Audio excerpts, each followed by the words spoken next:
Hello, everyone, and welcome to Battle Hardened Portland, where I'm joined by, he's just a local, actually. I don't know where else I've seen this dude, but Punkage, you're like, what, 3 hours away? Yeah, it was a random little car. I just drove down. Just dragged Like, you right yeah, now. it was a Battle Hardened. I'll show up.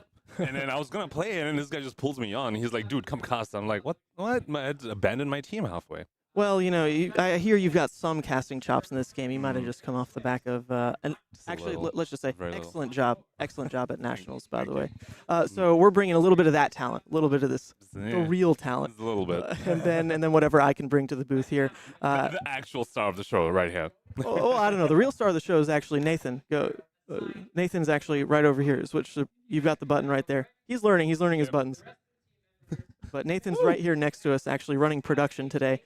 So we're going to be juggling a couple different things. I'm teaching him the ropes. Pankaj is teaching me the ropes. I'm teaching myself the ropes. And we're all learning Blitz today as well, because that is not the format I'm super familiar with. But if you saw any of my streams this week, I really tried. You were there too. You're hanging out. I was watching them because I know nothing about Blitz either. So I was like, I need to watch this guy. We can't both know nothing. Why are people tuning in then? Well, you're tuning in because we've got some amazing players in the room. There's I think it's over 40 teams, something like that. I don't know the exact number. Remember, these are teams of 3 because this is a team Blitz event. So the room is absolutely packed with players, some dynamite teams. We've got Michael, Fang, Lucas, and Brody all in one team is insane. You've got Margin Bay, Austin Yost, and Peter Budenzik. True, I see their jerseys right over there. Yep. So there's a lot of big names all grouped together on these amazing teams. And Team Blitz is actually not an event that's ever been covered live before. So we're hoping to do a really good job today, show off all the different matchups across the board. When, we'll have our feature match, and we'll be able to swap in and out around the other seats as well, seat A, B, and C, and see whatever the match point is, so we can get all the action right to you. Because Blitz is a worldwide format, as I was reminded on stream. And people kept telling me in the comments that, hey, you might not like Blitz, but guess what? The world does. Yep. A lot of armories all over the world are like mostly Blitz. Like from what I hear, a lot of locations, their weekly armory is mostly a Blitz, and maybe they have like one CC armory a week, but the other like 3 or 4 are all Blitz. Exactly. So this is really going to be a fun day. I'm thrilled. I've got 2 giant. Nathan got me one coffee. Punkage got me another. So I'm ready. I'm sucking up to my boss actually. So. That's right. I am the boss man. I am the boss man in the room.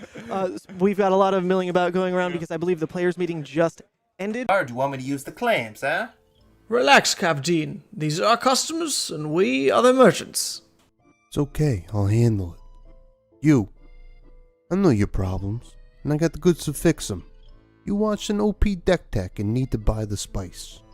Buy from the bazaar. You are deep into theory crafting the next hottest deck. Buy it from the bazaar. You are changing your Pro Tour deck list last minute. Buy from the bazaar. You follow the meta and need to change decks. Buy from the bazaar. You have an addiction to box breaks. Buy from the bazaar. You find yourself dealing fab to new customers. Yes, catch me outside and I'll hook you up. And you, don't forget, get your cards from me, Hammurabi TCG. Or else you get the clamps.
Go to ascent-gaming.com for all your Flesh and Blood merchandise needs. Use code SAVAGE to get 5% off your entire purchase. Do you know what the hardest part about being a brute is? No, it's not rolling a 1, because that never happens. It's not discarding your Blood Rush to Pulping or Wild Ride. It's actually having to buy hundreds and hundreds of Reckless Swings for your opponents to sign as you kill them with it and put them in the ground. That's why I go to fabfoundry.co. With incredibly competitive pricing and extremely fast shipping methods, fabfoundry.co is the only place I need for an unlimited supply of Reckless Swings. Visit fabfoundry.co to support one of the OGs of the Flesh and Blood community and to get your product delivered on time, safely, so you can go crush your foes.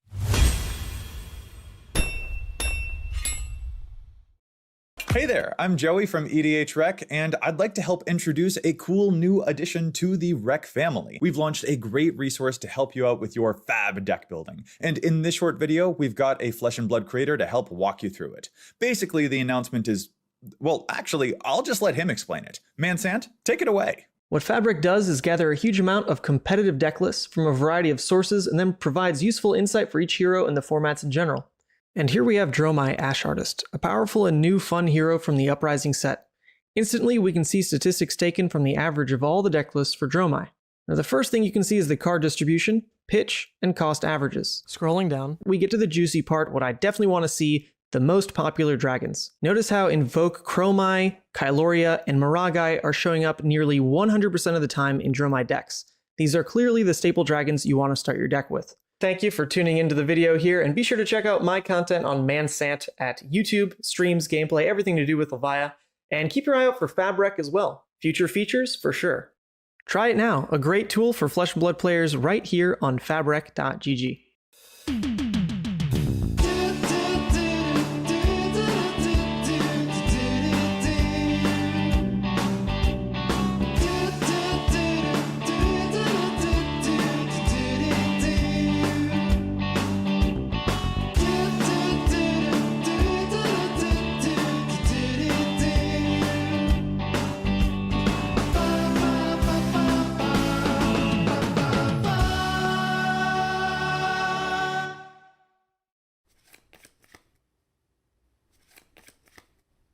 No way, dude! I can't win a single game against you! It is so hard living with such a good Flesh and Blood player.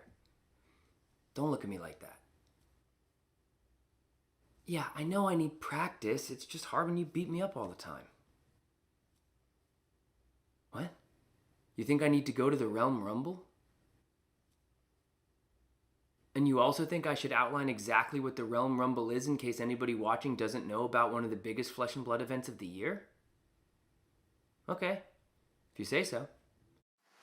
Realm Rumble 2023 is a first of its kind, independently organized, 3-day-long celebration of all the biggest names in trading card games. If you love Flesh and Blood, then this is the weekend for you. There's going to be a $10,000 open tournament, a $5,000 team sealed tournament, and overall, $45,000 of prizes given out over the course of the whole weekend. If you like callings, if you like Pro Tours, then this is the event for you. It's going down December 1st through 3rd in Columbus, Ohio. Head down to the Realm Games' website, realmgames.myshopify.com, to get your early bird registrations in, and we'll see you at the Rumble. All right. 3 of a kind resolves. Pretty good. All right, welcome back, everybody. Sorry about the slight hiccup, but you know, at the end of the day, it's better to get those jitters out early, right? Before the games Before as well. the game even have the started. Game. Come Exactly. on, cut us some slack. So we've got a wonderful round 1 here because these are some firecracker teams. Chrissy Ali is going to be on camera for our left match. He is on seat B, so he's on Prism, Advent, and Change. The rest of his team is Chane and Kano in seat A and C. And then what are we looking at on the other side? So we have Kano in seat A on the other side, Chane on seat B, and Rhinar in seat C. And there's a lot to talk about here already, just in the terms of where the players decide to seat themselves. So remember, this is a team event, which means the middle player is actually, well, I mean, all players are allowed to talk to each other on the same team. Typically, you want your middle player to be the one who's, you know, assisting the players on the left and right. So a lot of times you'll put the player with the most linear game plan in the middle so that they can more easily help the players on the left and the right, you know, should they need the assistance, which means you probably don't want to put your Kano player in the middle because a lot of their lines can be really, really intricate and, you know, they might not have the mental capacity to also help the players on the left and right. So having a most linear player in the middle makes a lot of sense. So I'm a little surprised to see the Chane in the middle because I feel like if any team is showing up with a fatigue strategy, like a fatigue Yoji, I imagine that they would be in the middle seat. And so if you're a Chane in the middle seat and you face against a team that has a fatigue player, you're probably playing against them, and that is arguably one of your hardest matchups. It's obviously something Chane can still get there, but it's arguably one of the hardest matchups, so that's a curious decision to see a Chane in the middle. Yeah, it's actually something I've heard as well coming from some other Team Blitz events is sometimes when the Kano is in the middle seat, other players can help memorize its pitch stack as well because it's so much easier to kind of coordinate everything right in there from the middle seat. It looks like the players did start there, so let's push in to the game itself so we can get underway. We also have not dealt entirely with the lighting situation yet. This is the first round, so we'll fix anything that does come up here. Yep, so immediately here, just looking at the loadout from Dylan's side, we can tell he's on the more Vincent cosplay chain, yes. as I like to call it. It's the Runegate chain. You've got Spellbit Assaults in the list, and you've even a yellow Spellbit Assault we're just seeing in the chain right now, alongside Vexing Quillhand.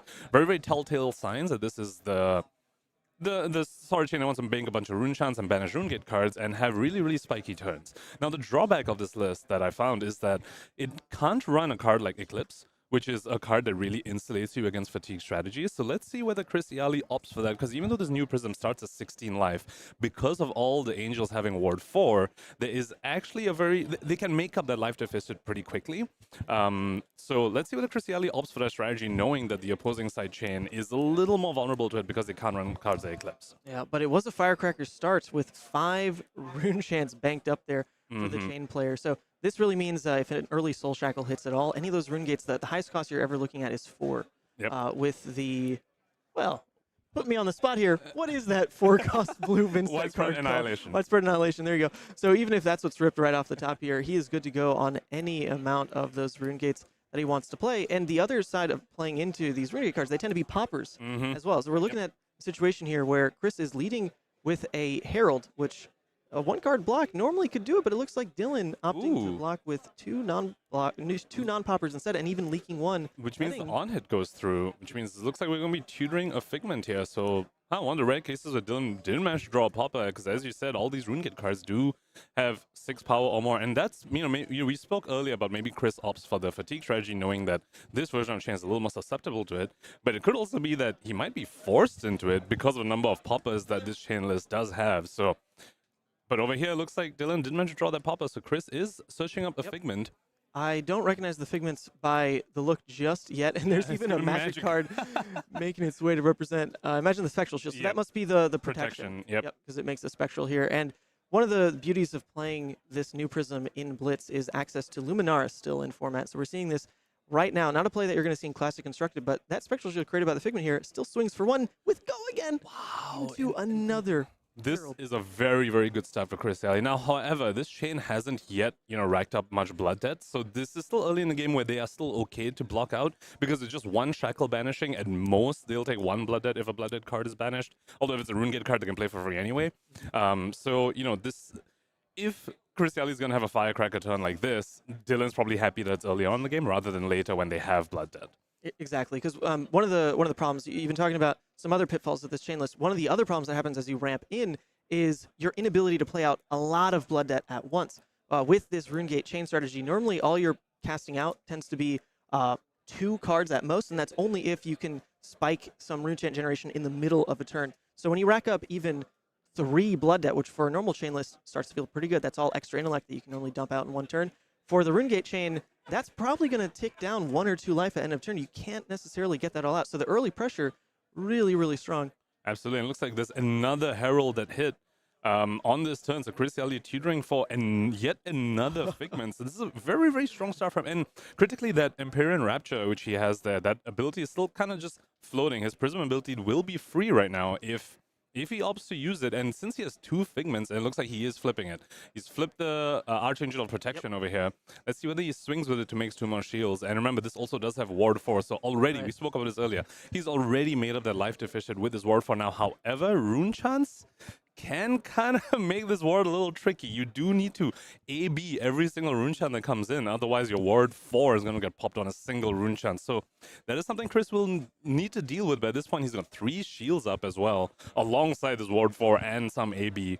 So he's looking to be in a very, very strong spot right now. Funny enough, if this was Vincent, if this was the quote-unquote worst version of this deck, then all you got to do is pay 1 life and all those shields, and that entire ward, they go poof. They go poof. But instead, the chain's actually going to have to deal with this oppressive ward state. You're looking at 3 extra life gained from Spectrals alone, not to mention the fatty ward 4 on the Archangel right there with the Ponder token generated. So this push does not even put Chris off of Arsenal here. He's leading into a new 5-card. It looks like he's kind of planning on that Arsenal. I believe that was a blue Herald of some sort. It looked like blue Herald protection. If I'm not wrong. And critically, the Angel does not get Go Again from Luminaris, so that's why we saw Chris not swing with the shields afterwards, because remember, Luminaris does specify illusionist attacks, but these Angels are only light allies.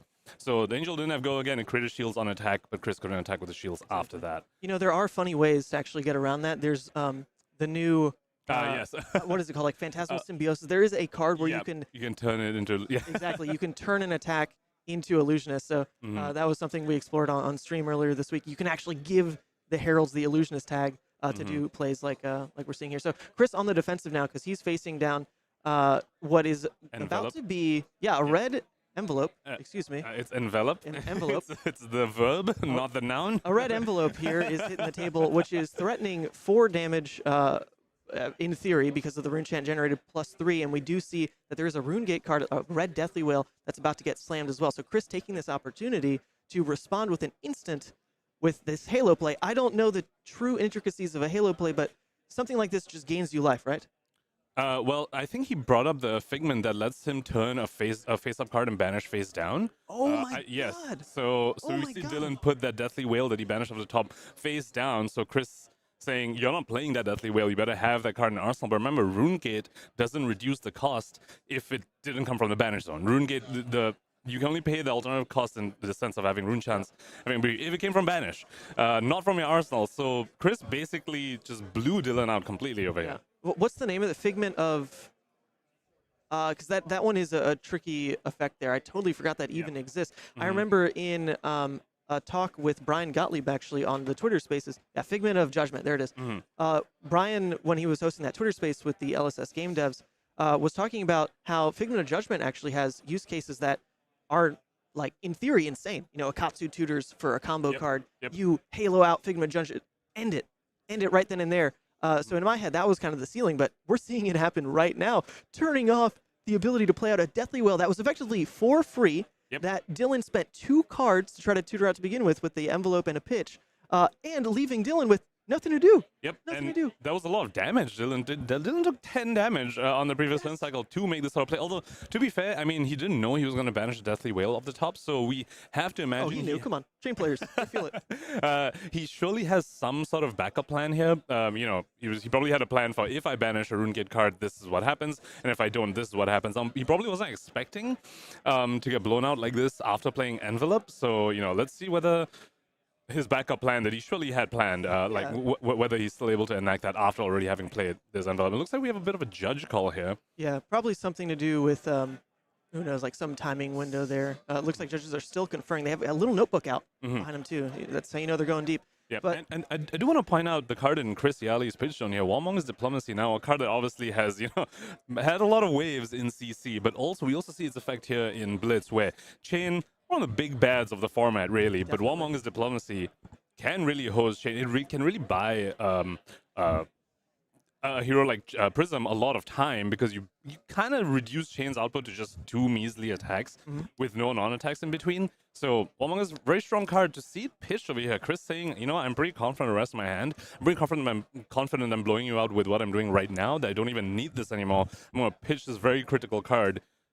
Almost like spitefully, but I don't even need this. Yeah, well, the other thing here is he's leading with a blue pitch, right? So if at minimum Dylan has to pivot his turn into, if it's just a Rosetta swing, how sad is that? We know that envelope is obviously, that's a wasted buff, because that will only target if you Runegate out an attack. So even if that is a Runegate attack in Arsenal at a 2 cost, like Deathly Delight or something, doesn't matter. That buff is gone for the turn. But if Dylan can follow up with any kind of relevant attack on top of the rune chance, then Chris is insulating himself a bit to potentially protect the ward.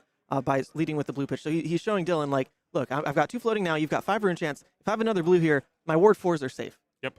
And also, I think the rune chant hasn't been generated yet from the envelope. I think Dylan already had 5, so he should go up to 6. But yeah, you're right. I mean, alongside the shields and the 2 floating, it's the ward 4 is definitely very safe here. Yeah, you're absolutely right, because the defending player gets to choose the layers of ward, right? You can say, I lose the shields before the 4. Okay. Yeah, it's your replacement effect, so you get to order them the way you want to. Perfect. Yeah, and very critically, Chris also has the soul, you know, from the Heralds hitting earlier, and of course the Halo now. He has the soul to attack with the Angel and generate the shields, which is one of those resources that New Prism sometimes struggles with a little, which is having enough soul to actually, you know, to flip the Figment, you banish a soul, to attack the Angel, well, to get the additional effect when you attack with the Angel, you banish another card from soul. So that's a pretty critical resource, but Chris sitting here with that soul, meaning that he's threatening a further 2 spectral shields on his own turn if he attacks with that Angel. Oh, yeah. Yeah, so it looks like the judges, for whatever reason, have picked up his deck. Well, everything seems to be all hunky-dory. Everyone's smiling. He's redrawing a card, because I guess that was what was left to resolve, right? The Halo of Illumination still draws a card, so maybe something to do with the shuffle effect, the search effect, however that was layered. Draw. Yep, that could definitely be it. Interesting. Once again, this is our first game of the day, so we need to fix some camera settings because this venue is unique. So we will fix the focus issue here and some of the glare. All right, so bear with us. This is round 1. We already got past some big hurdles, though, with the stream crash. Yep. Okay, so it looks like the judge call has been resolved, and it looks like Chris did end up drawing from the Halo and resolve the Figment of Judgment there. So let's see how Dylan continues on with this one. He made that 6th rune chant. And okay, so he's starting Chane. There we go. Definitely want to keep the shackle train going. And okay, so this is Rosetta Thorn, which does use up all the rune chants. Now remember, this Thorn does have Go again, so let's see, like, you might have a Read the Runes or something in his arsenal that he might end with. So yeah, it withholds some information here because it's 1 floating as well. So in theory, this chain deck, in terms of 1-cost attacks, you can sometimes be spicy with like a Spellblade, not Spellblade Assault, Spellblade Strike. Yep. You can sometimes those rune chant generator attacks can make their way into the list. So it's not impossible for Dylan to actually throw something relevant with this Go again in 1 cost. But if it is just rune chants to set up for the next turn, now with him building into 2 Soul Shackles, unfortunately some of his best targets like Deathly Delight are now gone, or at least one of them is. But either way, if he can try to keep leading into big combo turns, that's where he wants to live. Yep, and this sequencing also makes a lot of sense if he does have another rune chant generator, because if you play that first into Thorn, you lose all your rune chants, and a deck like the one he's running needs to start the turn with a bunch of rune chants. So if he does end with a rune chant generator here, that's really good sequencing on his end, knowing that he needs to start his turn with rune chants in case he banishes rune gate cards from his 2 Soul Shackles that he's built up right now. Exactly. I think anyway though, he was a little forced into having to push here because there was just too much damage. Those Spectral Shields, like you mentioned already, they're not just life; they are damage because of the Luminaris in this build. So even though he wants to save rune chants for enabling his rune gate plays, he had to just throw him there, try to push Chris back a little bit, because there is a world where if you clear the Spectral Shields and Chris's turn is just throw Herald, Dylan can pop it and just walk back into, at this point, like a 5 Intellect chain hand, because you block with 1, 2 Shackles, 3 cards in hand, even Arsenal, maybe it's 6 cards. Like that's the pattern he's looking for here. And despite that blowout, Dylan still managed to get 2 cards from Chris there because he had to block the AB to protect his Angel, and he lost all the shields to rune chants and the physical damage from Rosetta Thorn. So, and Chris, that is the Blue Herald of Protection that you called out. That was ponded and immediately gets popped with a Phantom Banshee, I want to say. Banshee. Yep. Phantom Banshee, and looks like Dylan does have an Art of War, so let's see what he's able to turn the tide. Chris was still with a kind of scary board state with 1 Angel and 2 Figments. Critically, having those 2 Figments on the board already means that he's reduced the density of no blocks in his deck, and his new Prism with the Figments, with the yellow auras that likes to run like Genesis and Merciful Retribution, there's a lot of no blocks in that list, and with 3 Figments already out on the board, Chris a little bit insulated from that drawback of this Prism list. Yeah, absolutely. So Chris pondering here because, chain turns can be pretty hard, and now he's actually got more decisions to make than he did last turn, where leading with Envelope just kind of killed everything. So looks like he's even got an Art of War here with the ability to banish a Rune Gate card. It's the Widespread Destruction, but without the Rune chance to make it playable, he's going to be fishing here to potentially either Spellblade Assault can be a way to bank 2 off the back and then maybe crack Vexing to make it playable. It's not quite gain an intellect the way that banishing a normal Blood Deck card is, because there's more conditions to playing out this card. So now he's sitting at 2 playables, Widespread Ruin, Widespread Destruction right there, but no Rune chance currently. Yep. So curious to see whether he chose Go again or +1 on this RF4. Typically in normal chain lists, the non-Rune Gate versions, you always choose +1 because you go wide enough. But in lists like this where okay, so it does look like he chose the +1.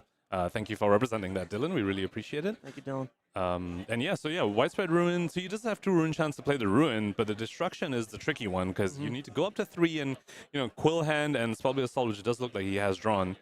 Ooh, this is Sutcliffe's something... Yeah, research notes or something? Oh, research notes, yes. Research. Annals is the book, is the weapon. The weapon, yeah. Yes, yeah. This is research notes, which does create rune chants. So if he manages to create another one, then he does meet the 3 requirement to play the Widespread Destruction into Pop Vexing, play the Widespread Ruin. Absolutely. This is really interesting. You don't see this card played much, but it's a lot of information for a chain deck. Depending if there was like extra draw, he could potentially pull off this turn. It looks the Art of War was already played out preemptively. But this at least generated the one rune chant for him to now have options on those widespread cards. So he's thinking about a card in Arsenal. I didn't quite see I that. didn't quite catch that. And I misspoke earlier. I thought he had the resources to play the Spellblade Assault to get up to 3 rune chants. He unfortunately does not. So he's slightly stuck on those cards. We might see a Vexing pop or... Looks like a yellow envelope, isn't it? In Arsenal. So he's thinking about just playing out this yellow envelope to get the 2 rune chants right now. He doesn't have to waste the Vexing if this is the case. And his turn just becomes play out the widespread into Rosetta because he has played a non-attack this turn with this up close research nest to make Rosetta its own threat. Very awkward to protect a Ward 4 Herald. Yeah. Don't you think when you're throwing Rosettas for 2 and 2, not to mention 8 and 2 rune chants. There's no way you protect the Angel this way. It's going down somewhere. Yeah, very likely going now. It's a little difficult for Chris to deal with how big this attack is right now. So this widespread coming in for 9 because of the Outer Wall buff and the yellow envelope.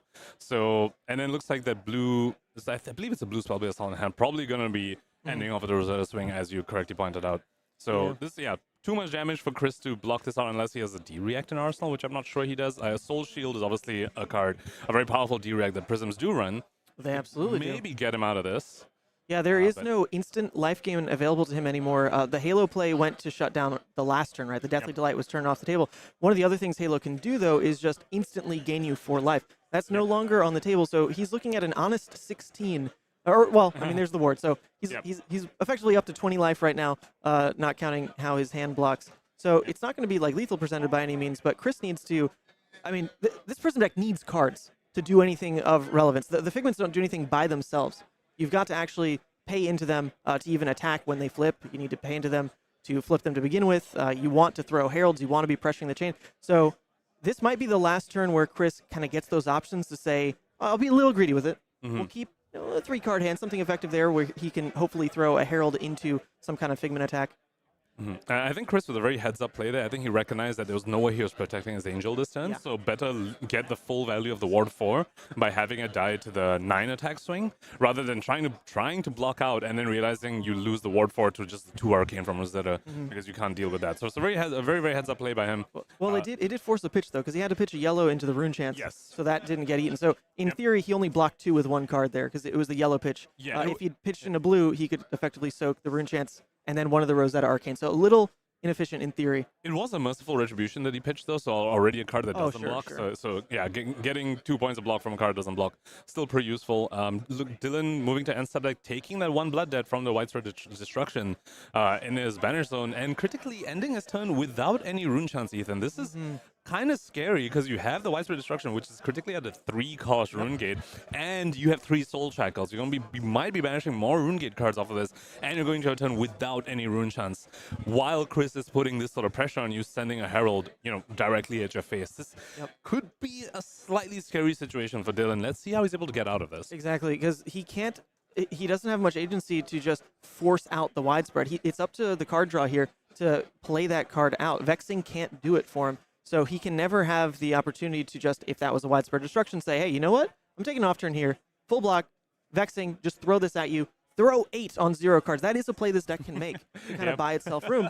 It's just not an option he's going to have when it's a 3-cost Rune Gate card in there. So he's looking at a standard. That's double envelopes, baby. I love envelopes. A widespread destruction, which is a popper, but not into Triumph specifically. So Triumph's actually incredible in this matchup because I don't think there's even a 7 attack that really makes its way into this chain list. I think sometimes Phantom Banshee. But sometimes that I'm one. not sure if they really run it because again, that's at a very awkward 3 cost. It can be pretty awkward. So looks like Dylan might be forced again to just give 2 cards. Because remember, this Herald does have go again as well. Yeah, I mean, he doesn't want this hit effect because that would let the Prism not only tutor out another Figment, but flip a Herald and gain 4 life here. And with Prism at 7, he does not want to just let Prism go to 11. Why would you let your opponent heal 4? There's no reason. Don't do that. All right, so let's see whether Chris has another. That's a Miraging Metamorph, so not a card with Herald in its name. So not only will it not go to Soul and give Chris that extra, restores that he so sorely needs, it won't turn on Rapture. It won't let him tutor for something, but this is still 7 attack when Dylan's sitting at 9 life. Yep, this one is just an honest 7 here, but Dylan, if he takes it, is basically saying if I hit another unplayable card from Blood Deck, because we know that widespread is at least taking him down, he will just die. He will just die. So I don't think he ever really wants to block this out, and his equipment doesn't buy him any more life either. We're looking at an Ebb and Fold and a Vexing that so far, I mean, if you end the game without using those to full value, that definitely feels pretty bad. So they're looking for windows to be played, not blocked with here, which, when you're just taking this much damage, the window becomes so short. Yeah, well, I mean, because if you just block out, you'll eventually just like die to your own blood debt. So maybe you're saying, I'll go to 2 and just hope I never give you a hand again, because while you don't have a board state right now, Figments aren't really a board state, as you pointed out earlier. So he's saying, you know what, I might just need to just never let you have a hand again, because if I just block out now, I'm just going to be taking all this blood debt. Now, we do have to point out that throughout this entire game, we've only seen Dylan be able to pop Chris's attack once, which is a little, slightly unfortunate because the deck, as we talked about, has so many poppers in it. So, we've seen him having to block out these Phantasm attacks multiple times over the course of the game. Definitely not something you expect to see from a chain list like this. I will say, we see both players. Wait 1 second. We got a sound for this. Ooh. Draggles. We do see 2 Blood Debt Runegate cards now, and critically, Annihilation is super expensive. When you're this behind, I don't think you ever get to play out the Annihilation. So his play here is Envelope, Vexing, play out Widespread, go to 1, and then probably just die. Like, you don't really make 4 rune chance easily if Chris even throws like 1 Herald at you here. Yeah, and also critically a Destruction not having any on-hit effect here, because Chris does not have an Arsenal, so, Dylan's kind of forced here, but also very critically giving up that Arcane Barrier. Now, remember, Merciful Retribution is a card that his Prism list plays, so, giving up the AB, and of course, there's still Spell Void 2 on the Ebb and Fold, but we do have to point out that if Merciful hits the board, there is some amount of inevitability from arcane damage that Chris might be able to pull off once his Vexing Quell hand is off the board. But Dylan is a bit of a forced hand here. I think that what they're deciding right now is whether he wants to shackle. And it looks like he's choosing not to, which I think is a very heads-up play, because I think his lose condition here is banishing too many Runegate cards that he can't get rid of, especially after already using this Quell hand. So he's saying, you know what, I do not want to risk a shackle, because if that banishes an extra Runegate card, I will just die. So here you go, just take this, I'm not shackling. It is unfortunate because he had to pitch a red for that envelope. So it's a red Mauvrion. If that was even a yellow here, that shackle you take every time because it presents 4 damage. So very unfortunate hand going into this effectively like last real turn of the game, because the next turn is so insanely forced. It's play out the Blood Debt or die. Yeah. So this was the turn where you get to make real decisions. Next turn is you've got one thing you need to do. You play it out or you die. You also have to block whatever Chris is doing. And now Chris sitting at the 7 over here. Now this is a 9 attack with 3 rune chance. So Chris could opt for the play where he just goes down to 1. He just blocks 6 and goes down to 1 just to send a Herald. Because if you give Chane those 4, if you just block out and you give them the 4 cards, there is a chance that it can just kill you, right? I mean, Art of War and so. There's another cheeky card that can just kill you, though, if you do that play. I personally, when I was playing this list, baseline, it doesn't run Invert Existence, but I really felt like the deck wanted Invert Existence because it's actually kind of an honest deck in the way it deals damage. It's so upfront. It's just dumping all this on you, but then it loses the, oh my god, blowout Art of War, craziness, Shadow Puppetry, whatever that traditional Chane can do.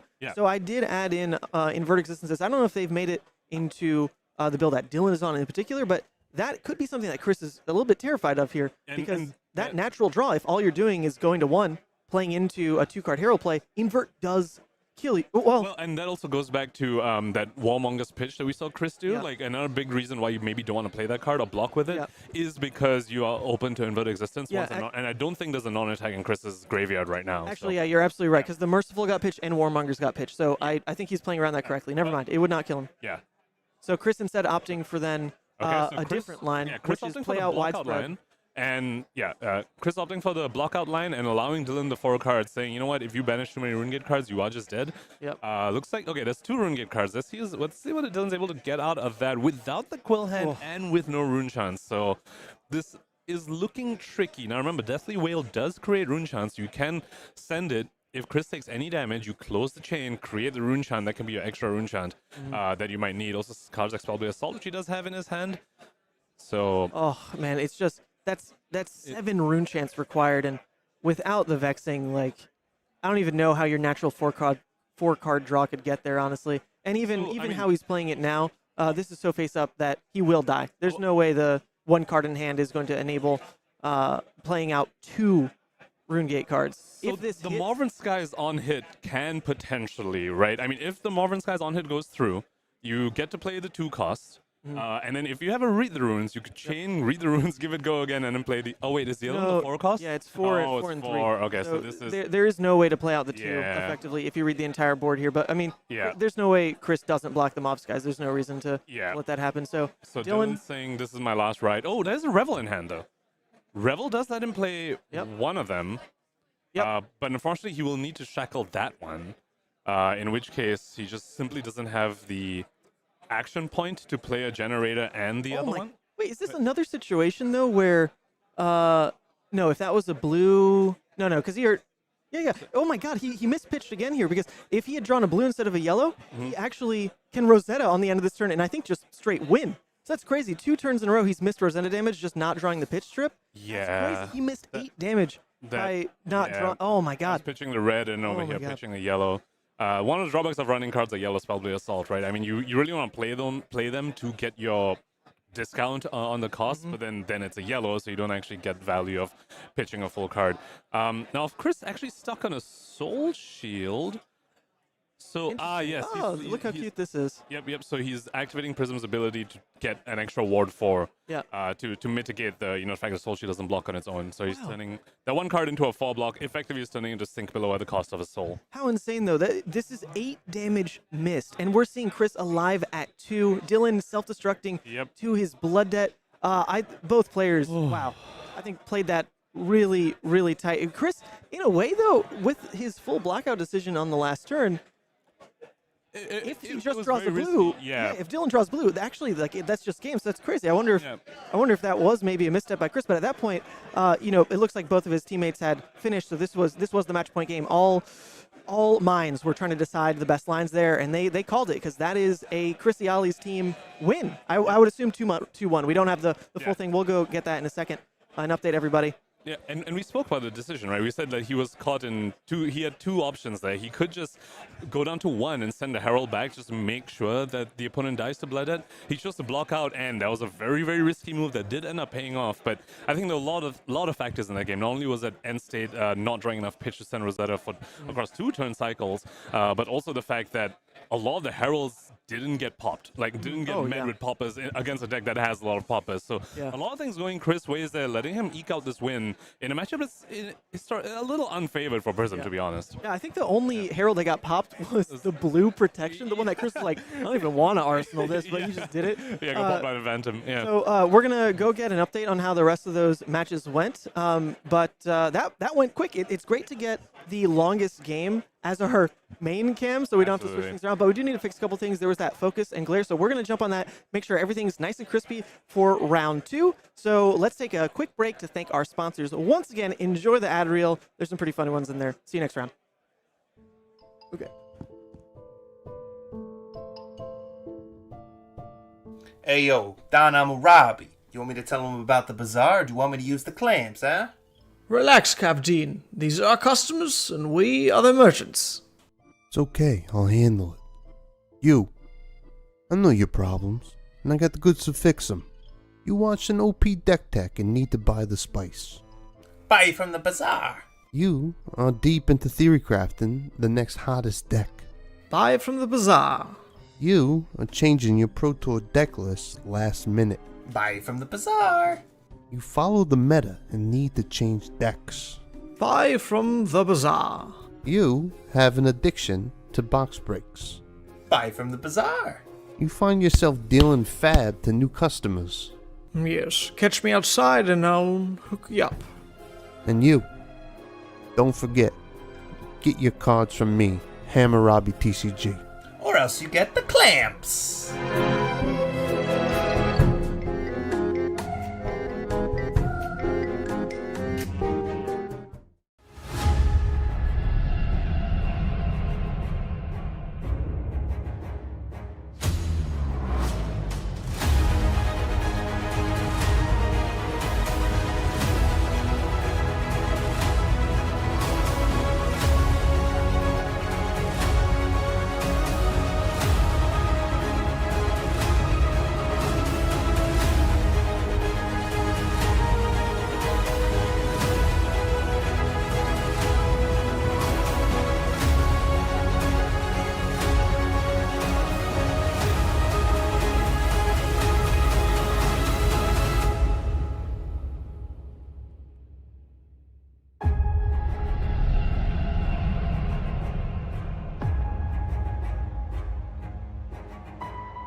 ascent-gaming.com for all your Flesh and Blood merchandise needs. Use code SAVAGE to get 5% off your entire purchase. Do you know what the hardest part about being a brute is? No, it's not rolling a 1, because that never happens. It's not discarding your Blood Rush to Pulping or Wild Ride. It's actually having to buy hundreds and hundreds of reckless swings for your opponents to sign as you kill them with it and put them in the ground. That's why I go to fabfoundry.co. With incredibly competitive pricing and extremely fast shipping methods, fabfoundry.co is the only place I need for an unlimited supply of reckless swings. Visit fabfoundry.co to support one of the OGs of the Flesh and Blood community and to get your product delivered on time, safely, so you can go crush your foes.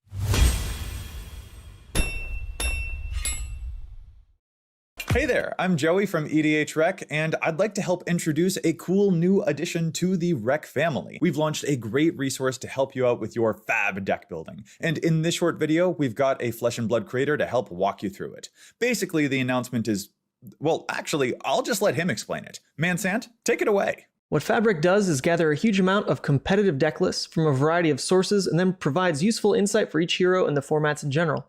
And here we have Dromai Ash Artist, a powerful and new fun hero from the Uprising set. Instantly, we can see statistics taken from the average of all the deck lists for Dromai. Now, the first thing you can see is the card distribution, pitch, and cost averages. Scrolling down, We get to the juicy part, what I definitely want to see, the most popular dragons. Notice how Invoke Chromai, Kyloria, and Maragai are showing up nearly 100% of the time in Dromai decks. These are clearly the staple dragons you want to start your deck with. Thank you for tuning into the video here, and be sure to check out my content on Mansant at YouTube, streams, gameplay, everything to do with Levia, and keep your eye out for Fabric as well. Future features for sure. Try it now, a great tool for Flesh and Blood players right here on fabric.gg.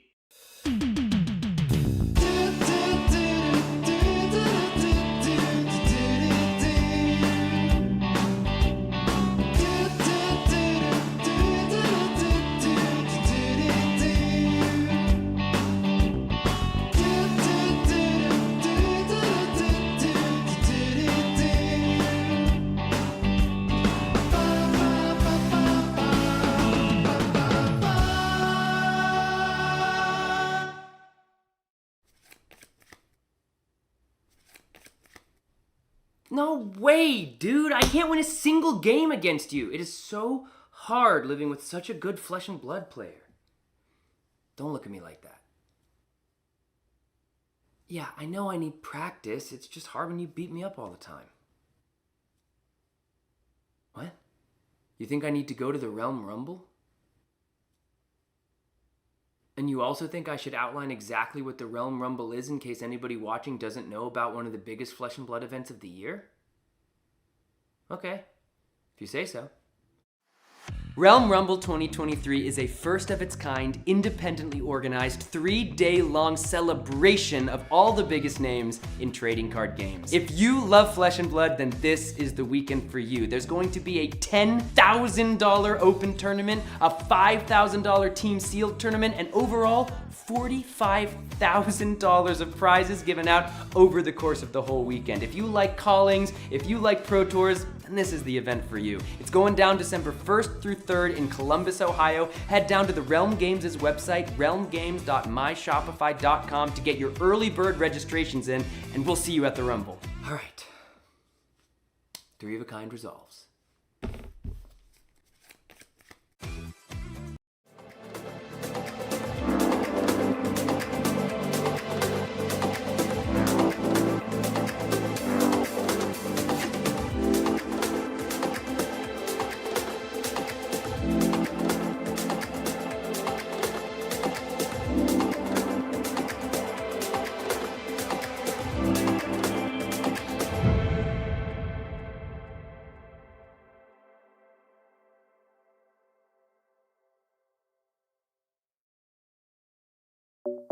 and then go under the. Okay. Welcome back, everybody. We've got round 2. Producer is fired. It is round 2. He's making me lean over and do it myself. There we go. So round 2, we have this match now. A lot of teams today are definitely bringing the Chane and the Kano, the two arguably the two biggest bads of the format. Chane maybe being slightly better than Kano, but we see a lot of teams bring Chane and Kano, and it's that third spot, which is a lot of the wild card. Absolutely. We saw Prism earlier.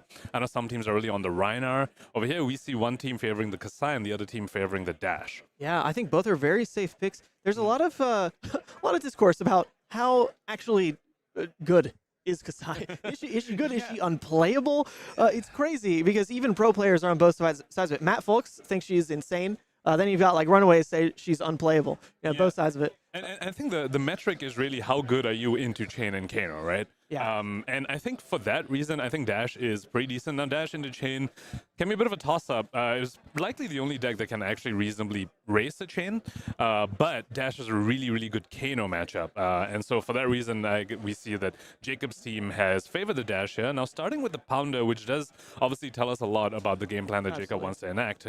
He's saying, I'm going to try and outrace you. I'm not going to try and, fatigue you out, which is an option that some Dashes might try and do because all the cards do block 3. Well, so there's actually an interesting update with the way the Blitz rules function now, where Dash in particular can just side in a few different slots. Right, bring in like 2 plasma, or I mean, you don't need 2 plasma, maybe 1 plasma purifier, 2 induction chamber, whatever. You can use that new sideboard rule now in Blitz to effectively change your entire strategy. So Dash can play super aggro, like we see in this matchup, with Pounder, with Talishar, or if you're into a Yoji, just be items again. Yeah, and I think that's another thing about that. You can make the decision after you know what they're going first or second. Now, I don't think we caught the die roll on camera, but I did manage to spot it. Pete did win the die roll and chose to go second, which makes a lot of sense in a matchup like this where the opponent Dash might be able to race you. You want to go second to try and start with the tempo. At the same time, Jacob, being a Dash, could have made a decision saying, okay, you made me go first. I'm going to pivot to playing a more fatiguey strategy and not, and like sort of punish you for letting me go first. But looks like Jacob said, you know what, I'm just going to try and push some damage, and did manage to leak 1 damage and set up the arsenal. So not the worst for going first. He's saying, you know what, before you build up your shackles, I'm going to try and push as much damage as I can because that is the way I win. After like about turn 3 or something, Chane's output gets way more than what the Dash can output. But in the first few turns with the Tackle Pounder, the Dash can outpace the Chane. Yeah, it is interesting though, to actually boost away on turn 1 like that interrupts when you actually have damage that matters later, right? Because turn 0, you're just effectively letting the Chane card filter, leaking only 1 versus losing an entire counter on Pounder when you would think that the game will last like 4 turns total. Maybe it doesn't. Maybe it does. It is Chane after all. But in theory, like your kill window against the Chane is before they hit around Shackle 4. So the Pounder would have lined up really well to kind of punish that. But we see a counter gone already just for the cost of 1 life. Jacob favoring that entire hand to go all the way down to 11 for a Chane that was on 1 shackle. That's crazy. Yep. And Pete at 19 with all that armor. Remember, Husk is really the big reason why Chane is such a big bad in the format. Like, why we spoke about how Dash can potentially outrace the Chane, but Husk is really that sort of equalizer. Like, not only does the Dash need to output more damage than a Chane is outputting, even after having gone first and not gone second as they would have preferred, they also need to outpace the Husk. Yes. Great point. And there are ways to interact with hopefully making some of those equipment blocks not full value, right? Scramble Pulse is one of those ways. If this Chane can end up being like a heavy T-bone type of play, then Scramble Pulse, the T-bones, all that is going to interrupt how Pete wants to block with the equipment. But Pete has 4 blocking pieces of equipment. You can't easily snipe blade breaks like this because, man, if it's only 2 T-bones, okay, sure, I'll Crown Grasp, like protect all the goodies. Definitely, and the T-Bone Magnetic line isn't really something you really want to do in Blitz. If you get fortunate enough to get a draw that lines up like that, you really rather that be the max velocity sequence, which is the way the Dash can outpace the Chane. Like, we spoke about the ways, we spoke about Tackle Pounder being a key card the Dash uses to outpace Chane in Blitz. Another key card is max velocity, and that is obviously a bit of variance is required there. You need the cards to line up a certain way, but we did see Jacob take all that damage, so maybe he did naturally get the max velocity line. Let's see whether he Well, no, it looks like that won't be possible at this point. Yep, there's too many cards that are required pitch. Yeah, Arsenal shown now, so the entire turn is going to end up being, I would think, a Teklo Foundry Heart for the Talishar to kind of wrap things up here. So he kept his entire 5-card hand effectively because of that Arsenal to push in total, 7, 11, 17, 21 damage. I mean, that's pretty good in Blitz, but when you're facing down a Husk, Pete is going to look at this and end up on more life than Jacob actually did leading into the turn. Crazy. And he did end up activating Tekla Foundry at the end of that chain to get the 2 resources to swing the Taler Shard. So pretty good damage output from there. And Pete missing on the first shackle, so Jacob kind of happy to see that. And of course, the Husk is gone now critically. So that Husk only blocked 5 because of the Scramble Pulse at the beginning of the chain. At the same time, now that is in the banish zone for Pete, which means it is going to be taking him down for the rest of this game. So Jacob does want to get that as early as possible and have that, ticking clock in a sense on Pete's side. Absolutely. And Pete, a really slow turn here. Even though on turn 1, in theory, wasn't actually that much damage. It was just surprising to see Jacob so readily keep that entire... I guess it worked out. It was a 21 damage hand, so you do that. But Pete's turn here now showing how Chane doesn't necessarily get explosive turns back to back to back. With that shackle miss and his entire turn just being, okay, I present, an attack in Rosetta. And that was it. Rosetta wasn't even live. Yeah, so this BIOS update, I believe it should make it 8. It should make the T-Bone 8. Yeah, there we go. Not just 5. And BIOS update, a very, very interesting inclusion in the dash list, because the strategy that Jacob's trying to employ is very, very aggressive. So a strategy like this, you don't really run too many items. At most, you might have the other Teklo Pounder and Teklo Cores, but you're definitely not running cards like Induction Chamber or Plasma Purifier. So BIOS update, it's a bit of a high roll card, but most of the time it's kind of just effectively a nimblism. Yeah, sure. You're playing it. You're playing it. It's going to pump 3. If you hit that ceiling of, oh my goodness, just because at minimum there's like the Pounder, there's the Teklo Core. Yep. If you hit any one of those, that can feel fantastic. You can potentially win on the spot if that happens. Oh yeah. But if that doesn't, which is kind of the usual case, because like we said, there's only 3 hits in the deck. Yep. If that happens, you've basically just played a 0 for 3. It's not exactly the best rate, but at the same time, you could have the ceiling, and it could be a call to Jacob saying, you know what, my output isn't as good as Chane's. It's always, especially with Husk being in the mix, that I might just need to high roll to potentially win. That could be the reason why you include cards like BIOS update, because that's a totally valid thing to say as you're deck constructing and say, you know what, I just need to get a little lucky sometimes, and cards like BIOS update allows you to get very lucky. Exactly. Blitz is that format where you get lucky on one turn cycle, it can just determine the entire game. Like, for example, if Pete hits on that first Soul Shackle, we could be looking at a similar position where, my God, he gained an intellect and dealt 4 off hitting the Ghostly there. That's just too much for this format. So Jacob, keeping his high roll options open. Pete, unfortunately, not hitting anything here. The Soul Shackles, all they've done is go again. They've not gained any intellect for him, and he's looking at a... Yeah, looking at his hand, he's got Invert, which he's pitching right now, Shadow Versa and a Revel and Room that he needs his Art of War to hit. And this is actually really fun. I managed to have a conversation with Pete and Majin Bay on their team earlier, and I was asking them, look, you have 2 wizard players, but there's only 1 legal wizard, so how do you decide who gets to play it? And they said that Pete ended up being on the chain because Majin Bay's shackles are the worst they've ever seen. Oh, man. And they said Pete gets really lucky with the shackles. Unfortunately, out here in this streamed matchup, we're not quite seeing that. Pete having banished 3 cards off the top so far, not hitting a single one. Yeah, his Art of War wasn't even that amazing. Yeah. I take that back, because... you banish Shadow Versa to the Art of Shadow War. lets you banish the Rift then. Okay, so never mind. It kind of fixes its own hand there. I was going to say that the Rift from hand wasn't what he wanted, but he can get around that sucker with Shadow Versor here. So never mind, the hand is insane. It kind of fixed itself here because the Nimblism is then going to turn on the Revel.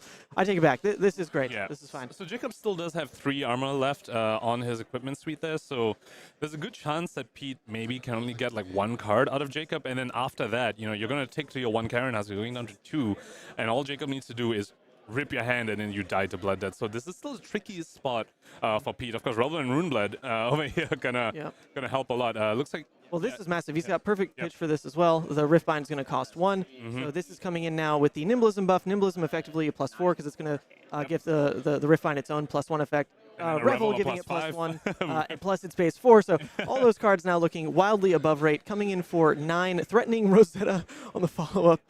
Poor Jacob staring down just a monstrous amount of damage. And this was after missed shackles. This is just the power of Art of War and Shadow Versa right here, and just showing us why Chane is such a powerhouse in this format. So 9 damage, another 13 damage being represented this turn here, pretty face up. Yeah, I mean, this is, if you don't give 3 cards here, then you're facing lethal on the Rosetta in ways that are way more awkward to block. So it's most likely give 3 cards here, have to just deal with the Arcane from the Rosetta and maybe block with an equipment piece to keep a 1-card hand just to try to pull something from Pete. So 13 damage coming through, yeah, so that is minimum 3 cards gone for you, because even with the 3 block on equipment here, you still need to give 3 cards. So that's not, Jacob's not happy about that. No, a 1-card hand from Dash, Normally, the best thing you could do with it is turn it into 4 damage, either it being a 0 to 60 or like just paying into the last Talishar swing before it rusts away. Yeah. That's not what he wanted, because if you end the game here with equipment pieces up in Blitz, then something's probably gone wrong. You know, if he didn't find a window to crack Goliath, he played out a throttle, right? He played throttle and the scramble pulse. And yet he didn't use Goliath on those opportunities. If there was ever a window for him to tech low early, well, no, because he doesn't have pistol, so Achilles doesn't quite work the same way. Achilles is a bit different. But to end the game with potentially both those pieces on the board looks really, really tough. And that Goliath play, I mean, had he actually popped at that turn, Pete would be at 1. I mean, Pete would have been forced to block. He wouldn't be at 1. Wait, and he would have died to Husk. So it would have taken another card. Would have taken an extra card from Pete. So Jacob, jeez. Oh, that's just game over. The Rosetta-thon came in for 2 Arcane. He only has 1 AB.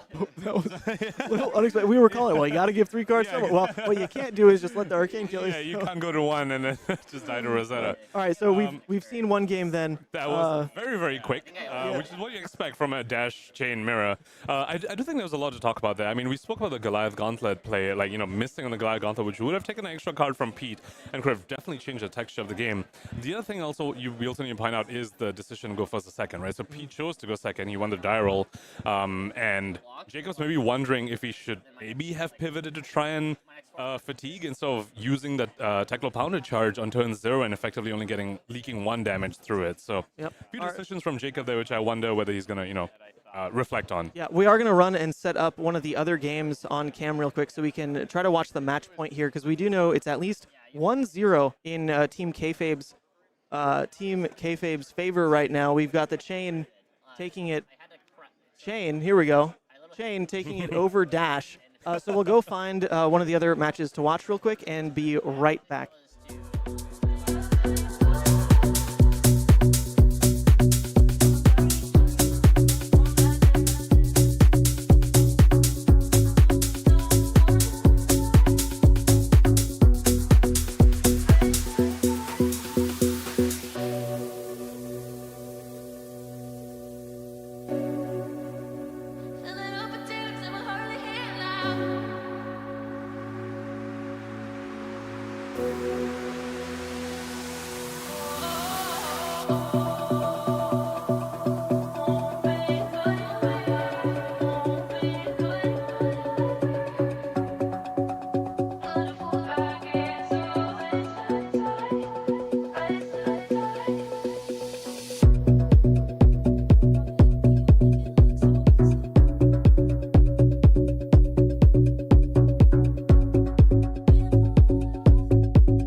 Okay, sorry about that. We forgot to add the sound input on this screen. Well, we were singing we were singing the praises of having the backup table here. So we're looking at the inverse of the where the team placement was last time. So this is seat A, but it's been swapped because we had to walk around the table. So Austin Yost is representing Team Kayfabe. You can see Pete in the red, kind of watching this game on the side there. So that is what's happening on the Kassai side. That's Team Kayfabe, and then we've got Kano representing the other team now on the left. But this is. Okay, actually, this is kind of confusing because we swapped it around. So the best of 3 record is a bit funky in here. Let's. Yeah, so we know Kayfabe, which is the team on the right now, is definitely at least one up. We're watching Austin Yost here on Kayfabe's side. The third matchup involves Margin Bay against an opponent whose name I do not know, and I don't believe we have the result for that game yet. No, that game is not over yet, but it was way closer than this game. So since there was enough life on the table, we wanted to jump in to kind of see how this one plays out. Obviously, we haven't seen most of what's going on here. We saw the Chane and Dash game wrap up, but Kano is in a position. They're on the Waning Moon build. So the Waning Moon build is really waiting for that the biggest bush turn they can have to present lethal on the opponent's turn.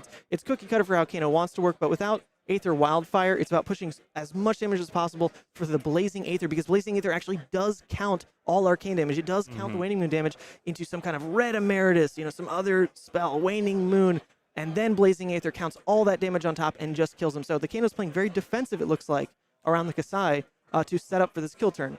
Yeah, so the Waning Moon basically reduced. I mean, Kano doesn't really have combo pieces in Blitz anymore. There were the days where they had snapbacks and the Fork Lightning combo with Sturdy Aether Winds and, of course, Blazing Aether Wildfire, but they don't have any of those anymore. So Waning Moon is really that on-board combo piece in a sense, as you pointed out, because that 3 damage basically makes a Blazing Aether pump that up by another 3. So really, the combo for Kano right now is really just Red Emeritus and Waning Moon, and alongside Metacarpus, that represents 20 damage if the AB, if the Emeritus and the Waning Moon isn't blocked at all. So, yeah, I do really like the Waning Moon builds that Kanos have adapted to in Blitz. Now, of course, Kano stuck on a bit of an unfortunate hand there on the Blood on Her Hands Courage of Blade Hole turn from Kassai, because they were holding onto an E-Pot, obviously a card that doesn't block. And now they have 2 E-Pots on the field, but two E-Pots, I mean, it's Blitz. You can only have max 2, so in theory, everything is in play for the Kano to potentially push here. The problem is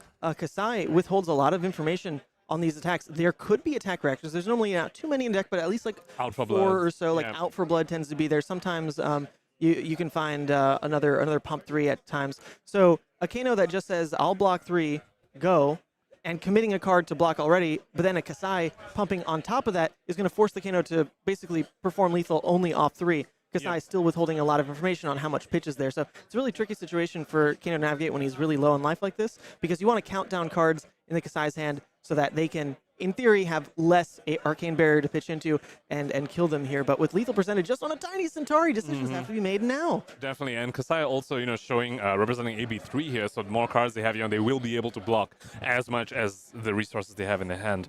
The other thing about E-Pots, though, in Blitz, where you don't have the combo pieces like Wildfire, is that your damage really isn't exponential as the way it is in CC, because Wildfire kind of really makes your entire turn exponential, so E-Pots get a lot more value in CC than in Blitz. Whereas in Blitz, it's a little more linear. Obviously, like Blazing Aether doubles the damage you've done, but you don't have the, all right, 3 of my cards get buffed by Aether Wildfire. So E-Pots do lose a little bit of value there.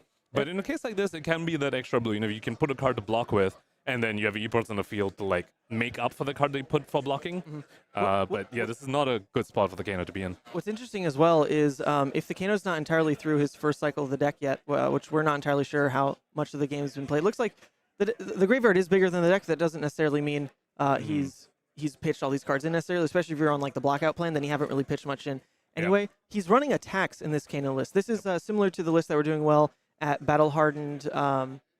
What was... Yeah, Battle Hardened Vegas, right, is when there were 3 attack action Kanos in top 8, something like that? Some of them. I know Margin Bay doesn't like it, and he was one of the top 8s. Okay, so 2 of the 3 Kanos then were on this attack action build. So there's an Align Strike in the Kano's hand. So if he tries to just go for it in a sense, the Align Strike poses 2 problems. One, it's a red for this kind of turn, and also it means the rest of his deck might just be a little stuck on attacks. We don't know everything that's been seen here, but if there's even one more Wounded Bull finals, whatever it is, then this might get a little stumped. No, not only does it introduce more bricks in the Kano hand, it also buffs up the Centauri Saber, which is not really something. No. Like, if you use it to block, it's not buff up the Centauri Saber, which is not something you normally expect when you play against Kano. Normally, like, my Sabers, the text on them is blank when I'm against Kano, but when a Kano runs stuff like E-Strikes and Fighting Spirits, yeah, you know, it actually become kind of annoying to block with them.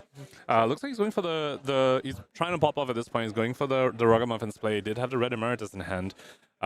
So did manage to banish that. I think his last card in hand is a yellow. If it looks like a Lesson in Lava, a second one, I think. So yeah, so let's see how much damage he's able to pull off here. Austin with 3 cards in hand, 2 floating, so representing a lot of AB. But I think Kano recognizing, look, this. If I put cards to block, I get blown out by attack reactions. I get blown out by go again.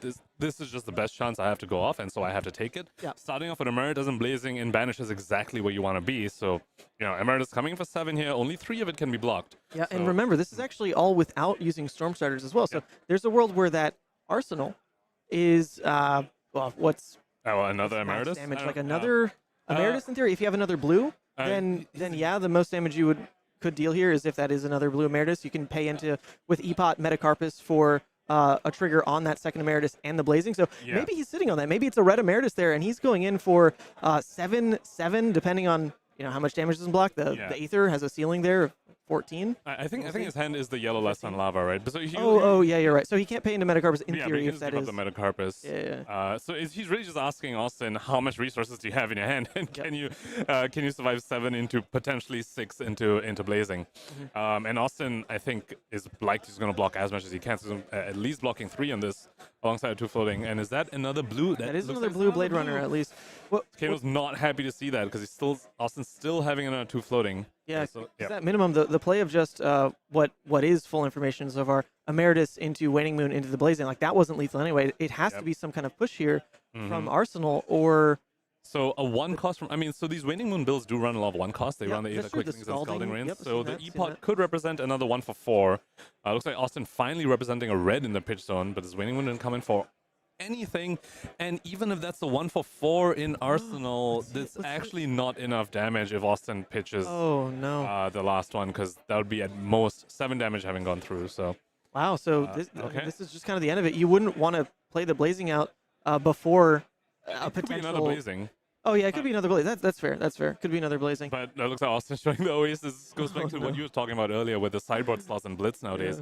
You got to just run Oasis and Okay, so it was another so, Blazing. So he tried to set up for some kind of kill turn, but in the end, he killed himself. He had no blocks and just accepted the loss. So we now know... He didn't have an option, We now know that this is the 2-0 lead for Team Kayfabe. Sorry, producer's not in the room. I got to update all these things here. So Team Kayfabe has taken it at least with Chane. Chane and Kassai. And Kassai. Yes. So Austin winning on Kassai Kano and Dash. Pete winning on the Chane.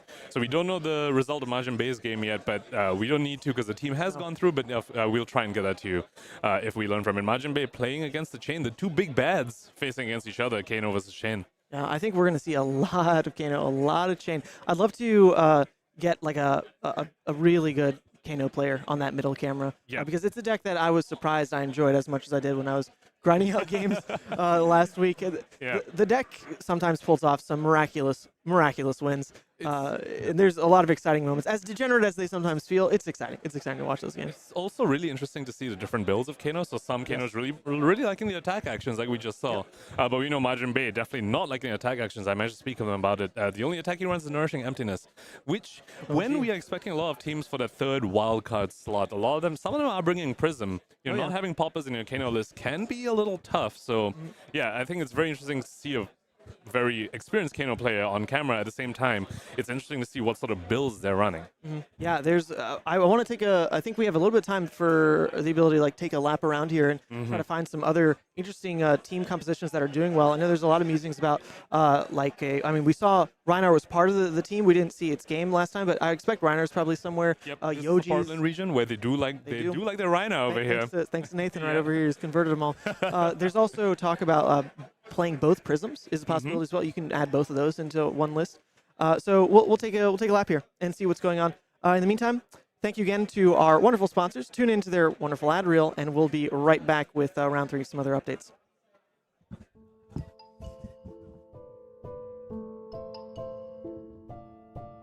Hey yo, Don Amurabi. You want me to tell them about the bazaar, or do you want me to use the clams, huh? Relax, Captain. These are our customers, and we are the merchants. It's okay, I'll handle it. You, I know your problems, and I got the goods to fix them. You watched an OP deck tech and need to buy the spice.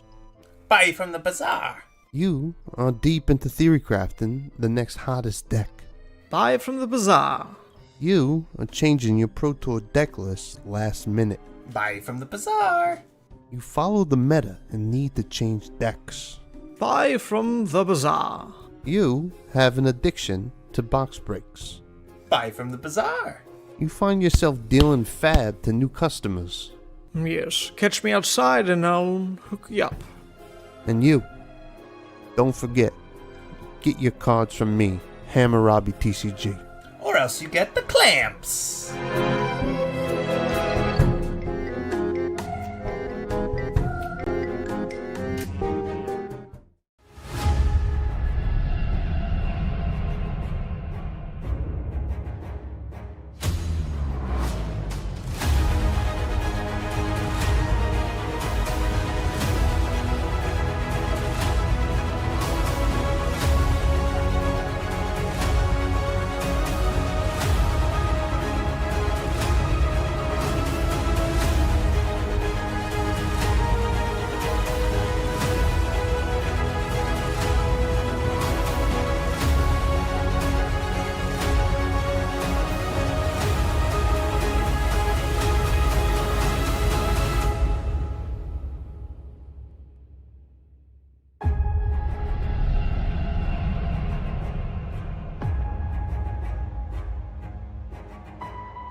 Go to ascent-gaming.com for all your Flesh and Blood merchandise needs. Use code SAVAGE to get 5% off your entire purchase. Do you know what the hardest part about being a brute is? No, it's not rolling a 1, because that never happens. It's not discarding your Blood Rush to Pulping or Wild Ride. It's actually having to buy hundreds and hundreds of Reckless Swings for your opponents to sign as you kill them with it and put them in the ground. That's why I go to fabfoundry.co. With incredibly competitive pricing and extremely fast shipping methods, fabfoundry.co is the only place I need for an unlimited supply of Reckless Swings. Visit fabfoundry.co to support one of the OGs of the Flesh and Blood community and to get your product delivered on time, safely, so you can go crush your foes.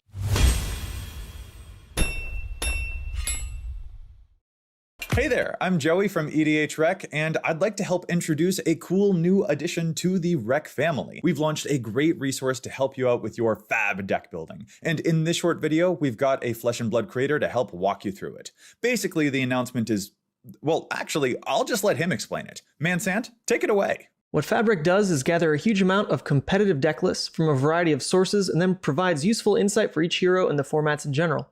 And here we have Dromai Ash Artist, a powerful and new fun hero from the Uprising set. Instantly, we can see statistics taken from the average of all the deck lists for Dromai. Now, the first thing you can see is the card distribution, pitch, and cost averages. Scrolling down, we get to the juicy part, what I definitely want to see, the most popular dragons. Notice how Invoke Chromai, Kyloria, and Maragai are showing up nearly 100% of the time in Dromai decks. These are clearly the staple dragons you want to start your deck with. Thank you for tuning into the video here, and be sure to check out my content on Mansant at YouTube, streams, gameplay, everything to do with Levia, and keep your eye out for Fabric as well. Future features for sure. Try it now, a great tool for Flesh and Blood players right here on fabric.gg.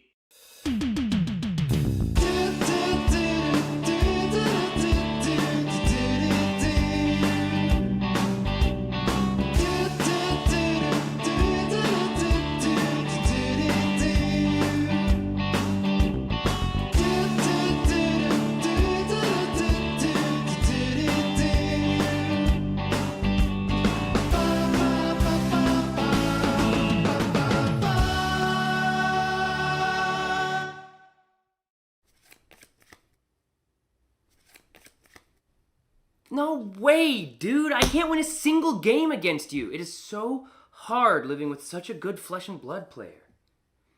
Don't look at me like that. Yeah, I know I need practice. It's just hard when you beat me up all the time. What?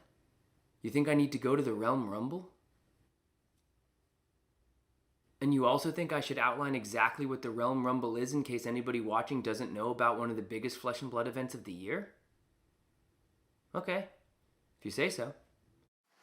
Realm Rumble 2023 is a first of its kind, independently organized, 3-day-long celebration of all the biggest names in trading card games. If you love Flesh and Blood, then this is the weekend for you. There's going to be a $10,000 open tournament, a $5,000 team sealed tournament, and overall, $45,000 of prizes given out over the course of the whole weekend. If you like callings, if you like Pro Tours, then this is the event for you. It's going down December 1st through 3rd in Columbus, Ohio. Head down to the Realm Games' website, realmgames.myshopify.com, to get your early bird registrations in, and we'll see you at the Rumble. All right.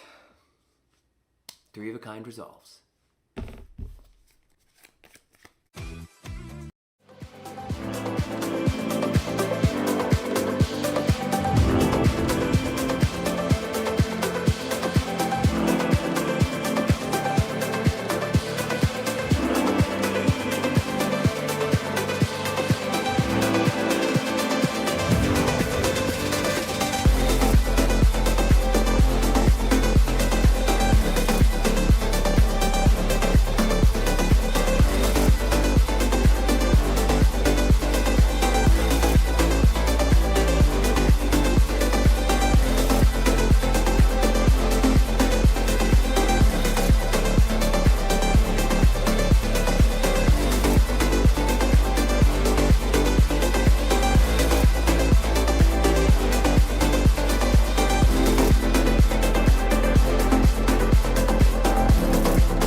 Welcome back, everyone. We've got a new matchup for the stream. Dash versus Kano. This is going to be Table C.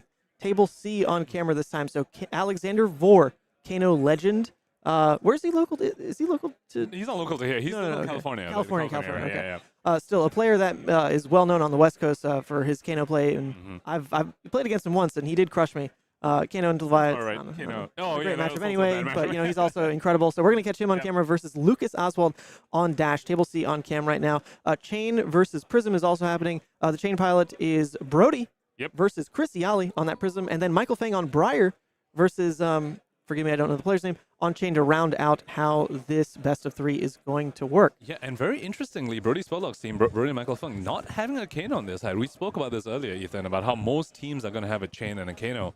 But it looks like Brody Spurlock's team, they're saying, we don't need that Kano. We just need the Chane. We're going without the Kano. And we're going to have a deck on our lineup that's really good into Kano, which is the matchup we're seeing right here. Lucas Oswald on that Dash. Very, very difficult matchup for Kano. But again, Alexander Vor, Kano master over here. Let's see whether he's able... Let's see who's able to eke it out in this matchup, which is definitely clearly quite Dash favored. Yeah, it's interesting because if he is playing the attack action Kano, which I believe he did play at Battle Hardened Las Vegas, I think he was one of the top 8 players who's on that list, if I'm not mistaken. I've never seen how that matchup kind of changes how you play into Dash. In theory, you're trying to just block out, protect your life so that you can have your kill turns, but now you do have 2-card hands that you don't mind keeping, which traditionally a Kano wouldn't really fight to protect. So I haven't seen this matchup play. It should be pretty interesting, but of course Lucas has practiced it. He's ready to win the event. If I had to put any money on what team's going to win, I mean, Lucas, Brody, and Michael they're ready. They're absolutely ready. Yeah, quite the grinders. And yes, you're right. It looks like Alexander Vor is running those attack actions. We see an E-Strike in his hand already. Now, we didn't manage to catch who won the die roll here, so we're going to need to see who's going first or second. Alexander Vor looks like he's posturing to be the one to go first, not where you want to be. Definitely in a matchup like this, you want to be the one going second because it's definitely a very, very tempo-y matchup. Not too much setup going on from either side over here. So Alexander Vor probably not too happy he's being forced to go first here. Of course, these Waning Moon builds do run a lot of the 1-for-4s, which means he might be able to leak some damage on turn 0 against Lucas, who is representing only that AB3. You have to imagine those boots are the Achilles. A little difficult to see because of the glare. We will probably get look in the middle on the left there. You can see the Achilles clear as day.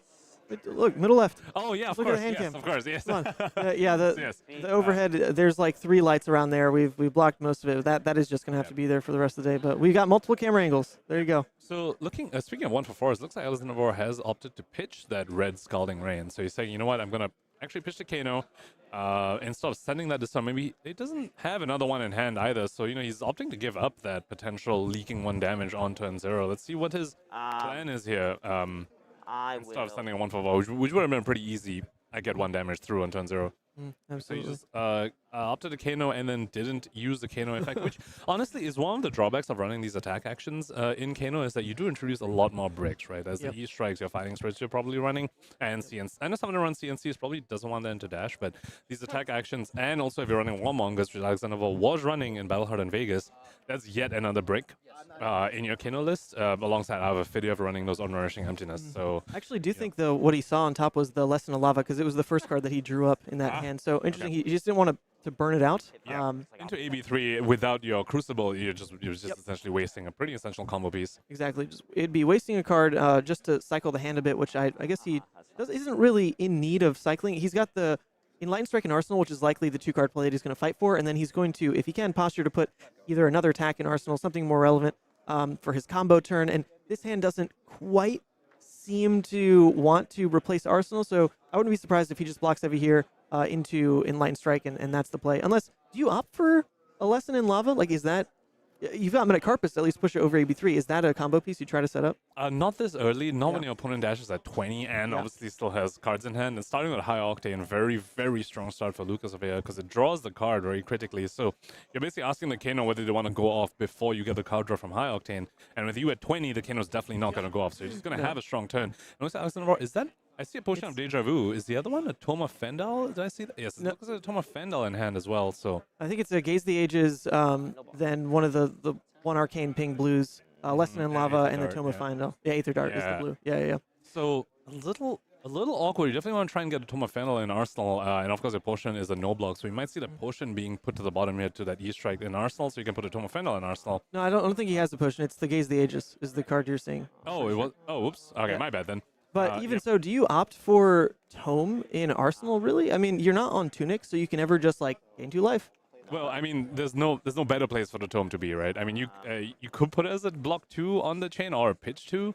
Well, it tends to be what you can combo with Kano, right? Like, you reveal to Kano, that's part of either a pitch deck play you go for. So in theory, if he's keeping a card anyway for E-Strike, it could just be to cycle out the 2 block there. Yep. Put the Tome on the bottom. I'm not entirely sure if the Kanos want to play that in Arsenal, but if he opts for it, he is the Kano god. So might change my perspective of how this is supposed to play out. So Lucas out here with, I believe, 2 action points remaining. He did boost twice on this turn, so 2 action points remaining. Coming with the pistols. Pistols definitely going to be coming a few more times on this turn here. So, and pistols coming in for 2 kind of, it leaves ask your opponent very awkward questions because obviously Kano, a lot of cards block 3. You bring force like block 2 effectively on your cards and getting a full block 3 value, and that's really one of the strengths of Dash. And cards like High Octane is you get to send a bunch of 2 attacks at your opponent and make them you invite them to be very inefficient with the cards. He's going to say no blocks on this. So that's well, there's more opportunities, right? Like you said, there's already the second action point. So he's going to make the same choice again. I doubt he really wants to keep this effective 4-card play, though. I don't quite see how it combos together, but maybe he's valuing just poking a bit with that lesson. Yeah, and E-Strike for Go again seems to be the line he's opting for. Just not the most efficient use of E-Strike. Like draw a card is obviously the most efficient thing you can do with a card. So, but drawing a card in Kano, there can be a lot of bricks on that. You know, you draw into any kind of your blue. Like, do you really want that in Arsenal? Not really. It's not quite as good as arsenaling the new tome that's about to come out for Dromai. That's a blue you can arsenal effectively. Gain 3 resources. Kano's not quite the same. If you're just arsenaling a blue, it just doesn't do anything. So he's thinking still. It's the same decision point 3 times in a row that he's thinking just as long about each time. It's kind of funny. Yeah, it looks like he's putting a tomb to end up blocking. He's saying, you know, I'm too low to like try and set this up at all. Like, because you need to really keep your whole hand if you put that in Arsenal and, you know, gain as much life as you can from the card. So he's saying, it's not worth it. I'm just going to get rid of it. I'm going to E-Strike for 7, looks like, and opting to Arsenal the lesson, very likely. Okay, yeah, so he is going for... Oh, careful there, Lucas. So he is going for lesson as part of maybe the combo push turn, because Dash does still have to burn cards to present lethal now. There's only a few cards where you can just say, make a choice now. Like if you lead with a Throttle, for example, that is going to make Alex have to decide right then and there. But if Alex is going into potentially killing from 20, which is, man, that's asking so much because there's attacks in the deck as well. But if that's what his plan is, then Lesson, you know, still has room for him to kind of count down Lucas's cards, watch what's played, watch what's pitched, and maybe get a Lesson jab in to get a tutor. Whereas a baseline 3, if Lucas just pitches in blue, just does nothing. And here we really see the strength of Pounder over here. I mean, this T-Bone itself, a pitchless card already representing lethal to Alex. And that, if Alex puts a card to block over here, that instantly reduces his kill threshold by very, very much. And Lucas hasn't even pitched a card. This is holding on to 2. And I believe the life totals weren't completely updated. I think H-Strike came in for 7. Lucas only put 5 block in front of it. So Lucas might be at 18 here. And so yeah, looks like they're fixing it right there. Yeah, so 18 threshold, but Lucas is putting lethal on the table. And this is one of the things that makes this matchup very, very difficult for Kano, is that Dash very effectively just puts lethal on the table immediately while holding cards back and having enough resources to make use of the full AB3. Yeah, actually, Tekla was still there, so I misspoke. The 5 is presented right now, even on a piddly T-Bone. You don't have to ask for the Throttle, which seeing the Throttle would have answered a lot more questions for Alex. Then it's like, what's your pitch look like? You have to commit there. But it's just the T-Bone. This shows nothing. This shows there could be 2 blues right there. You know, it could be 2 more 0-for-4s or whatever the heck's coming. And Alex doesn't know. If he's trying to go for the kill, the decision point needs to be now before he commits even a singular card blocking on the chain, because no equipment is going to save him. None of his equipment blocks. So the choice is now. And this is really just the second. This is Lucas' second turn. Which again just shows the power of Tekla Pounder here and why Dash is one of the heroes that, you know, people bring, because it is the only hero that can realistically outrace even something like Chane. Because Chane early on, you know, a little bit weaker before they get their soul shackles going, and Dash is the opposite, saying the strongest in the first few turns, while the Pounder is still there. And putting his lethal on the stack for Alexander Vor to deal with, he's definitely not happy about this, because if he's forced to go off, which it does seem like we might see him do, because once you start blocking in this position, you're just going to end up like leaking a bunch of the pistol. So we might see him just go off if he has the resources to do it. Yeah, I think we saw he's got a Blazing in hand, and then at least 3 blues, right? Like, that is almost best case in terms of he's got a Stormstarter's target. Yep. Oh, well, sorry, not Stormstarters. He's got Stormstarters already with Lesson, but the Blazing at least could be like the Ragamuffin swap, however he wants to work that. Yep. And then the Lesson, the thing is without Crucible, the Lesson can at most only, the Lesson might only come in for 1 over, which means you can only tutor for a 1 cost. You can't find the red Emeritus that he definitely would like to find. So, well, he's activating a card here. Hold up a second, Punkage. We have a voiceover button for Storm Striders. Here it is. That's Alex, actually. He voiced that himself. I got him to record this early. Yeah, so it looks like he's going to come in with the Lesson, probably going to be buffed with the Metacarpus, and Lucas very likely going to be blocking 3 unless he's stuck with 2 reds in hand. Very likely going to be block 3 to prevent a search of something like the red Emeritus. It looks like his hand is 1 blue, 1 red. It looks like a red throttle and a blue zipper hit, if I'm not mistaken. So he can prevent 4, but it can't all be on this Lesson, right? Because he's capped at this AB3. So a tutor will come through. Yeah. I wonder if Lucas ever doesn't fully pitch into AB3, though, because... So if he doesn't, he's allowing Alex to find something like a red Emeritus, which would be very, true, very scary. true, yeah. Of course, I mean, even 1 going through Alex might not even opt for like a 1/4. He might opt for one of the tomes. He might opt for like a Tome of Aetherwind to really just try and fish for more things. So the Metacarpus is coming really, really handy here to really just get I'm guaranteed to get a tutor unless you have an Oasis, which, I mean, Dash doesn't run because it's generic. Yeah, no, not yet. Maybe the new Dash when you just peep. Like, maybe you can get away with it then. Maybe. Yeah, so the 1 damage leaking through here opens up quite a few options for Alex. I would be surprised to see Lucas not pitch the full 3 to this. So looks like he is pitching to the Waning Moon first, blocking 1 on that. Interesting. Yep. So Alex really layering his triggers very well there, saying, all right, Metacarpus triggers on the stack and responding to that with the Waning Moon, telling Lucas to decide how much he's pitching to Waning Moon before Alex gives the information of whether he is pitching to his Metacarpus. So the way Lucas paid into Waning Moon there, in theory, like he took... What, 2? He took 2 because it was coming for 3. So by him showing 2 floating, though, what does that really do for Alex's POV here? Because, if he's holding another blue, then why not just pay in for the full 3? I mean, this kind of shows that Lucas doesn't have a blue, right? Like, he's giving full information. To some extent, it's a little difficult to I think, make the call on Alex's side. Usually as Kano, you kind of always just... You always play around your opponent having 2 blues. And also, this is the pop-off turn, so even if Lucas has another blue, this would be a totally fine pitch, because there's going to be way more instances for you to AB later on down this turn anyway. But Lucas finally, he did block the full 3, as we talked about. Very surprising to allow Alex to tutor a potential 2 cost in that red Emeritus. So he's saying, all right, I'm pitching the full 3 to his Lesson Lava, but I'm completely empty-handed now. So this is some math that Alex needs to do. He has leaked 3 damage so far this turn, 2 on the Waning Moon, 1 Lesson Lava. Now he's deciding on what he's going to tutor. Now he does have that Blazing in hand that we saw. Another blue, so he does have the Ragamuffins play. But how many resources? He might even... I mean, sometimes it's the case where you just find a blue just so you can Ragamuffins and guarantee that you draw a blue.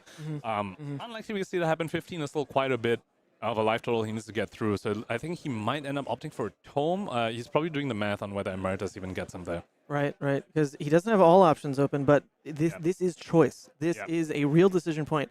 Because even guaranteeing that you can fetch a tome here, there's no guarantee then of what it would draw. So when the Kanos really go deep into the what ifs and the possibilities of all these lines, sometimes they really go as deep as, okay, so it has to be I grab tome has to then draw another blue plus like the red here so that I can then change how I want to Ragamuffins and then draw another blue. And then the random hit that you Kano into. Remember, he's also running attack action. Also so he does have breaks. So, and he can't find the Emeritus. So I think he's doing the math on whether 1/4 gets there, which... I mean, we know the math. 3 damage has gone through already. Yeah, here, you got a pen and paper. Yeah, Go for it. So if he does a 1/4 and does manage to pump it on Metacarpus, the Blazing at the end, it will be lethal. Because the 1/4 becomes 2 for 5 with the Metacarpus. That's 8 damage through. Lucas is on a 7. Blazing comes in for 8. Oh, wow. It's about whether he has the resources to be able to make that play. And this is where what you randomly draw off of Ragamuffins could, make the difference. Now I guess we can do the math of how many resources he had. Right, so he'd be tutoring Lesson goes to the top. It does not banish, right? It just places it on top. So to pay then into the Kano ability is an entire blue, and then to pay into the Metacarpus is 1 and 1. Yep, so that's already... But he does have Spellfire Cloak as well, so... So that's 5 that he would need there, and then the Blazing would have to be swapped on top with Ragamuffins, then paid into with another... blue, right? So he needs 8 resources to pull this off. Which means he would need to draw blue from Ragamuffins. So he's got... So he needs 6 that are not Yeah, he needs 6 from hand rather. So it actually does have to be the blue that he has in hand plus Ragamuffins drawing a blue. That's actually it. He needs crazy. it. Well, yeah, well, it's a big ask to have to draw a blue off Ragamuffins, come right? on, he's got it. If you miss on that, you actually just die. The Yeah, on the stack. So he might. Oh, what are you talking about? He can. This is not in blocks. This is before blocks. No, but as in, if he goes for Ragamuffins play, he won't have any cards in hand anymore. I guess he'll have, like, what he draws from Ragamuffins. The one that he draws. Blocking with that, I suppose you could do that. But yeah, it looks like he's already doing the tutor, and critically, the Lesson Lava has already hit, so he does need to resolve this now before doing the Ragamuffins. You can't, at this point, you can't Ragamuffins first and decide what you tutor because you need to resolve the Lessons Lava right now. Yeah. Oh, he's thinking. Well, I wonder if he's doing the thing where, like, you look at the top of the deck, you're like, dang, did I just have it, Natty? It always feels so funny. Because if you find the 1 for 4, you gamble on the blue, but if you find the tome, you're gambling on drawing blues off your tome and then banishing a 1 for 4 from your random Kano activation. So it's really how much faith are you putting in your deck right here? Well, it's Alex. He knows. Okay, so here's the thing. Like, Alex has put so much time into Kano, and it's rewarded. This man actually has topped his name, topped first Pro Tour, right? With Kano, he just topped the Battle Hardened. I'm sure there's a lot in between. Didn't he? He does well, like the AGE events. The man actually like really performs with Kano. So he's kind of gay as the ages. Well, this changes. So I mean, so this is a blue that you opt and it goes back to your hand, but it is critically not extra damage. So he will need to find extra damage off of this opt. So he's going to play, instead of Tomb, instead of a 1 for 4, this is my best out. And I mean, he is a Wizard Master. He knows the permutations. He's making the call that this is the best. This is his most likely outcome in a deck where he runs a bunch of attack actions. Right. So in theory, this gives him like the extra opt 2 on top of blue. So he now needs to, in those top 2 cards, see a blue and a 1 cost, which he could then reorder to make better for himself. Yeah, or even Tombs, right? You could even find Tombs on the top. So it's Tombs, 1 for 4s, blues is what he's really hoping to do. So this case is basically Talismanic Lens. So he basically just generate a Talismanic Lens on board. I think this is my best option instead of gambling that I draw a blue off Ragamuffins or gambling that I draw the correct cards off of Tome. Is saying I'm going to opt to and then do the whole Ragamuffin shenanigans. I said before this game that I really wanted to see a great Kano player on stream because how exciting it is. We're only on turn 2, and there's been more to talk about than any Chane game. Okay, so that's an E-Pot and a Scar. Not what he wanted to see at all. I don't know what auto he drew them in, because if he did... It was Scar top. I was Scar on top, so the Ragamuffins play wouldn't have been the way anyway, but okay. We might just see him send these both to the bottom and then just make a blind Kano. It is, it's a true opt. So you do have the option to send them to the bottom. Yeah, send them both and just try again. Yep. The E-Pot on top. The E-Pot on top doesn't exactly solve how he needs to Ragamuffins, right? Okay. Here we go. Something's changing. He left the E-Pot on top. He did leave the E-Pot. Sure. I'm gonna put Kane on the stack. Okay. Okay, actually, yeah. So that does guarantee the blue. Yeah, okay. So it guarantees 1 blue. Yeah, but then he needs to. This is going to be a blind Kano. But then this Kano needs to be the 1 cost. Yeah. Right? Here it is. Can it be a 0 cost? I don't think. Oh. What is that hit? It's another blazing. Isn't that effectively? So that's not enough, because that's 3 right now. With the Metacarpus goes up to 4. Looks like Lucas is going to survive on 1. Yeah, it's exactly 1, right? Because that's only coming in for you Metacarpus it to 4, not 5. Yeah, you Metacarpus it to 4. And then you go down to 1, and then you lose T-Bone is I believe the math over here. Let's see. Oh no! Oh wait! 3. Okay, we missed some of the multiplication there, or however it's going down. We might have messed some math up. Not because I have cloak, so I pitch the blue 1 float, Emeritus, and then I have the blue. So it's exact. Or tome into spell. Yeah. Yep. Okay. So they're talking through. We missed the Spellfire resource actually. That was an extra Metacarpus. Does that quite get? No. That's what I was counting here. We counted 8 resources that he needed. There were 2 showing. There was 1 floating and the Spellfire. So it needed to be 2 blues that he found, which he did find the 2 blues. Yeah. It needed to be the 1 cost there. He pays into it. Spellfire's Metacarpus. So he got a Metacarpus both blazings. He got a Metacarpus the first blazing because of the 1 float, and then he got a Metacarpus the second blazing because of the Spellfire cloak. And I believe that actually got him. Did that get him to exact or not? I don't think so. No, Kano lost. Kano lost. He did not win. He did not win that game. Yeah. He did not win that game. That's what we have this screen for. That's what we have this screen for. This is Dash win over Kano. We're going to go set up the backup cam to pick up another one of the games to see what the deciding match point is, and we'll be right back.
All right, we are back with the backup game here. So just to fill everyone in, Punkage went to the bathroom or something, so we got Solocaster on the mic.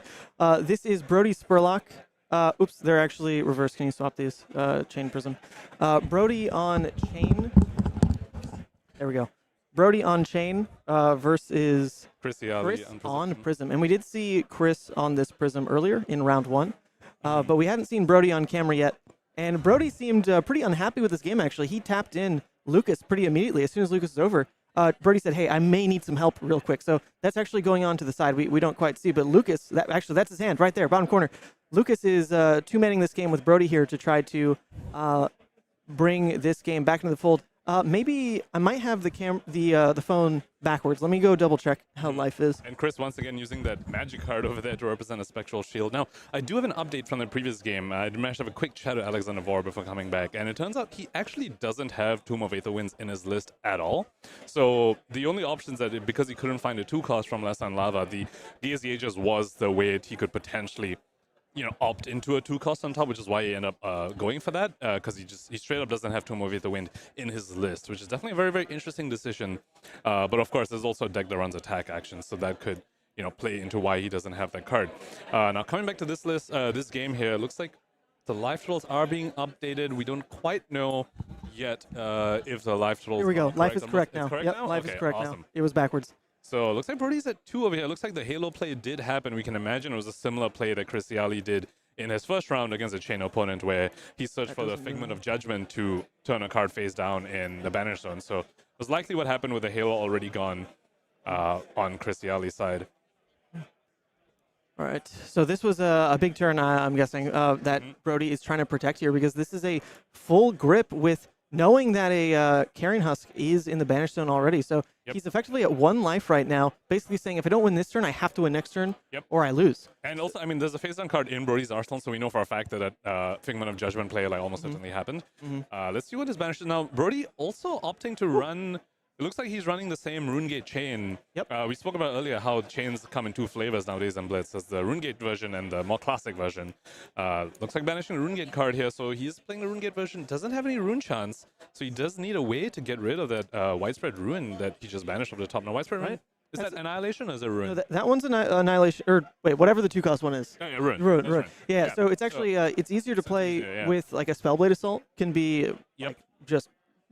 Yeah, you just Soul Shackle it, boom, go again, Art of War, go again, whatever you want. But you've got hand's already gone though, so that's pretty important. He does need a generator very quickly. He's putting another RuneGate card in his banish. Well, this He's is gonna still need to not get rid of both impossible of them, to yeah. play out. There's a world where like that Art of War said go again, Yep. and you can Spellblade Assault into like Soul Shackle, into like Revel. like yeah, Revel would be it, not Read the Runes because that would need to go again. But yeah, there are worlds. Okay, so he's showing the Spellblade Assault. Something's cooking here to get these out. Although he wouldn't need a non-attack to turn on Revel, because Art of War is not a non-attack. True. So, I mean, we know this list runs stuff like Marvin Skies. Yeah. And I know some of them are running Funeral Moon as well, which is a very, very interesting inclusion, because, after all, that card is just one rune chant in the end for one full card, but, it can turn on a discount stuff and can turn on Revel. So, see whether he has that. We don't quite have access to a deck list yet, but Brody needs to figure out a way to get both these Blooded cards out of his banners on right now. I mean, he did make the play to put that second card there, so either it was his only option on Art of War and he kind of needed the bail, or this was something he planned around an Arsenal play to perhaps bail him a bit, or it was Hail Mary to begin with, and he just didn't really have great plays and just had to hope that this 5-card play did something into the Prism here, because we're looking at a Prism that's effectively at 17 life right now. Oh, and that is a red Spellblade, so better than... Sometimes this list runs the yellows and blues, because you just care more so about the rune chant generation than the attack itself, so finding the red here is the most damage it could present, so that's nice. Nice start. And Brody not representing the +1 on the Art of War, so we can imagine he went for the go again, also particularly because of what he banished. We can definitely imagine he went for the go again. So it looks like he sent the Spellblade Assault at the Angel. Looks like Chris didn't even... either that or sent it to face and Chris just didn't block at all. But in any case, Angel's off the board. The Ward 4 is completely eaten up. Got full value from the Ward 4 there. And the rune chants haven't quite been dealt with yet, which...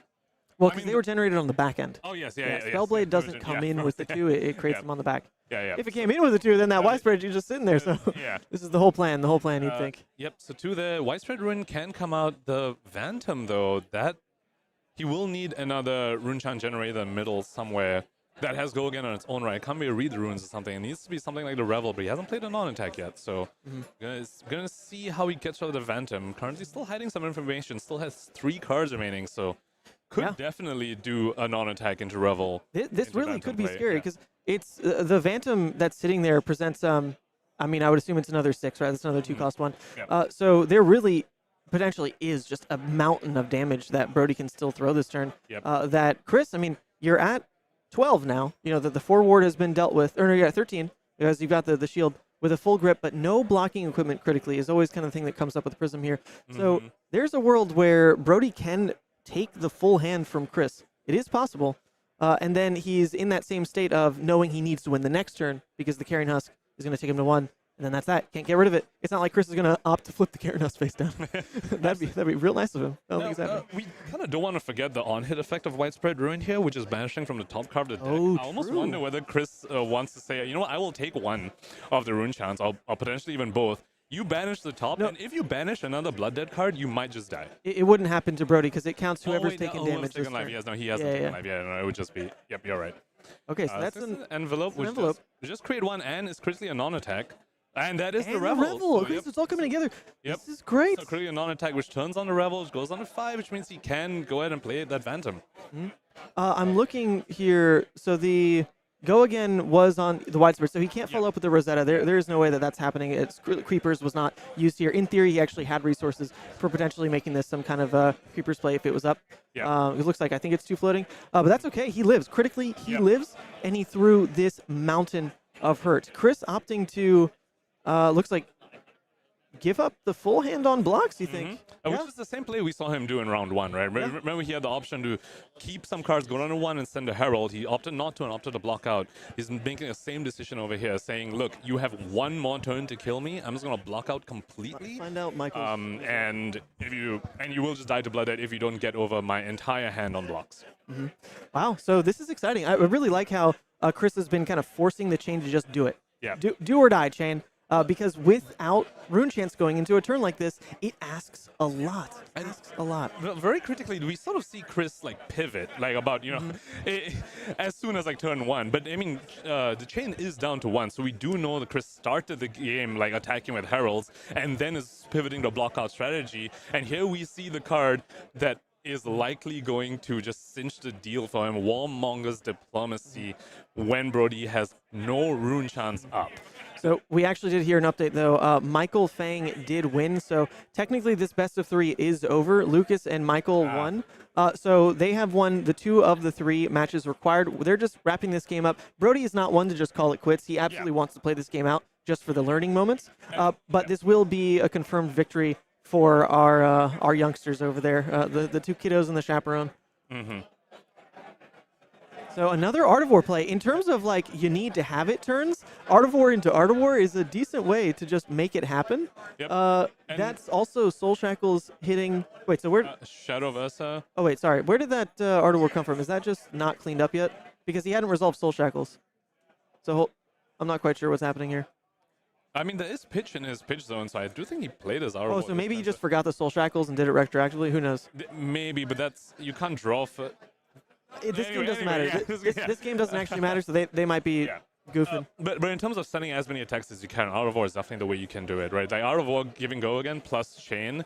You can actually send 3 attacks this turn. And remember, Crystal's deck does run a bunch of no blocks. So Brody potentially playing to his out here, saying, look, if you drew a Figment, you drew your Genesis or your Merciful or whatever, all these cards that don't block, and I send 3 attacks at you and you're at 5, I can potentially get there. But of course, a lot of his attacks are Rune Gate attacks. So could be trouble. But also Shadow Versa, yet another attack he could send. You know, you banish a Blood Deck card, you give it go again. So it could be a 4th attack he potentially sends. If he has the correct hand for it, in a deck that runs a bunch of Rune Gate cards, it is a big ask. But as you said, Brody not one to just call it before the game's actually over. It looks like they need to do a little more digging here because the team has decided, you saw all those hands pointing at stuff. Seems like they've collectively decided there needs to be a little bit more digging done because this is do or die anyway with that Carrying House guaranteed presenting the self-kill. So the Ebb and Fold being used to dig. Hand Filter, that widespread is not likely ever seeing play on this turn, but they were lacking some kind of card to try to hand fix here. And I mean, there's 4 Blood Debt, so death is coming one way or another. You can't play all those out, buddy. Yep. Oh, okay. Yeah, can you actually respond to the Shackle trigger with Art of War? Yes, because okay, maybe that's what happened. Shackle does say action phase, yes. Okay, so there you go. Maybe that was it. Yep. Which also is a window for the opponent Prism to actually put on an ALS before you even shackle anything, but yeah. Oh, true. Yeah. Does that? I would assume the Advent list does play Arclight still, right? Or maybe not. Yeah, I'm not entirely sure. OG Prism definitely does, but these the Figment's already a bunch of like high cost non-blocks that you kind of run when you run the Advent list. So maybe ALS is a bit too much of an ask. But it looks like Brody is sitting on 3 blues. One of them being a leader charge definitely can't be played here because he chose War on the Warmongers Diplomacy. But he has all the pitch that he wants. Yeah, absolutely. There's all cards face up now. I think technically this is because time in the round was officially called. This game didn't matter anyway, and I do think Brody would likely if this match actually mattered, it would probably be the. Well, no, because this turn would complete even if it did go to time. So we would know the game. Brody's just gonna bump the fist there, call it over, not play it out here because the best of 3 was already won. We do have results that Briar took down Chane. No, here, I got it. Briar took down Chane, and then Dash took down Kano, and then this one was technically a concession at post things not mattering, but there we go. 2-1 for Lucas, Brody, and Michael. We'll jump over to the next round pretty soon, I think. So let's take a second to... Oh my God. Let's take a second to thank our sponsors again, and we'll be back. There you go.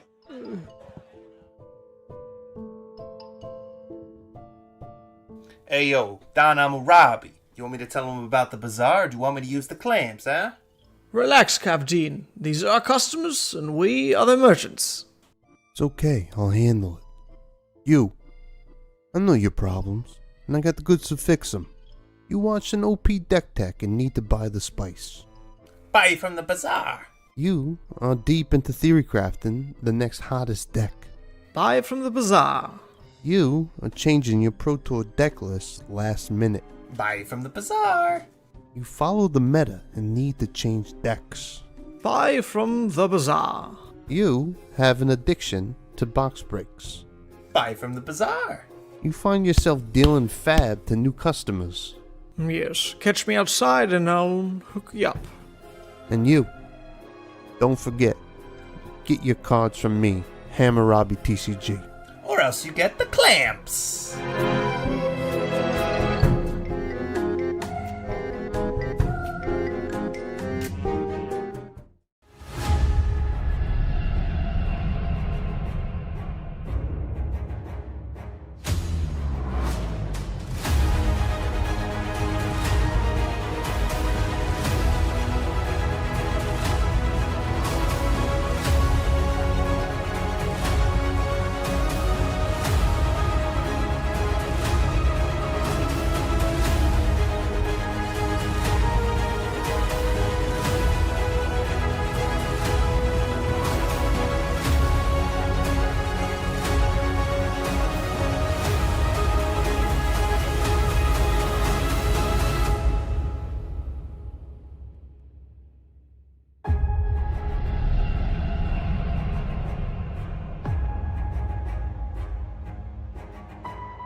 Go to ascent-gaming.com for all your Flesh and Blood merchandise needs.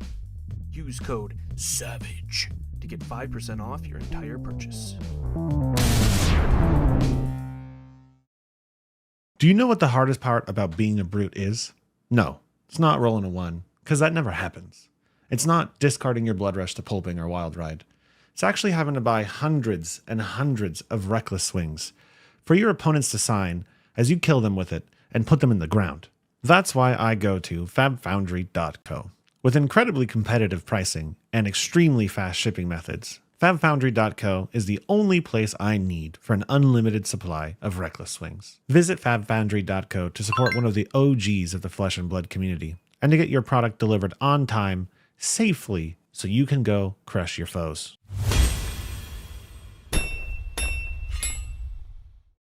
Hey there, I'm Joey from EDH Rec, and I'd like to help introduce a cool new addition to the Rec family. We've launched a great resource to help you out with your fab deck building. And in this short video, we've got a Flesh and Blood creator to help walk you through it. Basically, the announcement is, well, actually, I'll just let him explain it. Mansant, take it away. What Fabric does is gather a huge amount of competitive deck lists from a variety of sources and then provides useful insight for each hero and the formats in general. And here we have Dromai Ash Artist, a powerful and new fun hero from the Uprising set. Instantly, we can see statistics taken from the average of all the deck lists for Dromai. Now, the first thing you can see is the card distribution, pitch, and cost averages. Scrolling down, we get to the juicy part, what I definitely want to see, the most popular dragons. Notice how Invoke, Chromai, Kyloria, and Miragai are showing up nearly 100% of the time in Dromai decks. These are clearly the staple dragons you want to start your deck with. Thank you for tuning into the video here, and be sure to check out my content on Mansant at YouTube, streams, gameplay, everything to do with Levia, and keep your eye out for Fabric as well. Future features for sure. Try it now, a great tool for Flesh and Blood players right here on fabric.gg.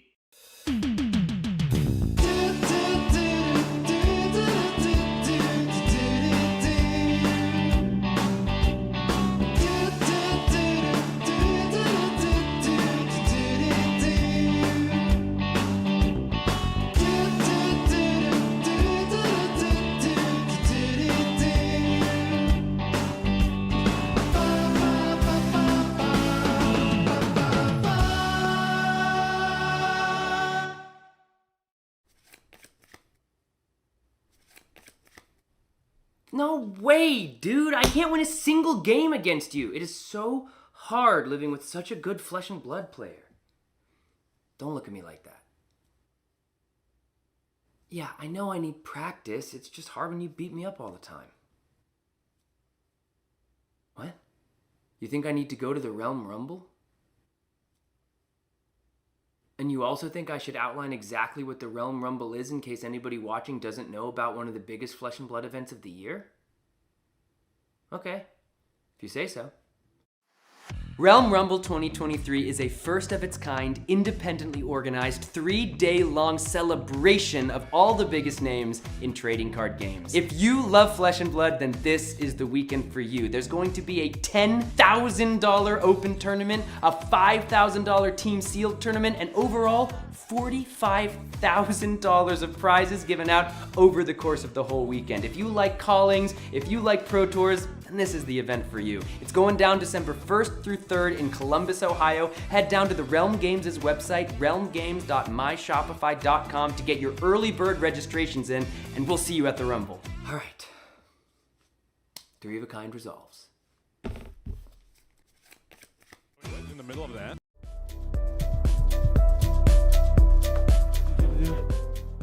All right, everyone, welcome back. We've got next up round 4 coming soon. We had a little look-see around the room, and there is some spice that we're really hoping to catch on camera. Sorry, I'm leaning into the caster space. I'm all the way in the producer space now. Here we go. This is a POV.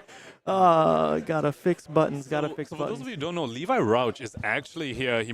I think he had plans to be in Portland this weekend, but couldn't find a team at last minute scramble to just find a team to join.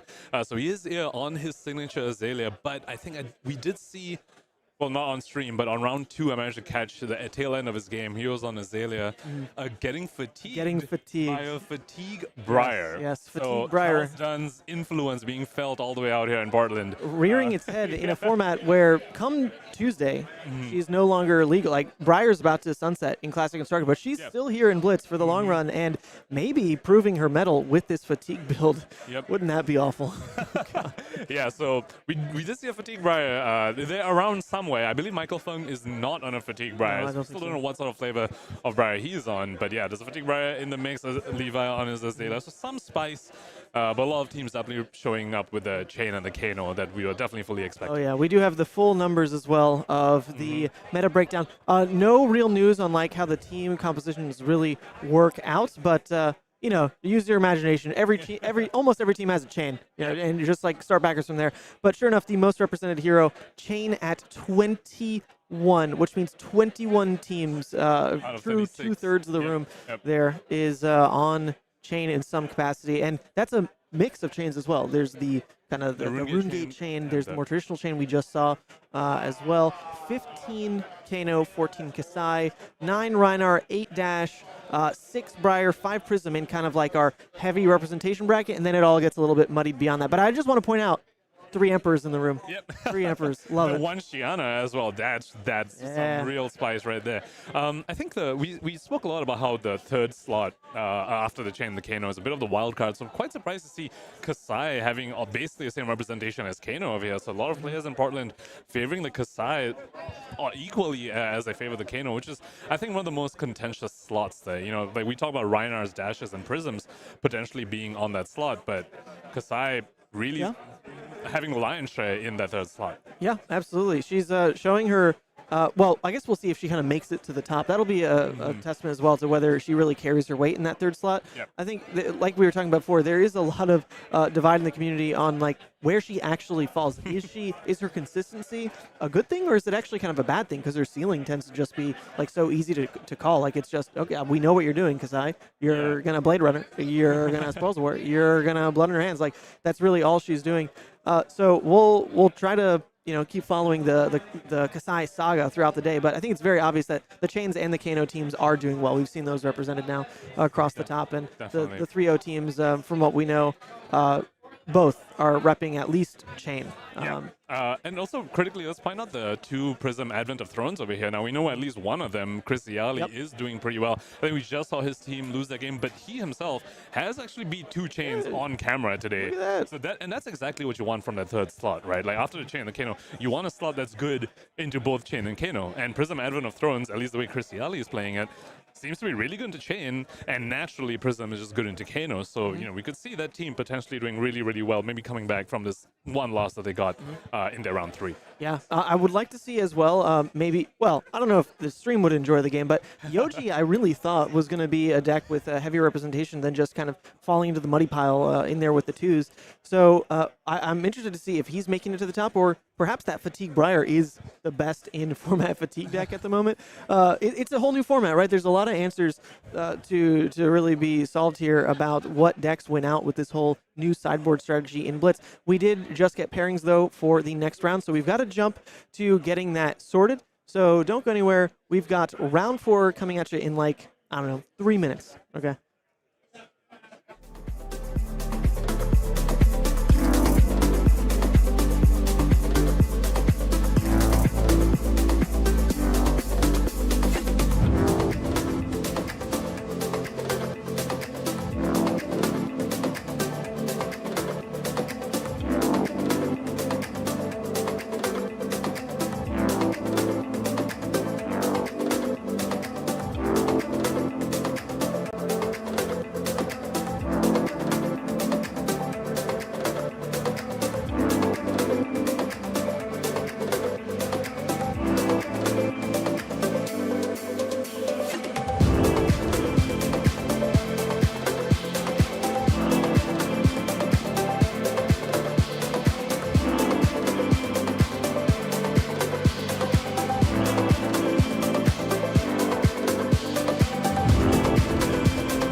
Welcome back, everyone. We've got round 4 as promised, and this is a variety match, folks.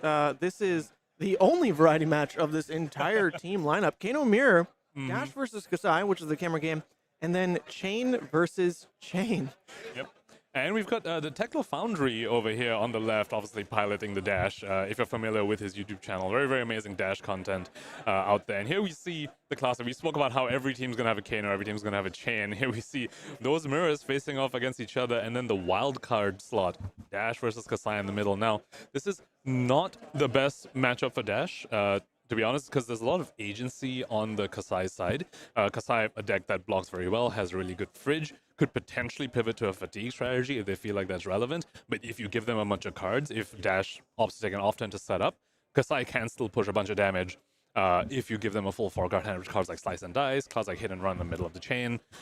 So, you know, this is a bit of a tough matchup for Dash, but someone like Marco is very, very well versed. I saw him practicing this matchup last night, so let's see how this ends up going. I mean, yeah, come on. This is the Techlo Foundry. If there's a Dash who's solved every matchup in the game, you'd hope it's this guy.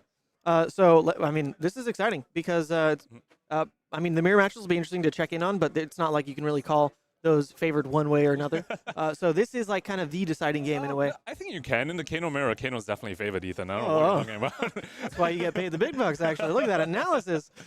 But, okay, no, to be fair, the chains could be different. And that's actually worth catching for just the stream's sake. Like, is it the Rune Gate? Is it not? So that'll probably be our backup game if their game doesn't go longer than like. To be fair, I mean the same thing applies for the Kanos as well, with the attack actions versus the more traditional. And in that one, the attack action Kano is definitely much more favored than just a typical arcane list. And I believe the Kano on Marco's team goes by the name of Dylan. I believe he's playing a traditional Kano without the attack actions.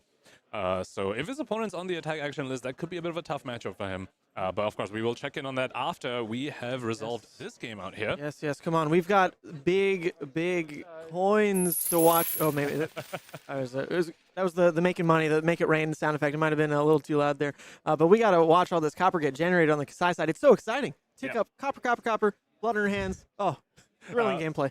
And going back to the Kassai, you know, potentially executing a variable game plan where they can pivot into fatigue or into like a more aggressive strategy, which is, and that really shows that Marco understands his matchup because he's opted to start with the induction chamber over here, saying if I just start with Pounder, I might just get fatigued. I need to have the chamber here just to insulate myself against a fatigue strategy somewhat in case the opponent Kassai does that. Because if I flip a Pounder, my opponent Kassai will just say, I'm just going to fatigue you out with my amazing fridge, but at least something like Virulent Dynamos that just keeps refreshing itself as well. This is life you keep getting back. So he's saying, Chamber, don't try and fatigue me, and let's just make this, you know, as fair a game as we can.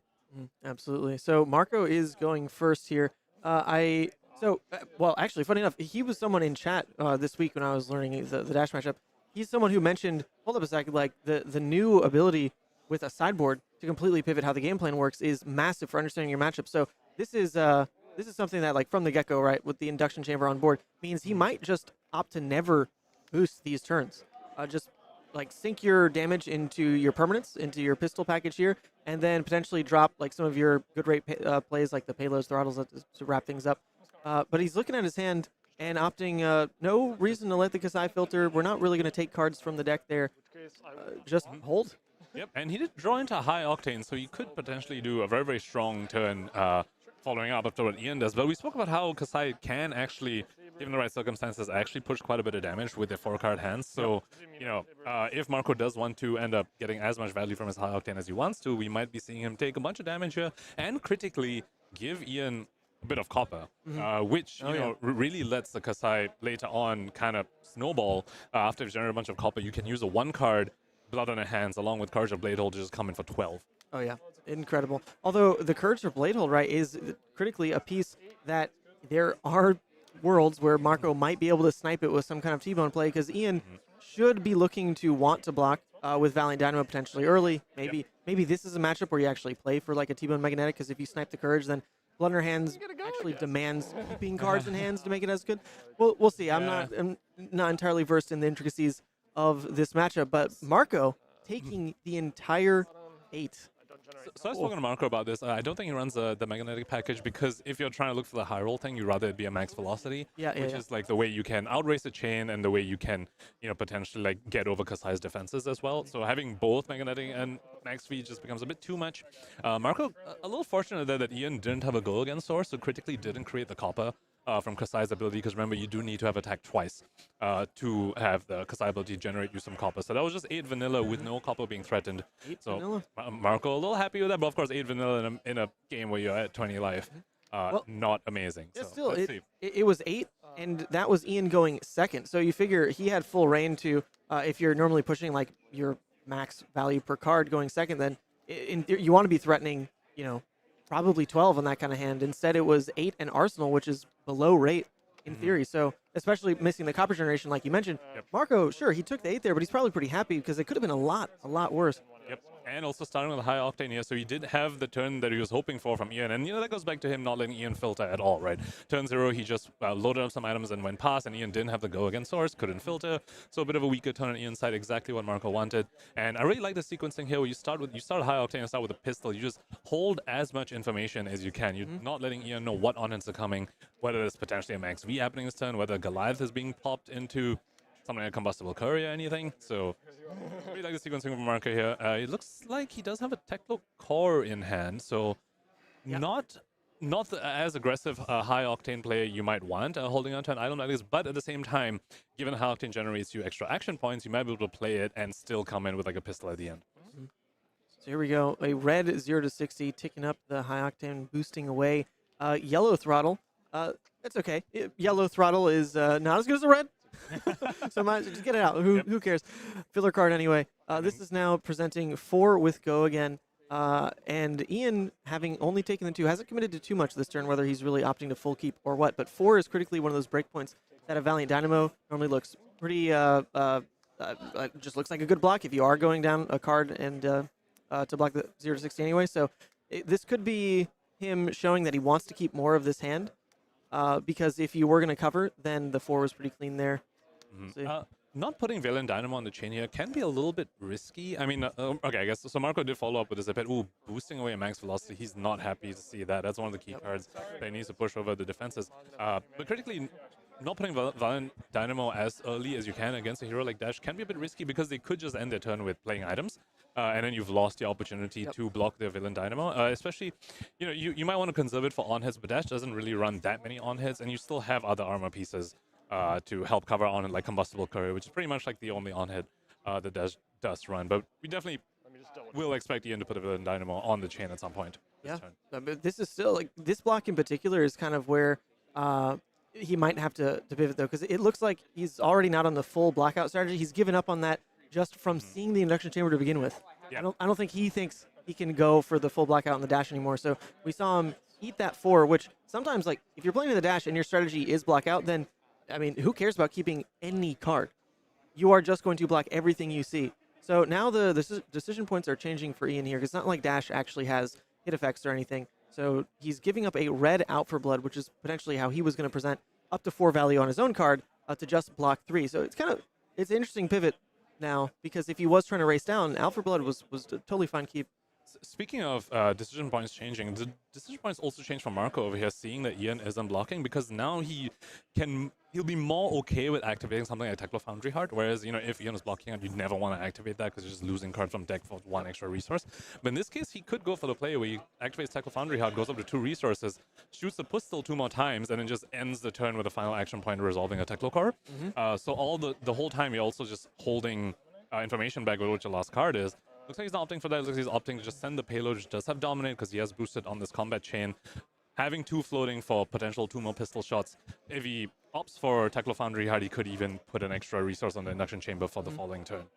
Yep, so this is all cards face up for Ian. He's got to make his choices now in blocking, but this is really punishing if now he did want to pivot into the blockout strat, because this is Dominate, like you pointed out, and then the subsequent attacks are going to just be 2. So if you wanted full value on blocks, then missing that 0 to 60 was pretty critical.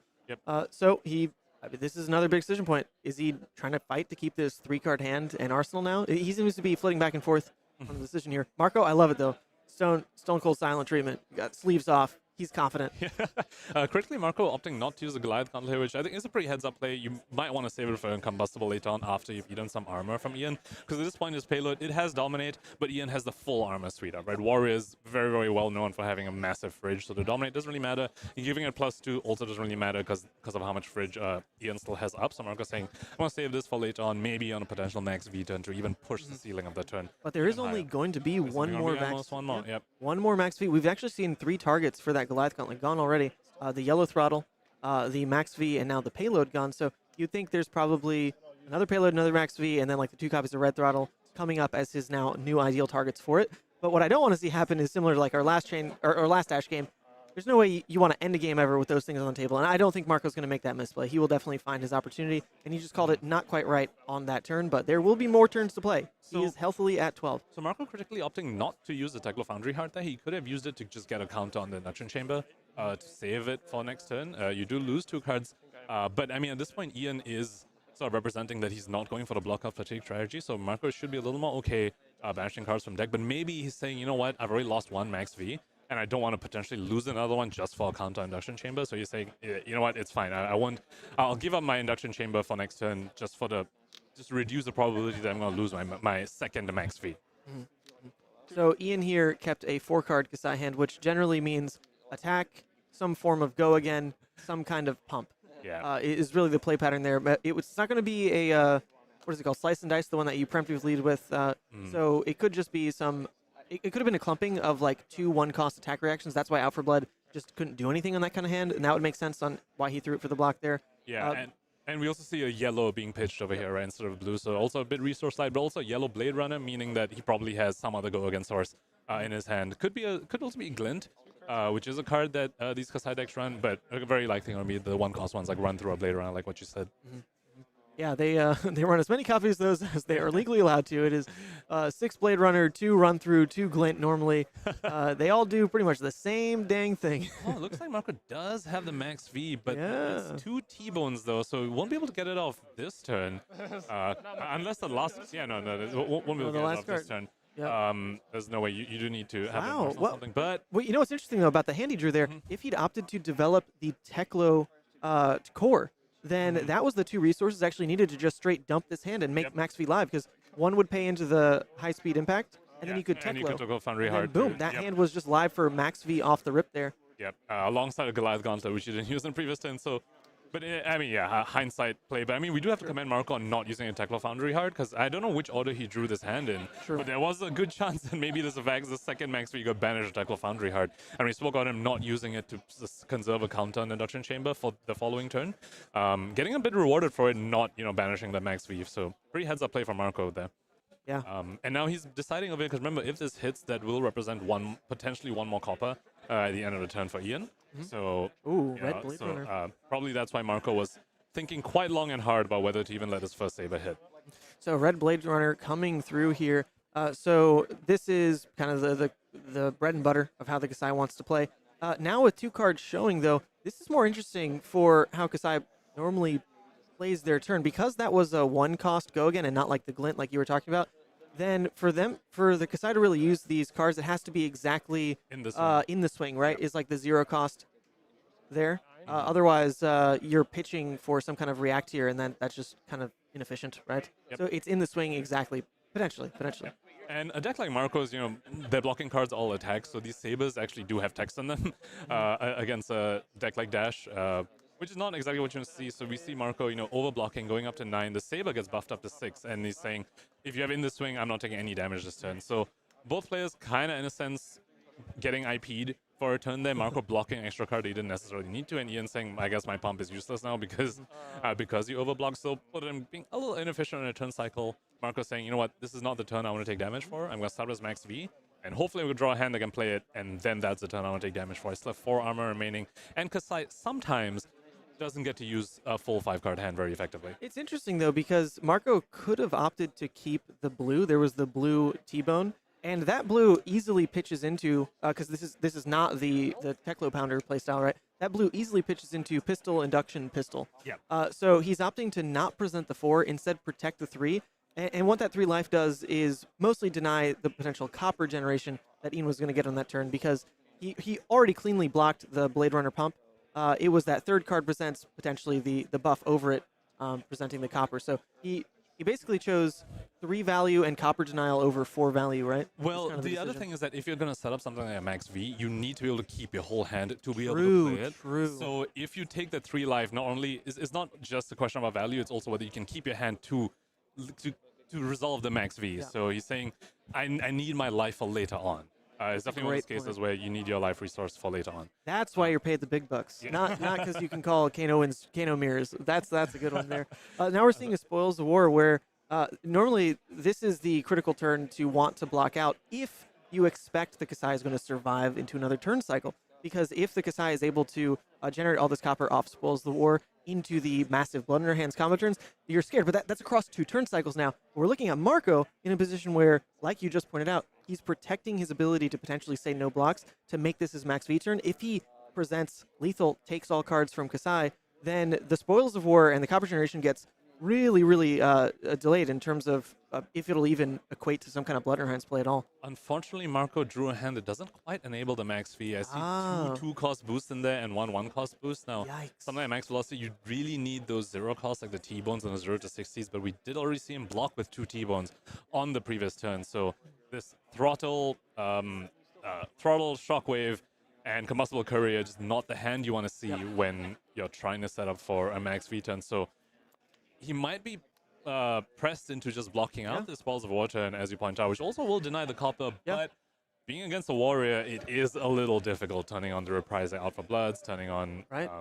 Because Marco has no reads on this hand. This was a full pass, right? His last turn cycle was block 9, set up max V. So whether Ian's 5-card hand is actually live or not, Marco has no read on because it was just fully passed over anyway. This could be actually a really bad turn on Ian's side. Maybe, it's just nothing but reacts that give go again. But Marco just has no ability to really guess on those fronts. So his blocks here are going to be a little bit on the hand filter side, I guess. Just giving up on the max V play entirely because that's the second one of the game, putting it now on the bottom. So he's giving up on how the turn cycles will play out. His assumption that he will actually be able to survive and keep a max V turn again, I think, right? Yeah, it's a very, very disciplined play by him. He's saying there's only so much you can block out in Blitz against something like a warrior before you're going to be forced to, actually, just lose life and give up the max V anyway. So he's making a call now. He's saying, you know what? This hand was supposed to be the hand that could turn it on. It can't. I'm just going to get rid of it, and we're going to pivot to a different game plan. Now, going back to a conversation about what reads could have in Ian's hand, remember the previous turn, Ian was representing the second swing, which didn't end up getting played because Marco did the overblock. IP you mentioned. So there's a good chance the only read Marco has is that there is the potential second swing, but that is still a bit of a read that he could have. The other thing I want to point out is the Blood on the Hands in Ian's pitch zone. We talked about the max V being a very, very critical piece for Marco's side of the game, and one of it's already being banished. That pitch is also something Marco has definitely noticed. That is the other key card on Ian's side of the table. One of it is gone to the bottom of the deck. The only way we can come back, it will be something like a Minerva trying to tutor it out. So Marco also knowing, being able to keep track of Ian's power cards over here. So both sides ostensibly just having lost one of their power cards. Of course, Ian doesn't know that the second one of Marco's is actually already at the bottom of the deck from the Crown of Providence. Wow, this is really, I love the Marco's adaptability on how he's playing this. This is something that I was really impressed by playing Dash this week with some of his tutelage even, was the ability for him to even, when Marco was in chat, calling out a play, next turn he might be, oh, you know what, that was wrong, never mind. There's new decision lines that are open up. And we're seeing that play out live here, kind of the back and forth of how he's deciding these turns, because now, even what we called initially on this turn cycle of perhaps he pivots and fully blocks out because he couldn't pull off the max V. This is a Spoils of War. He is apparently saying no blocks now to what will not be a max V turn, but just a different style of 5-card play, which at the end of the day, I mean, every card in Dash basically says go again. So you can present 5 cards worth of damage, whether they're the great rates you were looking for, whether they're the combos you're looking for, perhaps not. But Kassai is only at 6. 6, but does have the full fridge up, and that was the in the swing that we talked about. That was a pretty quite telegraphed in the swing from the previous turn, but Ian unfortunately not able to use the full hand, and we spoke about this. Another reason why Marco might opt for sometimes just giving Kassai the hand is because sometimes they do struggle with using the full 5 cards, and we see that happen to Ian here. So let's see whether Marco's able to capitalize on this. Those equipment should go back to the equipment zone with just 1 counter on the Techno Foundry Heart, and Marco with the full 5 cards. Does have Sparker Genius, but as we spoke about earlier, quite an expensive hand. However, Ian already down to 6. We can definitely see him be a little more liberal with the usage of the Tecto Foundry Heart, especially since he knows at this point he's not going to be boosting away a Max V or a power card because that's already at the bottom of the deck. So let's see how much damage he's able to cobble together on this turn. There's the red throttle at least, right? Which is a good pairing for Goliath Gauntlet. You figure in kind of the way that the pace of the game is playing out here, it probably is dropped on this turn. He opted to keep this style of hand. The 2-cost is right there. There's the other option in, was it a red combustible or a blue combustible? I think it's a red. The red? Okay. But and actually, this is very nice because you can actually Goliath Gauntlet on the throttle to make it 8. Because if you make a combustible 6, that's just an easy 2-card block. But also if you start with a throttle, you might be baiting blocks on the throttle while the opponent's at 6, and then you can do the combustible courier, which represents another on-hit that Ian will need to deal with. So Marco does have the potential to play a little bit tricksy over here. So let's see how he sequences this. As you rightly pointed out, he is quite a master at sequencing dash lines. He really knows how to play around Dash's flexibility with extra resources going into pistols, and when you do it to hide information from your opponent. He's still opting to tap his teammates for help here. Looks like one of the other games has wrapped up. I believe that game was the Chane Mirror in Seat C, so we'll get an update real quick on how that's looking, because perhaps, I mean, this is match point for one of these teams, in theory.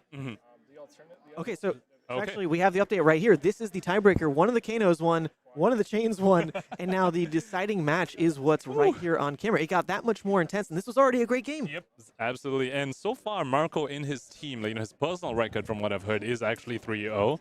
Nice. Him himself. So let's see if he's able to keep that up and get this match point for his team. Now, equipment-wise, he is quite loaded up. He has the Goliath Gauntlet still and the Achilles Accelerator as well, quite up. Then on the other side, Ian does have 4 copper. Now, it's not quite the 6 for the ceiling on something like Blood on the Hands, but 4 copper is still quite a lot. It is still enough, especially when opponent's at 5 with just 1 armor remaining. Even just using Blood on the Hands for 4 copper alongside the Courage of Bladehole can be a very, very difficult question for Marco to answer. So we have 2 really, really interesting board states over here. And Tempo is currently on Marco's side. He's deciding how to make use of a 5-card hand, and let's see. Let's see what he opts for in the end. They've still been talking through these lines. There seems to be differences of opinion by chance. Maybe they're all Marco's opinion. You know, he's probably seeing like 6 different lines here. So nothing's been committed to yet. Is kind of what we're still waiting on. How he's going to lead into this turn. I do think it's going to come down to where he uses the Goliath Gauntlet. Is it just for the raw damage on a throttle? Is it to push the combustible up to, like, in theory, demanding like 2 cards? There's the armor there, like you pointed out. But that is a must block. So if Kassai decides to give, like, 2 cards on that, then she likely can't give any more cards to have an effective turn. Kassai's turns really need to be 3 cards to do anything relevant. Well, that's kind of where the copper comes in, with 1 blood in a hand. 1 blood, and that's the scary thing about giving Kassai copper, is that in the late game, they can block out with almost the entire hand. Just keep 1, and if that 1 is a blood on the hands and they have enough copper, 4 is quite a bit of copper, alongside Cards of Bladehole, they can still do a very, very scary turn. And that is where, that is really the strength of Kassai, and why I think some people, go back and forth on the strength of this hero, is that throughout the game, you're doing these amazing, amazing mid-range turns with the go again, with the Saber being free, with Valen Dynamos repeatedly refreshing, but you do have this end-game push with the Blood on the Hands, with suddenly that turn cycle, you got like 20 points of value, because you block 9 and then send 12 with 1 card. So incredible addition to Kassai's play patterns. I truly think like Kassai before Blood in her hands just really felt like a deck that her ceiling was just so low. So low. You did the same thing every turn. You almost had to like cheese your opponent into a win by having an attack react when they're like, not blocking around it. That was like the only win con. Now you actually, like you mentioned, do get to build in to this final push that goes beyond blocks generally, that goes beyond like the normal card rate and does something truly unique for the Kassai deck. But will we even get there? Because here comes Marco with the Goliath Gauntlet commitment early. Here we go, but also committing to loading induction and Teklo early. So this is because he doesn't want to break the chain later on. I believe because Combustible cares about the chain, right?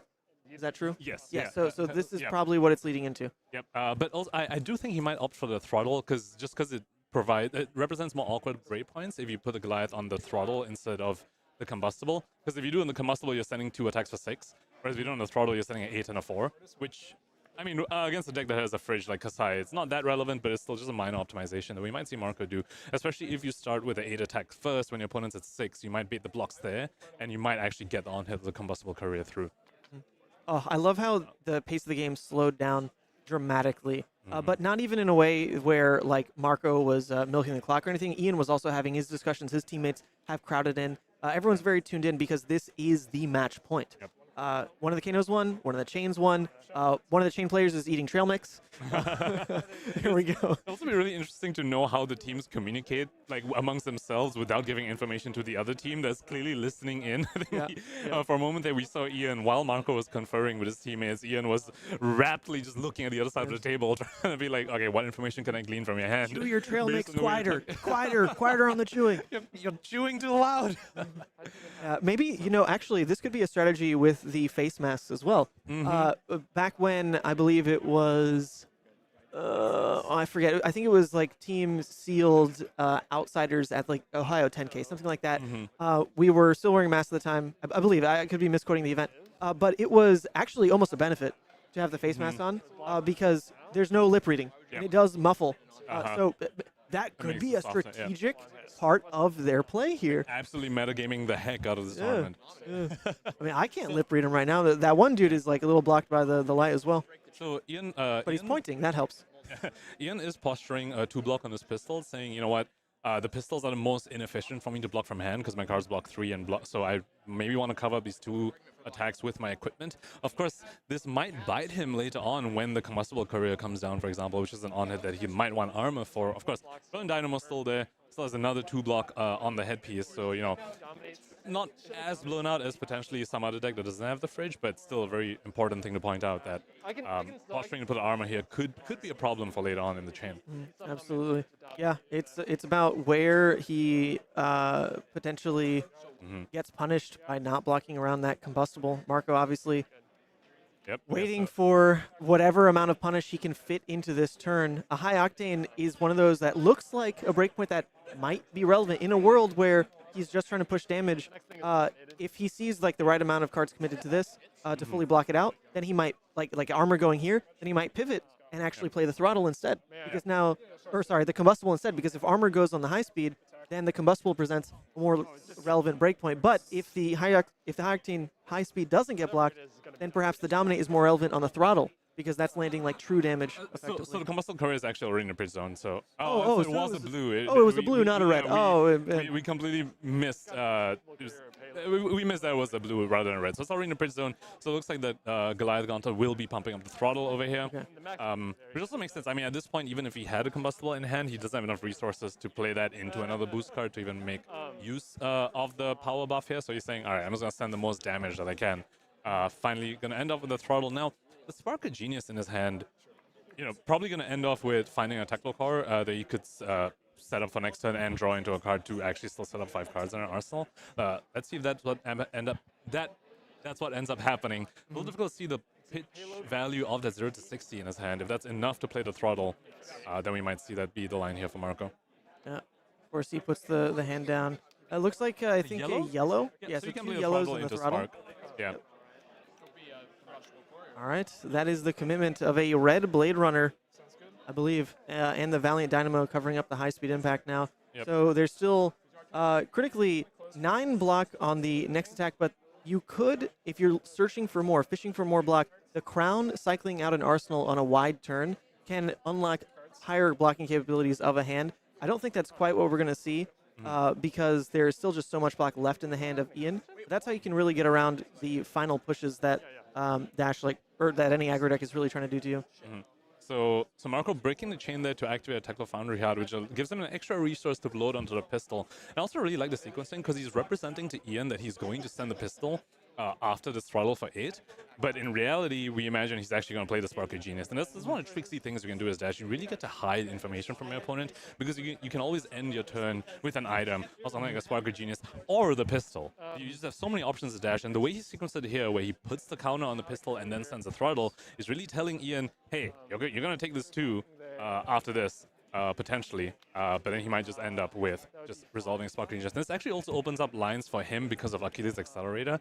If Ian doesn't block this out like completely, or if he goes down too low, Marco might just say, take the pistol, pop Achilles, load pistol again, send it again. Yeah, sounds good. I mean, you got to find windows to use those cards right before the game is over because Blitz tends to be such a concentrated format. The turns only, I mean, this might be the longest. It's not the longest game we've seen, right? But they generally don't go longer than like 6, So the windows are closing. Yeah, when the most represented heroes are Chanes and Kanos, the game's pretty much end like 3 turns. Wow, is the entire team still clued in? It looks like This is the wonderful thing about team games, right? You just get to have your buddies next to you trying to helping you decide what to do in critical junctures like this. yeah, I heard them ask about time. They're mentioning there is an extension. Our timer is relative. It's not the exact extension that the judges have given them. So while the timer does say about 5 minutes right now, they likely know the exact time they're really playing with. The 5 is like kind of a guess. It's not 100% coordinated, but they're definitely playing within wrapping this game. They need to. It's not like this is going to go to a draw. That's just worse for both teams. I don't think either player is going to ever try to kind of force that in a situation like this. Definitely. And as we get down to the lower life totals for Ian here, those pistols get really, really scary. We spoke about how it's quite inefficient to be able to block pistols without armor. You know, when you block the cards from hand, they all block 3, and that can be really, really inefficient to do. So as we get to the lower life totals for Ian at 4 now, that can be a very scary thing on Marco's side of the board. And here we see him end off with the Sparker Genius, as we spoke about, representing the potential pistol. Maybe, and Ian, and we don't know how Ian blocked. He might have been like, you know what? Okay, I'm going to use my last card to block, so I'm just going to block like this now, and it doesn't matter that I can't really use my last card because it's in a pistol. And Marco's saying, here's a Spark. Can you use your last card effectively? Because Kassai with a 1-card hand, I mean, with the Arsenal, maybe potentially, but it might not be able to. And then Marco might have just made an amazing play. Oh, but I was just about to say, the blood on her hands like is what can unlock this kind of small hand. If that's a slice and dice, if that's the other like even like a red hit and run, if it's the second swing, not second swing, you know what I'm talking about, in the swing, whatever it's called, in the swing. If that second card is one of those zeros, then this turn with blood in her hands like comes back quite a bit here. So Ian gets 4 options here. Now let's see what he opts to choose. He definitely chose at least 1 pump. Now remember the pumps. Now once the dagger goes to 3, it's actually really, really awkward for Marco to block because, as we spoke about, all his blocking cards are attacks, and that will pump the saber up to 4 potentially. Well, now it looks like Ian chose 2 pumps onto 1. It is the 0 cost. This is the best 2-card hand you could have here. This is absolutely backbreaking for Marco here. So saber coming in for 5 right now. Potentially getting buffed by attacks, and it looks like the other options, definitely a go again was chosen, and potentially an attack twice. You need an extra action point somewhere, so 2 pumps into swing twice and go again. You might, yeah, it looks like there's just gonna be 1 more saber after this, unless I'm missing something here. I don't think you can get a 3rd saber on the combat chain with having pumped twice on the first saber. Right, because you gotta go again and a swing twice. Yeah. Exactly. Pump, go again.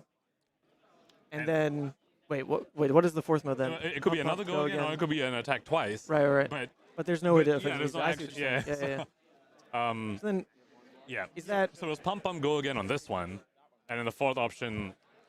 But I was worried. Yeah, is that actually wrong then? Should you not pump so that you can get an extra swing in? Because that's 2 damage versus 1? Yeah, or alternatively, you just don't use all 4 copper. You just use 3. That as well. We could always be missing something as well here, so let's see how the turn ends up panning out. Now, the pumping up the dagger to 5 actually, in a sense, does help Marco a bit. He can put 2 cards and get full value out of them because the saber goes up to 6, and you actually did get full block on both your cards. Well, there's one thing Marco can't do, and that's say no blocks.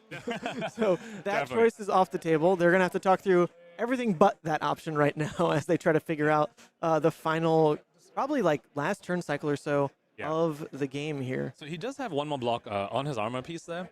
So, you know, he could, if he really wants to, just block with that and then go down to 1 and block the other saber.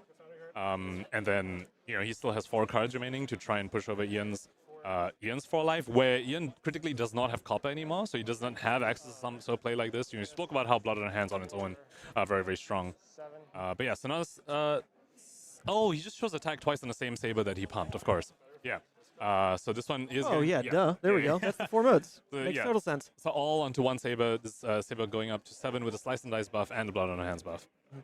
Yeah, it's great. It's like build your own Lumina combo. Yep. Marco giving up 3 cards then, but remember, this is with Teklo Core out.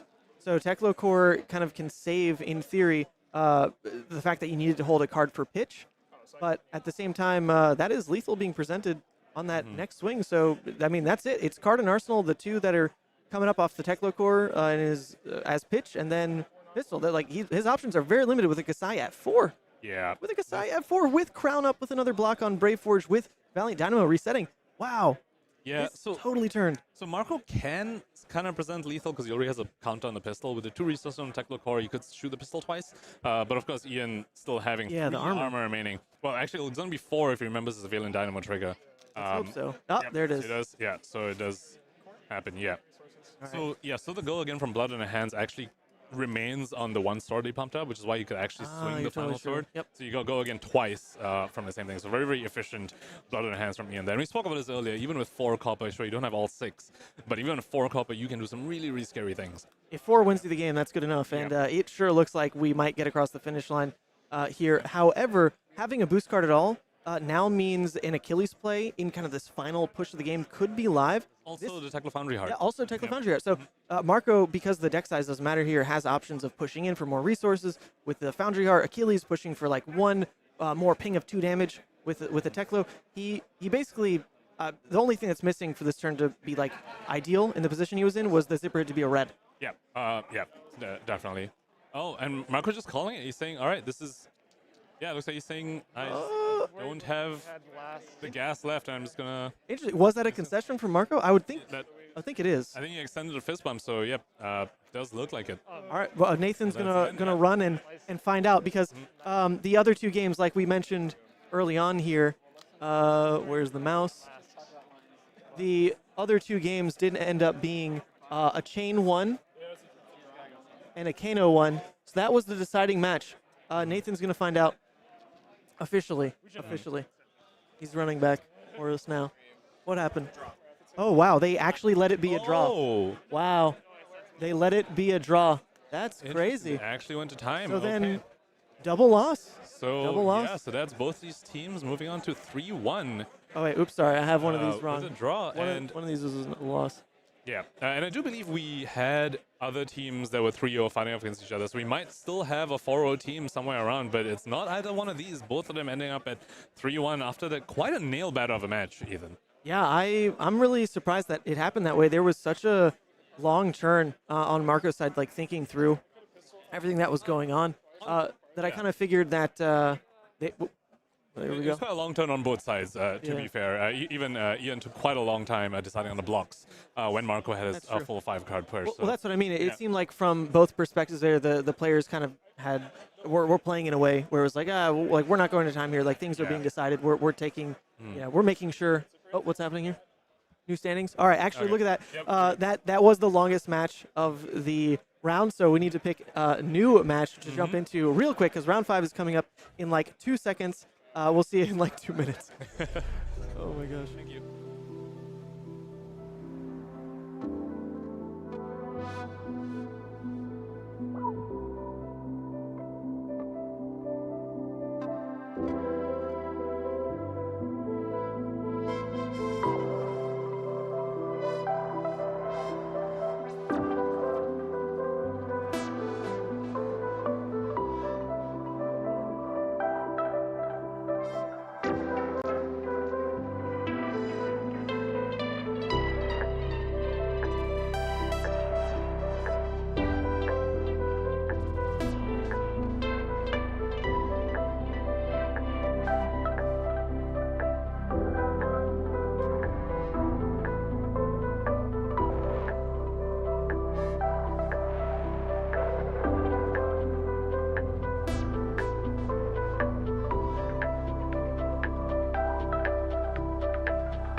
And welcome back, everyone. So we are going to go into round 5, but just before that, we are going to show you the meta breakdown.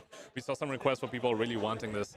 So here we have it. We discussed this earlier, but yes, as most people expected, the most represented hero is Chane with 21. Now, out of 36 teams, that is still a little lower than I would have expected. I would have thought basically every team would have brought a Chane, except maybe just a select few. So 21 out of 36 is only about 2/3, rather than literally everyone, and then followed by Kano being the next most represented. And then Kassai, who we have been seeing do pretty decent job. Just now the Kassai game into the dash, it did look really, really good for the Kassai. And we do know Kassai is favored into dash.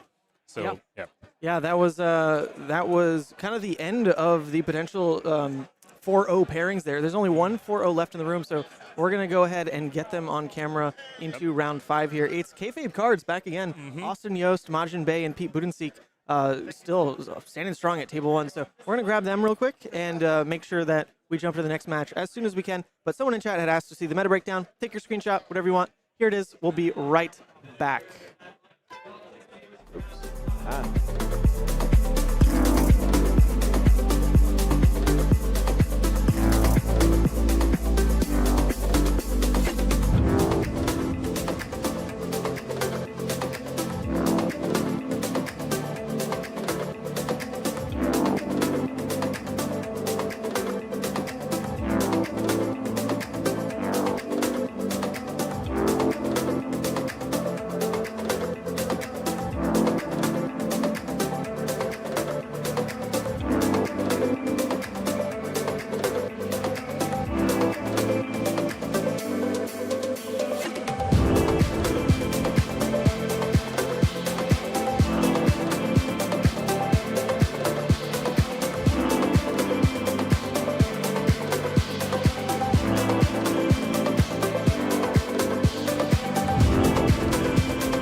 Okay, welcome back, everyone. We've got round 5 now with some pretty interesting matchups. This is the last undefeated team on the left here, Team Kayfabe once again, but then a 3-1 team paired into them here. This is table 1, though. Kassai versus Yoji, Chane versus Bravo, Kano versus Chane. And we're watching the middle seat here, and they've started real quick, so go ahead, move us in there, because this is a matchup that it's not likely to go very fast here. It seems to be more of a fatigue style Bravo into Chane, but this means we get to see a different axis of how Chane is played into these slower matchups. And this is the kind of Chane that doesn't hit a tipping point with like the ring game mechanics where they can't really play a strong endgame. This Chane can play a strong endgame, so I'm pretty eager to see this. Yeah, wouldn't be surprised to see Pete bring in the Eclipse, which this sort of Chane can actually play, unlike the RuneGate version.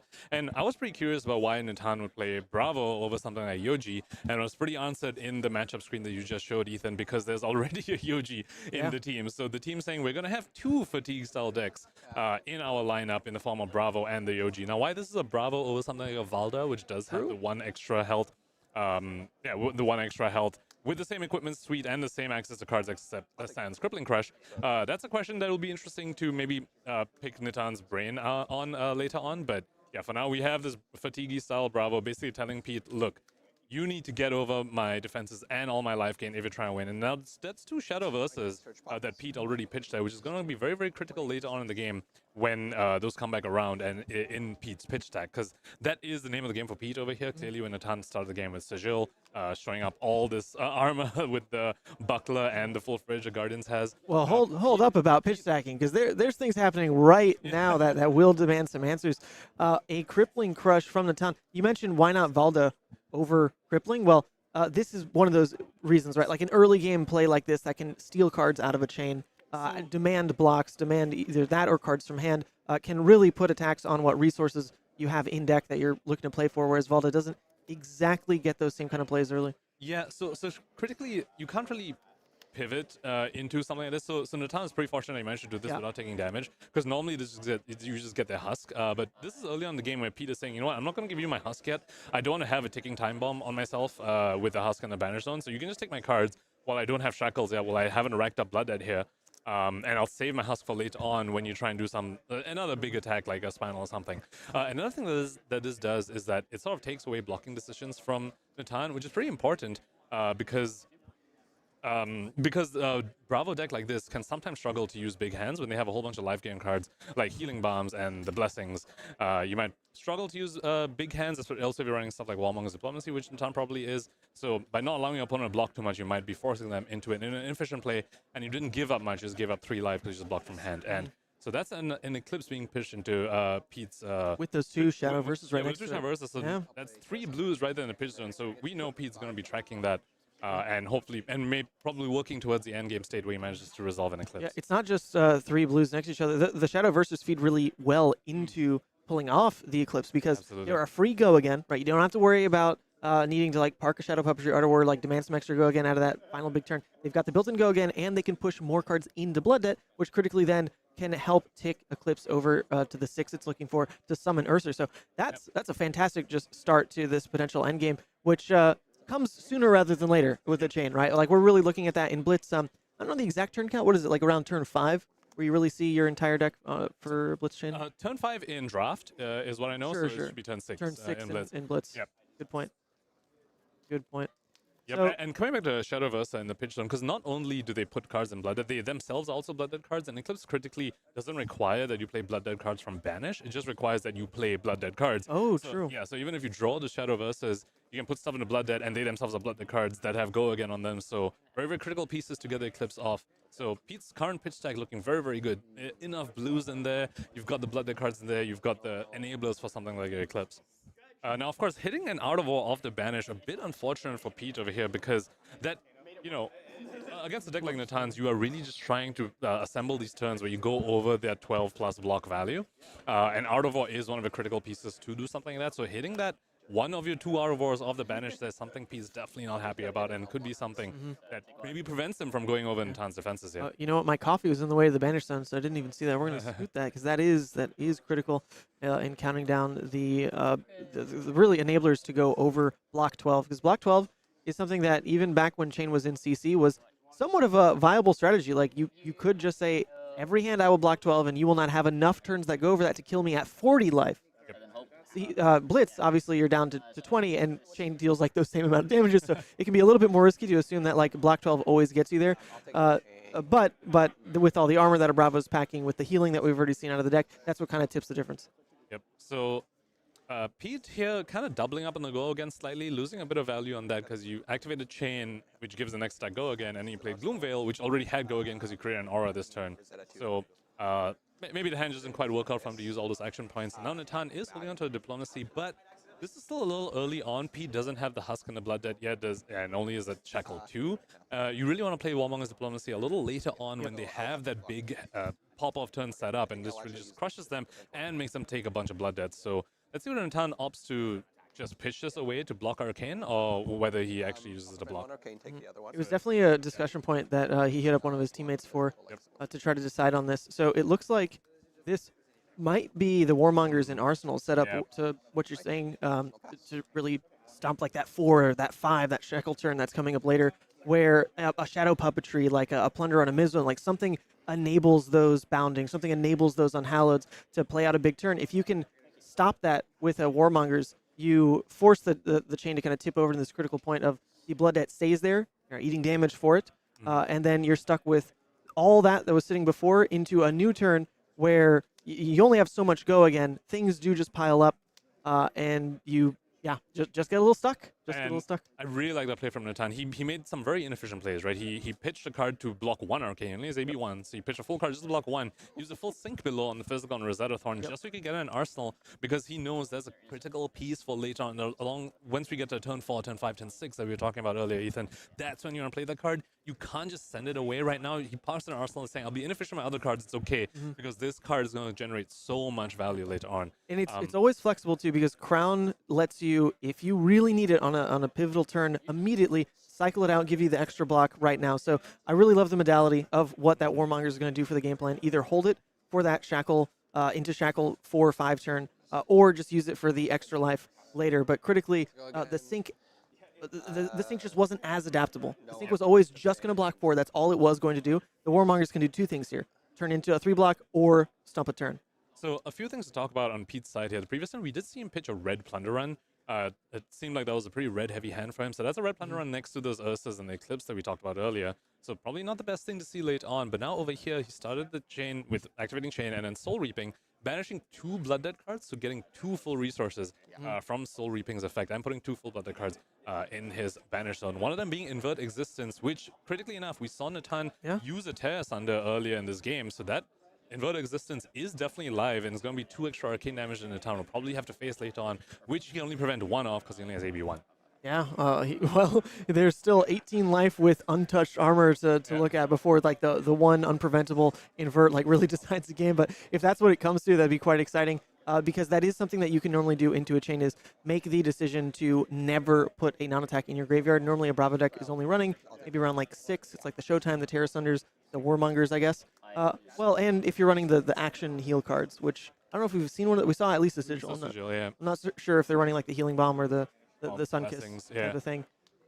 So yeah, there normally are real choices available to you as the Bravo player to not always need to end up blocking those cards. Just pitch them in somewhere. Yep. So Natan's still being very disciplined with his Warmongers and Arsenal here. Pete already took 3 from those Blood Debts, saving them up, saying this is going to be for a turn where I'm going way above your block value, saving them. Natan's saying, and I'm still saving the Warmongers. He could have played it there, and that's 3 cards and Blood that Pete already has. Natan's saying, holding on to it, just gonna play the Sigil. I still have so much armor left. I can survive 1 more turn, and potentially the turn after this is when he might opt to use it. which would really, really cripple Pete, especially if he continues with the strategy of leaving Blood Dead cards in his banish zone. Right. If I mean, it's not like Natan is really presenting that much damage to put Pete down to 14. It's been a bit of that blood debt to get him down that low, and critically, there is the Husk that's going to break at 13. So this turn in particular, if Pete takes any amount of blood debt, then the Husk is going to have done nothing this game. And then just it itself adds to this lose condition of, well, eventually if I'm getting fully blocked out, like, this is how I die. And that is one of the critical pieces where when you're Chane and you're trying to set your equipment suite against a Bravo versus something like a Yoji, if you're against a Yoji, they're almost certainly just going to be full fatigue. They won't be sending much attacks at you, so you might just present a direct Carapace. But because Natan's showing something like a Bravo, the Chane is in a bit of a bind. They're saying, I might need the Husk in case they are a more aggressively slanted Bravo. So when you bring the Husk, when Natan's saying, nope, this is a fatigue Bravo, you chose wrong. And maybe that's why we spoke earlier about the decision of Bravo over Valda, and maybe that's one of the things to make the equipment choice from the Chane side all that much more difficult. What's kind of interesting, too, is because Natan's lineup, his team, shows Yoji, Bravo, and Chane. It's not a full commitment to, hey, we're only playing fatigue here. There's no way that Chane is on fatigue. If they'd actually gone for the triple Guardian lineup, which you could do, then Pete can make that call immediately. Oh, well, you're just all on fatigue.deck. That's what it seems like, and you'd have a more informed decision. That's kind of the weird dynamics added with this whole team Blitz format. You know the entirety of the matchups. You can't change your seat. You're always against B, but you know what your opponents are playing across the entire table, and that can inform a decision. But there just wasn't there wasn't that clear answer in this situation because they're throwing the team for a loop. There is that Chane. There is an aggro player on this team. So Natan being very, very conservative with his armor pieces here, which is definitely a good thing. Like a lot of times, you want to save your armor for later on, potentially for on hits, but at the same time, you're against a deck that can do instances of 2 Arcane against you when you only have AB1. So there is a bit of a risk factor by not using your armor to protect your life, because at some point Arcane damage is inevitable because you only have AB1. So then again, you also do have life gain sources in the deck, so maybe he's still feeling very, very comfortable sitting at 11 saying, I don't need to give you my armor yet. They're just going to stay there.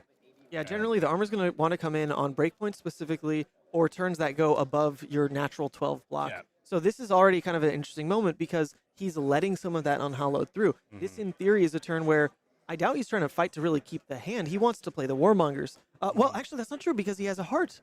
There actually is a heart in hand. So maybe he's forced into having to keep a card.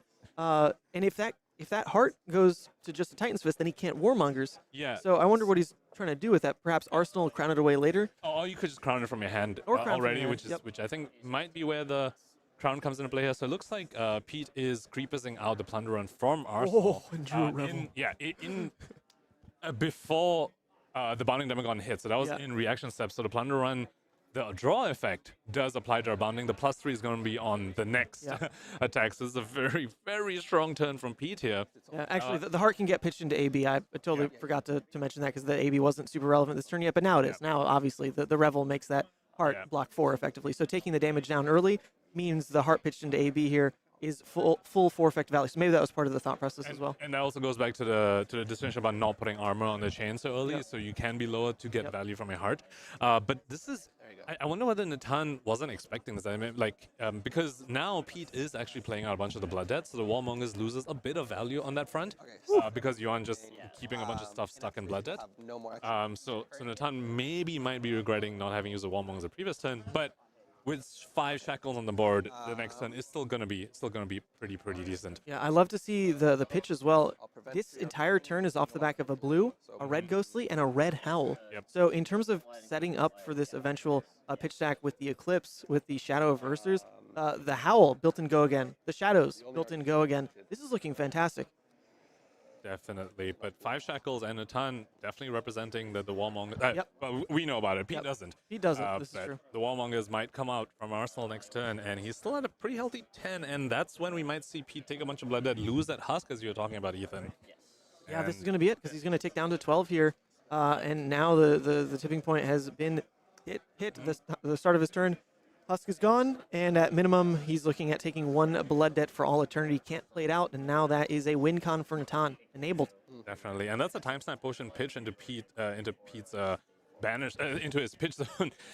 Also, not something he's too happy about. I think he would have loved to resolve that on that turn to play around something like Warmonger's Diplomacy. Oh no, you actually can't because it's no, you can't. If you picked War, you can't actually activate time snap. So never mind. Yeah.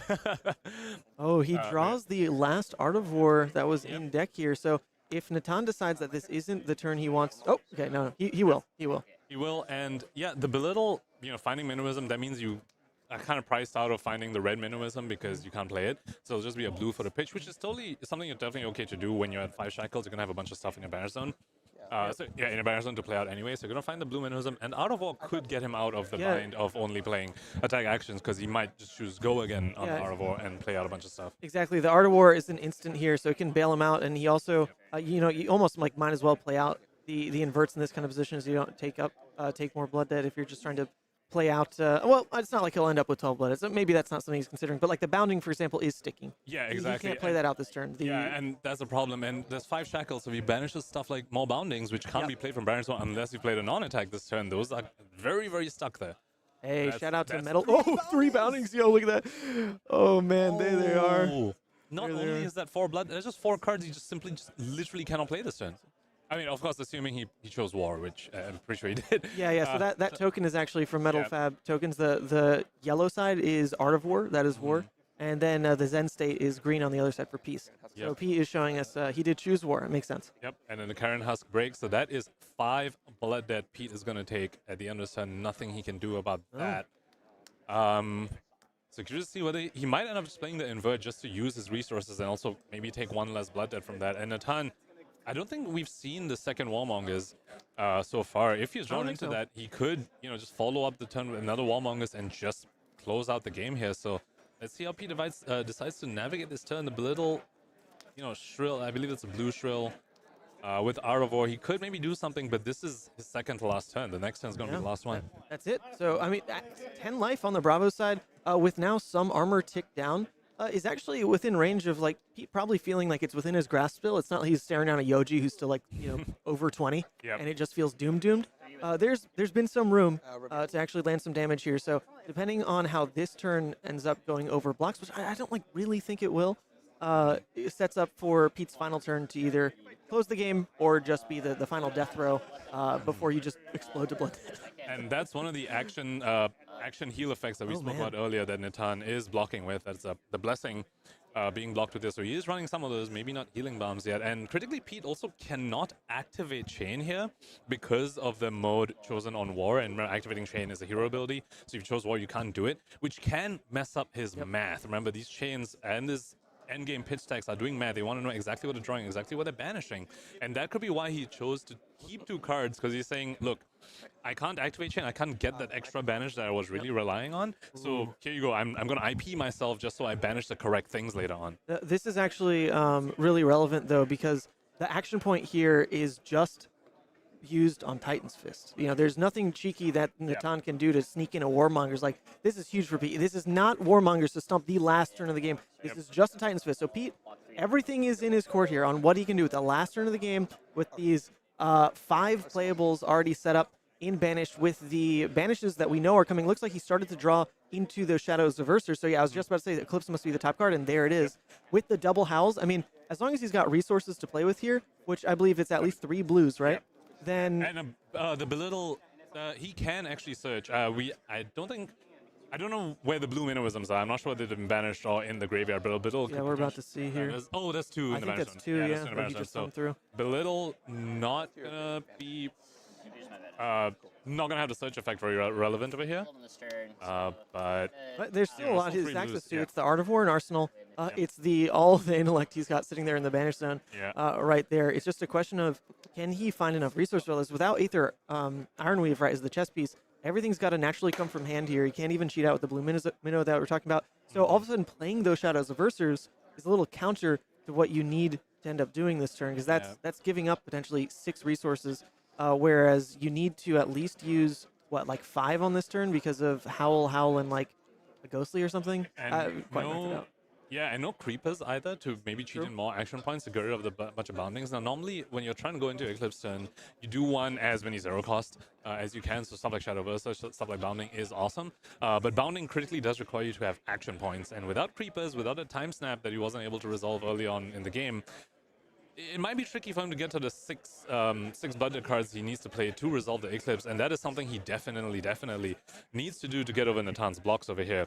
And that going back to a previous turn where he didn't end up using the Invert Existence, even though he could have, even through the War mode of Warmongers. This could be why. Maybe he's saying this is actually the 6th Blooded card I need to be able to resolve the Eclipse. Now, however, if you do resolve Eclipse, that is not the end.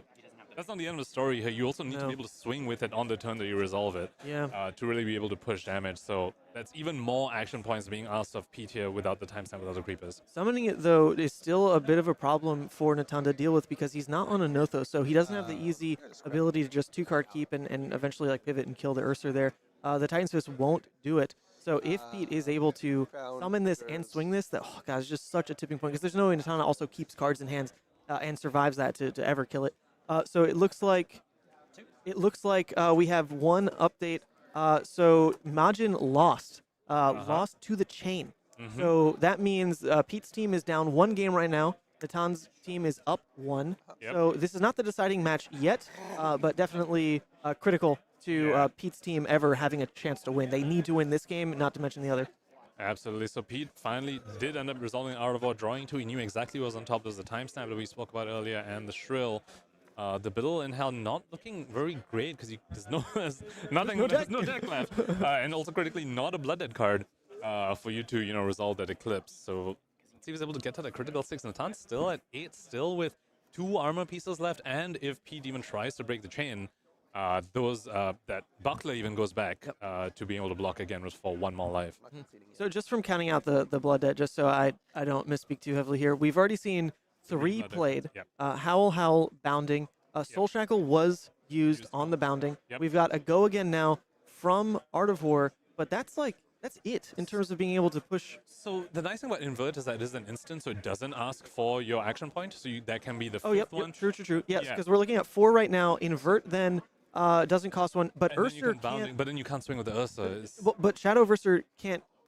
Is the Go Again on Shadow Versa conditional to banishing a Blood Debt? I believe so. Oh, so he can't even do that because his hand has no Blood Debt. So if he had a Blood Debt card here, then he actually had the Ursa swing this turn. Yeah, but I don't think there's a way for him to do it right now. Yeah, I don't think he has the extra action point that he needs. Wow, so the difference was if that blue Shadow of Ursa was somehow in hand? Well, I mean, this also kind of goes back to Warmonger's diplomacy, forcing Pete to not shackle in the previous turn, which just messes up the math completely. And also messes up what you're going to draw, messes up, I didn't draw enough Blood Debt to do the Shadow Versa Go Again. So that Warmonger's diplomacy, we saw Natan be very, very disciplined. He took a lot of damage on the turn 4, on the 4 shackle. He was saying, this is not yet the time. I've played this matchup enough. I know that this is not yet the time. Is once you're at shackle 5, that's when I want to play this. And completely crippled Pete's math out here. So that a very, very disciplined play by Natan really getting rewarded here. Wait, so the crazy part is, though, Pete goes to 1 here and then dies next turn because he can't play out more than 3 of these Blood Debt, or 2 of these Blood Debt cards, right? It's going to be like a Bounding or the Shadow or something, and then the Invert, and then Eclipse doesn't have Blood Debt, but that does leave 4 up there. He's at 1. Yeah. He goes to 1. His next turn, he just dies to the Carrion House, no matter what he could eventually pull out to play out those Boundings, which we know is there's not enough like Go Again Neighbor stats to really happen anyway. So yikes! Like this is. Natan's just like looking great. Yep. It's looking great. Looking like he might be able to get the match point for his team, because as you spoke about, we know Majin Bay lost his game. In which case, well, let's not call it before it ends. But no. This is looking a little rough for Pete. But we did see him, pull out an amazing win against the Dash. It was the Dash early on stream. So I have no calories in me. I can't remember back like even to a minute ago. So this is the 5th Blooded card. Pete laying out the Blooded cards he's played so far. So yep, this is going to be the Invert. It's going to be the 6th one. Eclipse also an instant, so he can still play it without needing an action point, but won't be able to swing the Ursa critically. Crazy how close this was to actually being perfect. It came down to having one more Blood Debt card in the pitch stack to banish with Shadow of Ursa. That would have been the Ursa swing on this turn. The game is wildly different at that point if you can swing 6 damage right here. Definitely. Which, I mean, again, that just comes back down to Warmonger's just just crippling the math completely, Yeah, right? I mean, yeah. the game potentially looks very different. Now, Pete didn't get to swing this, but very critically, Natan is down to just one card, so he can't deal with this ally either. You know, like a lot of times you would see decks run 3 for 7s just so they can kill Ursa once it comes on the field. Gain 3. But Natan just saying, I'm just gonna gain 3, and Pete nodding his head. Yeah, brother. you have no banishes, no further banishes. Everything you have is face up. I know exactly what you have in hand because you've pitched everything. There's just 4 blues in your hand. Let's see what he can come up. There's no more howls critically as well, so he'll need to play a non-attack from hand if he wants to even play those boundings from his banish zone. Actually, I love I love seeing that it wasn't just a pure fatigue strat that got Bravo across the finish line here. It was the Warmonger's decision from like turn 2, even like you pointed out, using a sync somewhat inefficiently, which I think maybe a more novice player into this matchup would think, oh, I'm just going to wait until this blocks 4 because that's what I need to do in this matchup. Natan knew actually where I pivot the game is off the back of Warmongers, and so really early on the game, we saw that he's not just chalking this kind of matchup up to block 12. He has the right amount of disruption from that early crippling, and then the Warmongers. That was it. That's all he had to play into to make this game look, I don't want to call it look easy, but like he's comfy. He's definitely comfy. He was like, at Shackle 5, that's when his Warmongers comes out of my arsenal. And I've drawn this, it doesn't matter. Sync, you're blocking 2. My blue in hand, you're blocking 1 to AB. Doesn't matter, because his Warmongers comes out in Shackle 5, and that's when I pivot, and that's when I win the game. Very cool to see. It just shows the amount of practice that he's put in, and he's really getting rewarded for it. Just absolutely amazing play from the Bravo player here. Looks like, yeah, this is really it. It's do or die this last turn. We haven't even seen a non-attack played. I don't think Pete even has one, right? Isn't his hand? His non-attack was time snap, which doesn't have go again. So like that ending up in the pitch means the boundings can't even get out. It would have to somehow be both of those playing out and the shadow, and then you still die to Husk, right? So and the Rosetta wouldn't even have Arcane on it. No. So it would just be 2 vanilla. So this is looking really, really good for Natan here. Pete just playing it out. I mean, the Shrill will come in for 5 at the end, but Natan knows it's in hand. So and he still has no more armor block. But let's see. Pete double checking, like, I mean, if you're double checking the text on does it gain go again if you banish a blood debt, that's what was critical last turn. But ooh, yikes. Shrill and for 5, but that's no it. more action points. Action points, no go. Natan block and that's game. it. That is game. That is game. Absolutely amazing for Natan. I just can't commend that enough. The discipline on the Warmongers was really just got him over the edge, and that was just a treat to watch. I enjoyed watching that. I liked Natan just looked so comfortable. You know, Pete was in the tank, really thinking. You have to as the Chane player in this kind of matchup. But Natan, he didn't look like he was sweating even one bit. Looked comfy. He knew his game plan, executed it really well, and then coming out there, not even just at 4 life, he still ended the game with, I believe, what did he have? Any block on armor left, and even a card in hand. So he, not particularly close at the very end there, but that is going to be okay. Hold up, that is going to be a win now. So guaranteed. no more undefeated teams going into our next round here. We have a bunch of 4-1 teams, but no more 5-0 teams critically. So we have quite the gauntlet up there in the top tables here, Ethan. Yes. So this last game doesn't quite matter. I do think that Kassai actually tends to win versus Yoji. It's one of Yoji's worst matchups when you're on like the full fatigue plan because Kassai just plays into her weapon so well and doesn't tend to burn cards out of deck to really deal most of her damage, which is what Yoji wants you to do. So that last game won't matter anyway. We're going to get a bit of a lunch break for ourselves here because we finally have, I think, the most amount of time we've had in between these rounds. Which is funny considering it was a fatigue matchup. Yeah. It's not something you'd expect to see, whereas the previous one was the one that actually went to times. The producer he ran away. I got to do all this. So, all right, next up, round 6. Next up for us, though, we're going to get a bit of a lunch break. Someone brought us Popeyes package. So once again, let's take a look at our wonderful sponsors for this event with their wonderful ad reel. And we'll be right back with round 6 with, like you said, no more undefeated teams. It's starting to get spicy. All right, see you in a bit.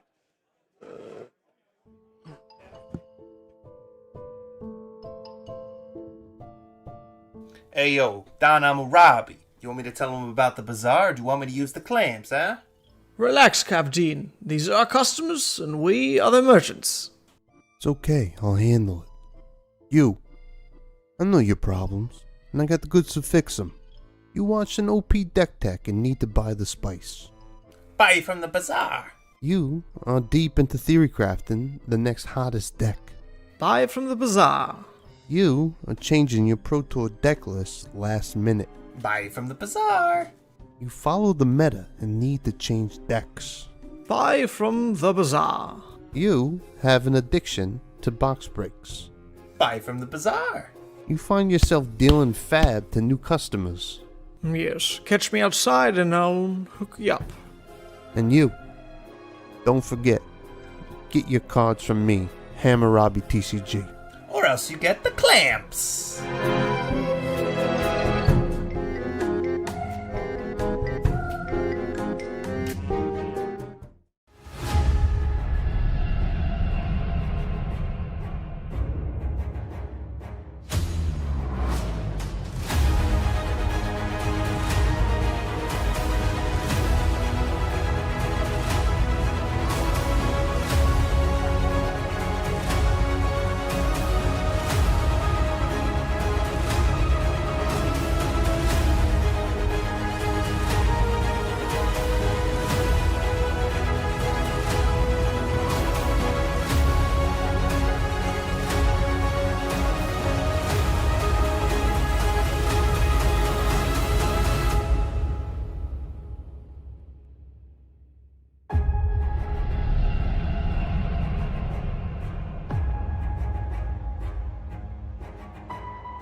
Go to ascent-gaming.com for all your Flesh and Blood merchandise needs.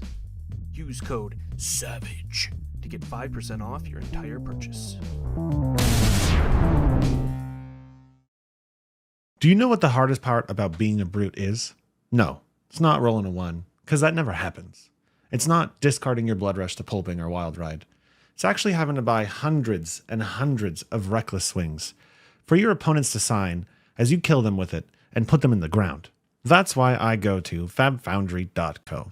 With incredibly competitive pricing and extremely fast shipping methods, fabfoundry.co is the only place I need for an unlimited supply of reckless swings. Visit fabfoundry.co to support one of the OGs of the Flesh and Blood community and to get your product delivered on time, safely, so you can go crush your foes.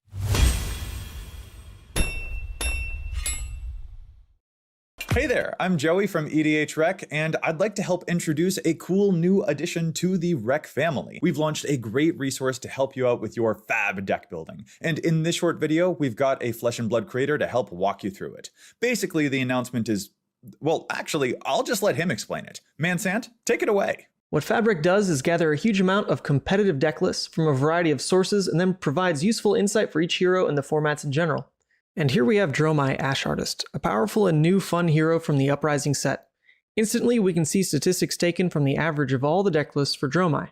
Now, the first thing you can see is the card distribution, pitch, and cost averages. Scrolling down, we get to the juicy part, what I definitely want to see, the most popular dragons. Notice how Invoke Chromai, Kyloria, and Maragai are showing up nearly 100% of the time in Dromai decks. These are clearly the staple dragons you want to start your deck with. Thank you for tuning into the video here, and be sure to check out my content on Mansant at YouTube, streams, gameplay, everything to do with Levia, and keep your eye out for Fabric as well. Future features for sure. Try it now, a great tool for Flesh and Blood players right here on fabric.gg.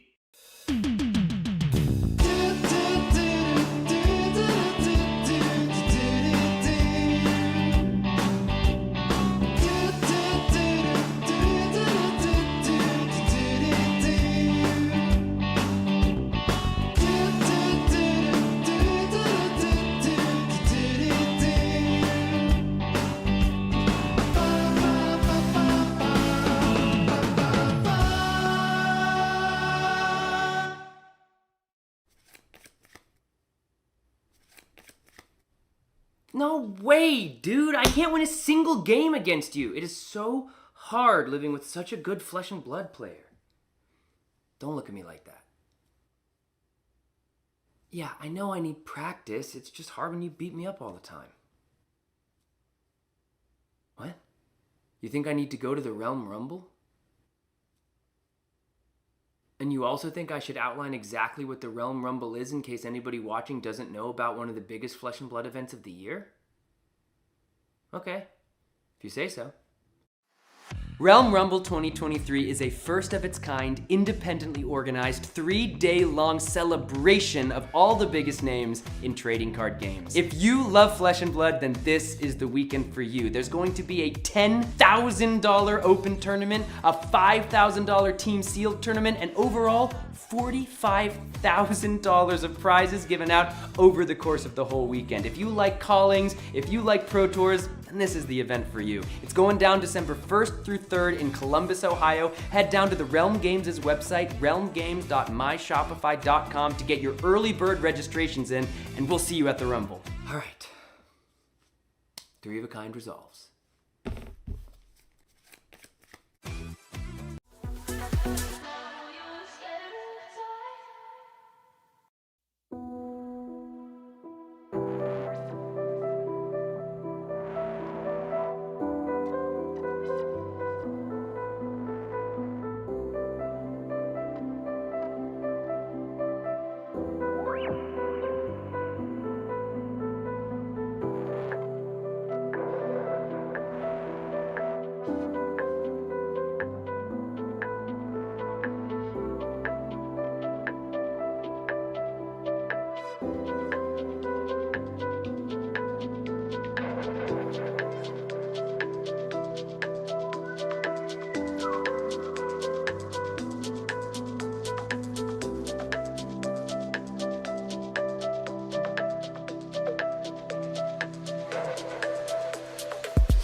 Hello, everyone. Hello, everyone.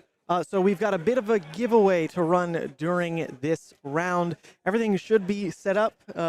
I clicked the right buttons, I think. It's kind of chaotic, not gonna lie.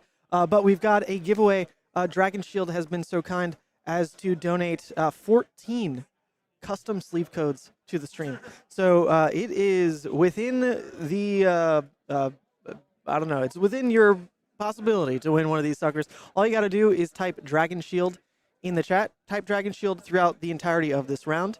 And then we'll go ahead and pull probably like 4 winners or something at the end of this round. Because honestly, Blitz is moving so fast that there's like not so much downtime to run some of the segments and like giveaway stuff like I thought. So we'll do like, I don't know, 4 winners at the end of this round. Just type Dragon Shield to enter.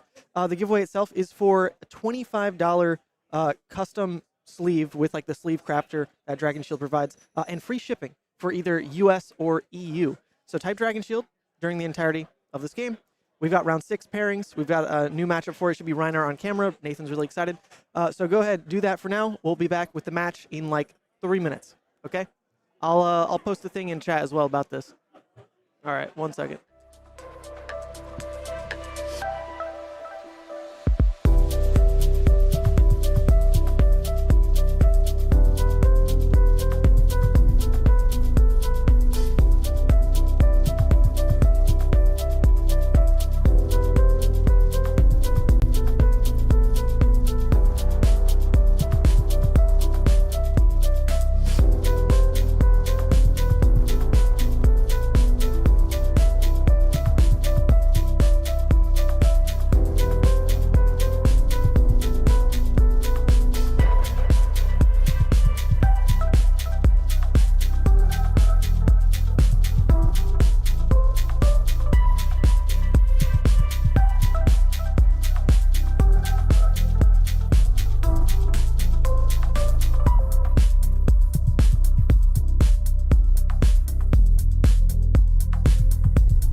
Welcome back. Yeah, and Mike's as well. Welcome back, everyone. We've got a really spicy matchup today.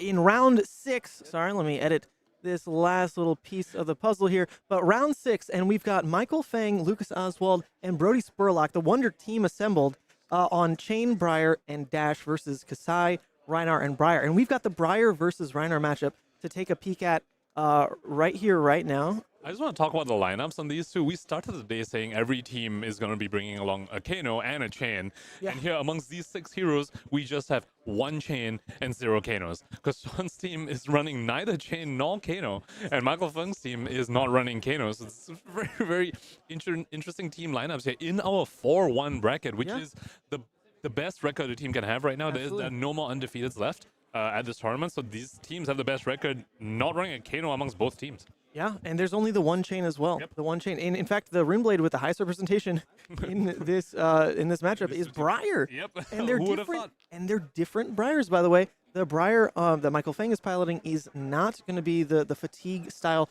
whereas the Briar on Sean's team actually is the Crown of Seeds 2 for 7, the fatigue Briar. So pretty much as different as you can get with these two lineups right here. Definitely. And Michael Fung's Briar list, I did poke him a little about it. He didn't want to give me too much information, but it's not the fatigue style, as you said. It's also not Channel Heroic, and I see an Entwined Lightning in his hand, so I wonder if this is just straight up Lightning Briar.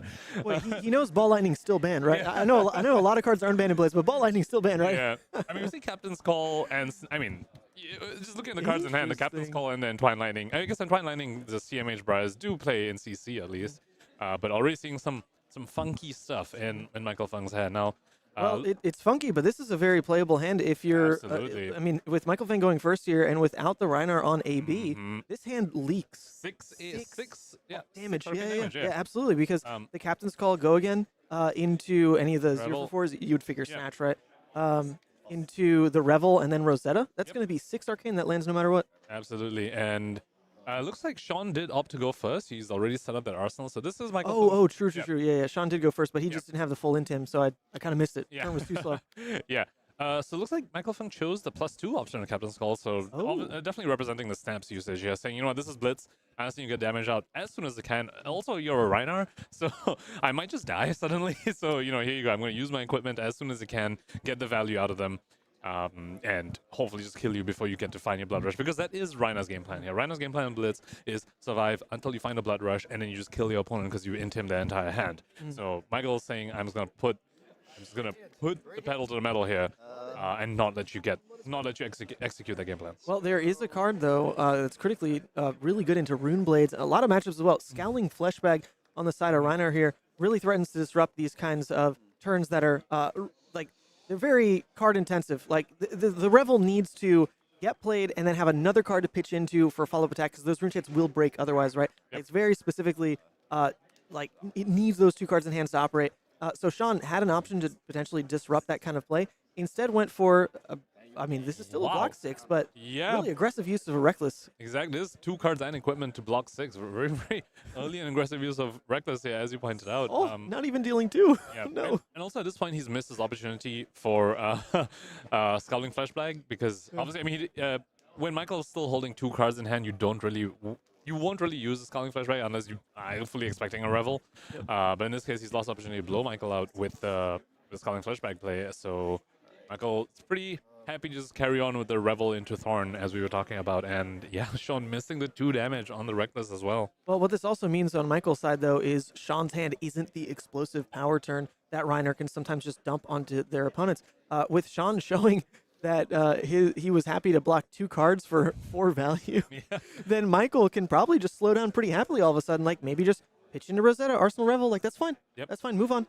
It is quite telegraphed. It does look like Sean is holding onto a CNC, if I believe. Yeah, it's a CNC, but and a Sand Sketch. So his 2-card play here, you know, at least threatens Arsenal, but Crown is available on Michael's side. And a bunch of armor as well. Bunch of armor, true. So Michael Fung also flipping up the 8th Iron Weave, which also tells us that he's not on a fatigue plan. The fatigue plan would rather run Diadetic Carapace, of course, because it blocks more. I know that guy. Yeah, and also you want the resources from the 8th Iron Weave, so definitely he's leaning towards a more aggressive style of Briar, but again, not entirely sure what sort of flavor it is. We don't know if this is the... We know it's not CMH because we spoke to him, and we know it's not fatigue style, so curious to see what sort of Briar this is. Excuse me. So Brody weighing in here to help in theory, the easier to pilot Runeblade through the turns here. Brody's on Chane all day, and yet he still has the mental capacity not only to pilot that deck extremely well, but also half pilot Michael here. It's kind of funny to see. Absolutely. Okay, so Michael going on with the Revel, breaking the chain, making the 4 rune chance. Going to be 6 unpreventable damage for Sean here. So even though it's not turn 0 like I initially misread, this is still, like we were saying, 6 unpreventable in a turn where, from Michael's side of it, kind of looks like Sean wanted to be more defensive. If he's willing to give up 2 cards to just block 4 there, then perhaps his hand, there are these Rhinar hands that are like straight unplayable, but it turns out Sean actually, his 2-card player was a little safe. It's funny because that Reckless could have actually thrown the turn. You discard CNC, then Sean really is in that position of my 2-card hand does nothing. So that's what Michael was like kind of playing into here is potentially if you wanted to block, then I'm just going to give you 6 you can't block. And Michael's playline here as well, I mean, kind of unintentionally playing around CNC as well, just ending a turn without an arsenal, so kind of forcing Sean to just block the CNC for 2 value here, not what he wants to do, likely just going to follow up with a claw in his own turn. Yeah, also setting up an embodiment of lightning, look at that, because the captains and Revel is going to bank that embodiment for next turn. It does not proc on the Rosette, it's not the same as a Quicken here. So Michael, without an arsenal, still is leading into value on the next turn. It was pretty similar. So Sean going for the barraging. This is a pretty efficient play. You 2-card 7 in a sense. Of course, the opponent can play around it by putting 2 cards to block with, but Michael Fung does have a lightning press. I saw him draw up a lightning press. Let's see what gets intimidated here, because if the lightning press is stuck in hand and he wants to stop the +4 damage from barraging, he would just need to give the other cards that aren't lightning press, and that could just be not great value from his side of the board here. So let's see what has been banished. Yeah, so one of the things you're giving up, though, with playing barraging this way is you're no longer concentrating all these intimidates into one big turn. There's no, like, barraging alpha rampage play that's really coming up. You're just trying to play the value game. If you can get a 1-card 4 out of Rhinar, that feels pretty good. That's what he's looking for here. But if Michael decides to block down, which is going to be a little bit tough because there was that Intim, and then he's even looking at the lightning in hand there. So, and also very curious. I'm so curious what Michael Fung's list, because that's a Warmong's Diplomacy in his hand, which is not a card Briars would use, except Fatigue Briars. But aggressive Briars don't really want to play that card because then, you know, it kind of hoses yourself as well. So it's very, very interesting to see what sort of game plan Michael Fung's trying to enact. I mean, so far he is in the lead. He has leaked 6 damage, and also every future arcane damage that he manages to send is just straight up unpreventable. So he is the one with the inevitability here in this matchup, especially the Grasp as well. Wow, it looks like maybe one of the games wrapped up already. Because we've seen the players, unfortunately, the rule is you can't stand up to help your team because you might get like a different angle on your opponent's hand, something like that. So the rule is you need to stay seated. So you are allowed to scoot your chair along like that, like we saw on Sean's side there. So Michael, wow, I mean, this was, if he wanted to turn off barraging, this is the only choice he had, the lightning press, not blocking, and he's deciding to do it. So likely just going to be swinging the weapon here, just to continue to bank the embodiment of lightning here. And I don't think he has a blue to like make a rune chant and, you know, send in that 1 unpreventable damage to Sean here. So yeah, that's a yellow Rabble, I want to say. That's a yellow Rabble, Michael Fung's. I guess that is one of the cards you can put in to play around Warmongers. Because that is one of those, you know, it just attacks straight up as go again. Doesn't rely on you playing a bunch of non-attacks earlier. So, you know, cards like this really tell us Michael Fung has really tweaked his deck to the point where he's actually quite robust against cards like Warmonger's Diplomacy. Yeah, I mean, if you're really trying to tech for the teams that are prepared to play into the Rune Blades, right? When you're not on the Chane deck, you don't want to fall prey to the tech that is hitting Chane, also just kind of hitting you in the sidelines. Definitely. So that makes sense. I've seen Seek Horizon as well make its way. I mean, shout out to Nathan Crawford. His kind of tech around Warmongers, which I love to see. You know, oh, this non-attack that's not playable. Okay, I'll use it for go again. I want to see Horizons and a breakpoint. Like, why not? We did get an update though. Lucas won Dash versus Briar. So Michael Fang, in theory, playing for match point here. Sean playing to keep his team alive at all because Dash did take it down in that seat C. Dash over Briar. Fatigue Briar, by the way. Fatigue. So Sean starting with his wild ride here. Now let's see whether he actually hits this time. Okay, so he does hit. Unlike the reckless swing earlier, he does hit on a wild ride, gets the intimidate. There you go. You get the bad luck out of the way early. And gets to go again. So there we go. And Michael Fung with the lightning press in Arsenal that we know about. So ooh, and another non-block in hand with that Gorg Tome. Interesting. It's such a hybrid of like all the cards that are like kind of on the fringe of like being playable in Briar. Well, somehow they made it all their way into a 40-card deck here. Yeah. be very interesting to get his thoughts on this later on. And Sean, also remember, we haven't spoken about this yet, but the Goliath Gauntlet really just showing Goliath Gauntlet and 0 AB. Sean's just saying, I'm just going to push and push because, you know, he didn't know what sort of Briar he was facing down against. He was probably expecting the aggressive or even the fatigue style. For both sides, you just want to be able to race them. And Goliath Gauntlet is, you know, plays into that a little more. Maybe you're saying the Arcane, you know, I mean, I don't get inevitably destroyed by Arcane damage, but it just doesn't play into my game plan to push into Arcane at all. So I'm going to present this Goliath Gauntlet instead. Yeah, no, it's pretty rough because Rhinar normally, if you've drawn double blue, I mean, first of all, that's a rarity for how the decks are normally built. And if you draw double blue, then there actually are plays you would rather take with that blue, like, you know, playing a Wild Ride, trying to keep that blue, pays into claws now. Just sacking a blue every time to pitching into AB, not great because your blue's like block 3 anyway. So if you're going to protect the life, you just got options for it. They don't need to be pitching. Speaking of resources, Sean did discard a red here, so, you know, maybe if he does have the extra blue in hand, we might see the claw into claw play as we were talking about, because he has discarded a 6 this turn. I believe one. The hand is CNC and Smash. The Smash, it's kind of a toss-up. Most of the time you see it as just like yellow, but if you're trying to play for like the 2-card lines in Rhinar, then sometimes it makes its way as a red. In this case, though, no matter what it is, if his follow-up is CNC on this attack, it's playable. It being a yellow like won't change anything unless he's really trying to crack like Barkbone just to fit in 3 damage here, which, I mean, he's at 13, so there's a world where like you're just trying to use it when you have a window, because what if you need a full block next turn?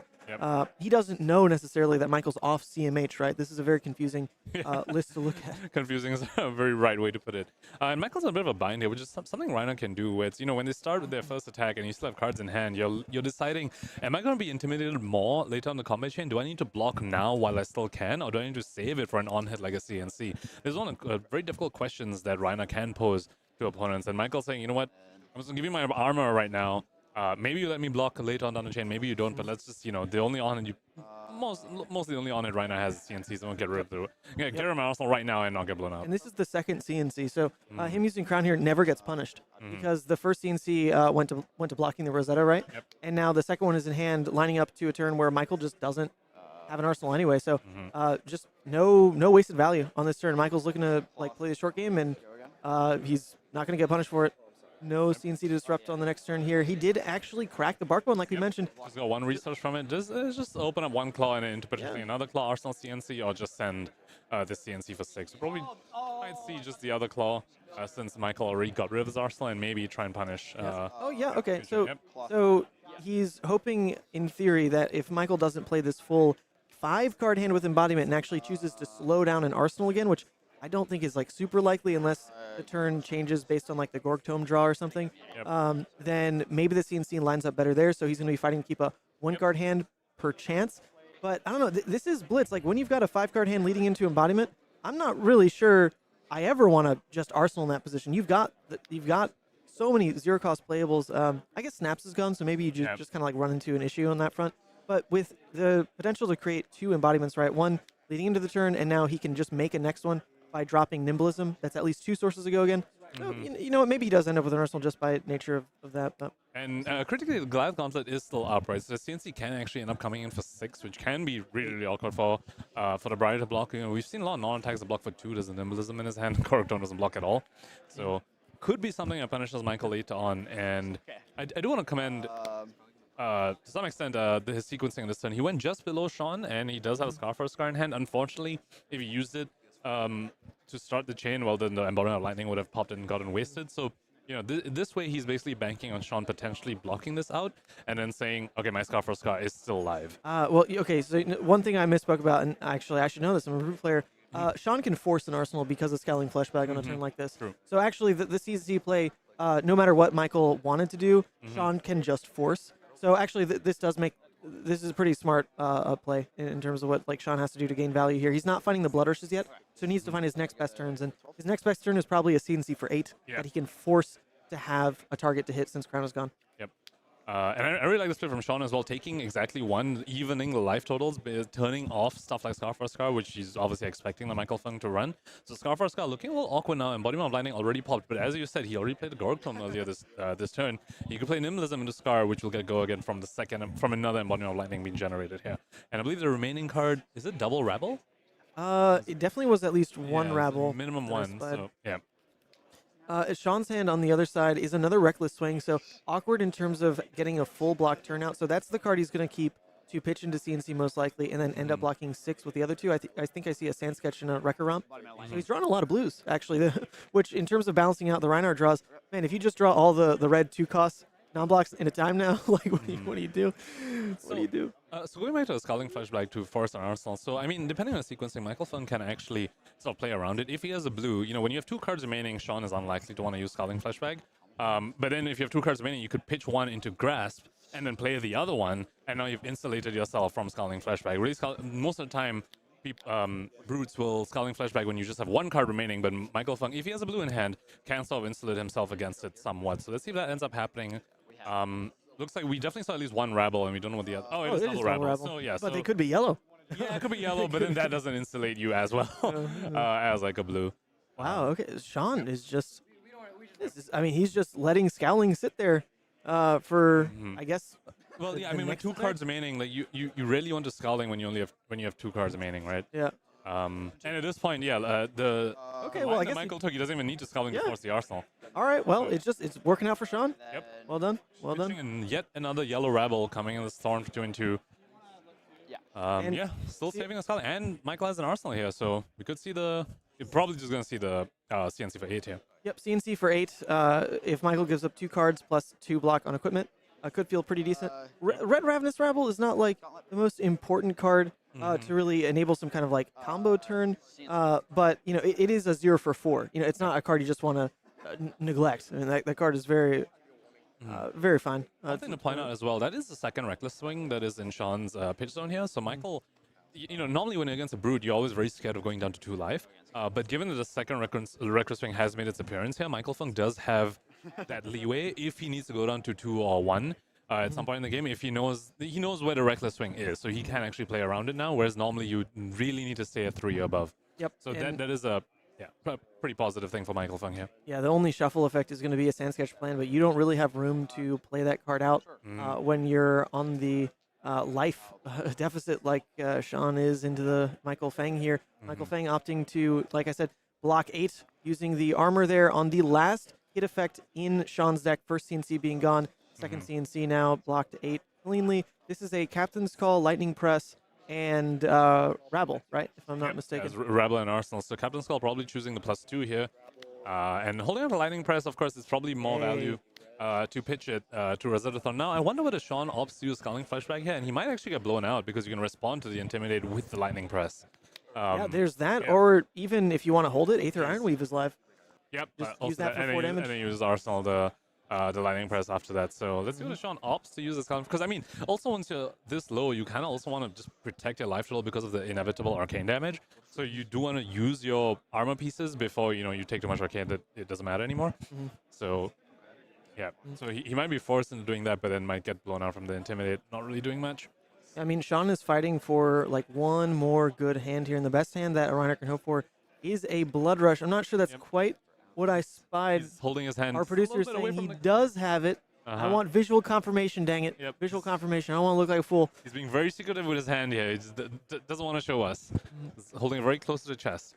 But this is a lot of damage being represented from Michael Fung's side. Sean will need to give up at minimum 1 card from hand.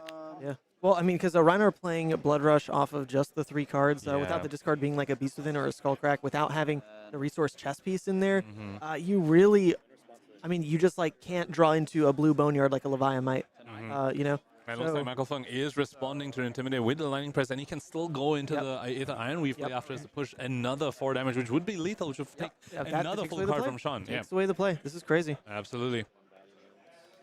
So here it is. Embodiment generated so much value on the side of Michael. Playing around, Scowling Fleshback, cracking Aether Ironweave. Who needs the extra resource floating when you're forcing... Lightning Press. Sorry.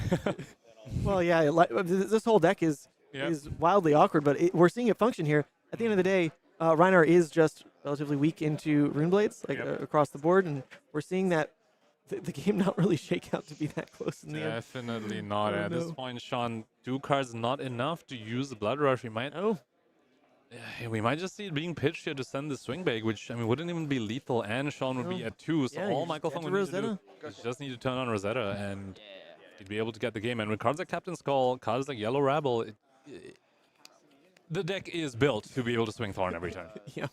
With cards like Yellow Ravel, you hope you're getting some kind of upside, and yes, the upside is more consistent. And does the captain call and an attack, so it does look like Michael Funk does have the way to turn on Rosetta.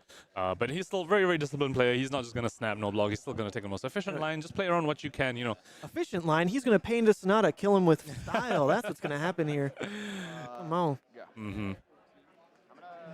And here it is, last turn of the game.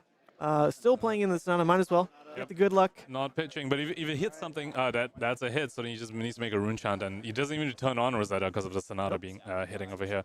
But there's Rabble there, so Rosetta is turned on just multiple ways. Chane dies to Arcane over here.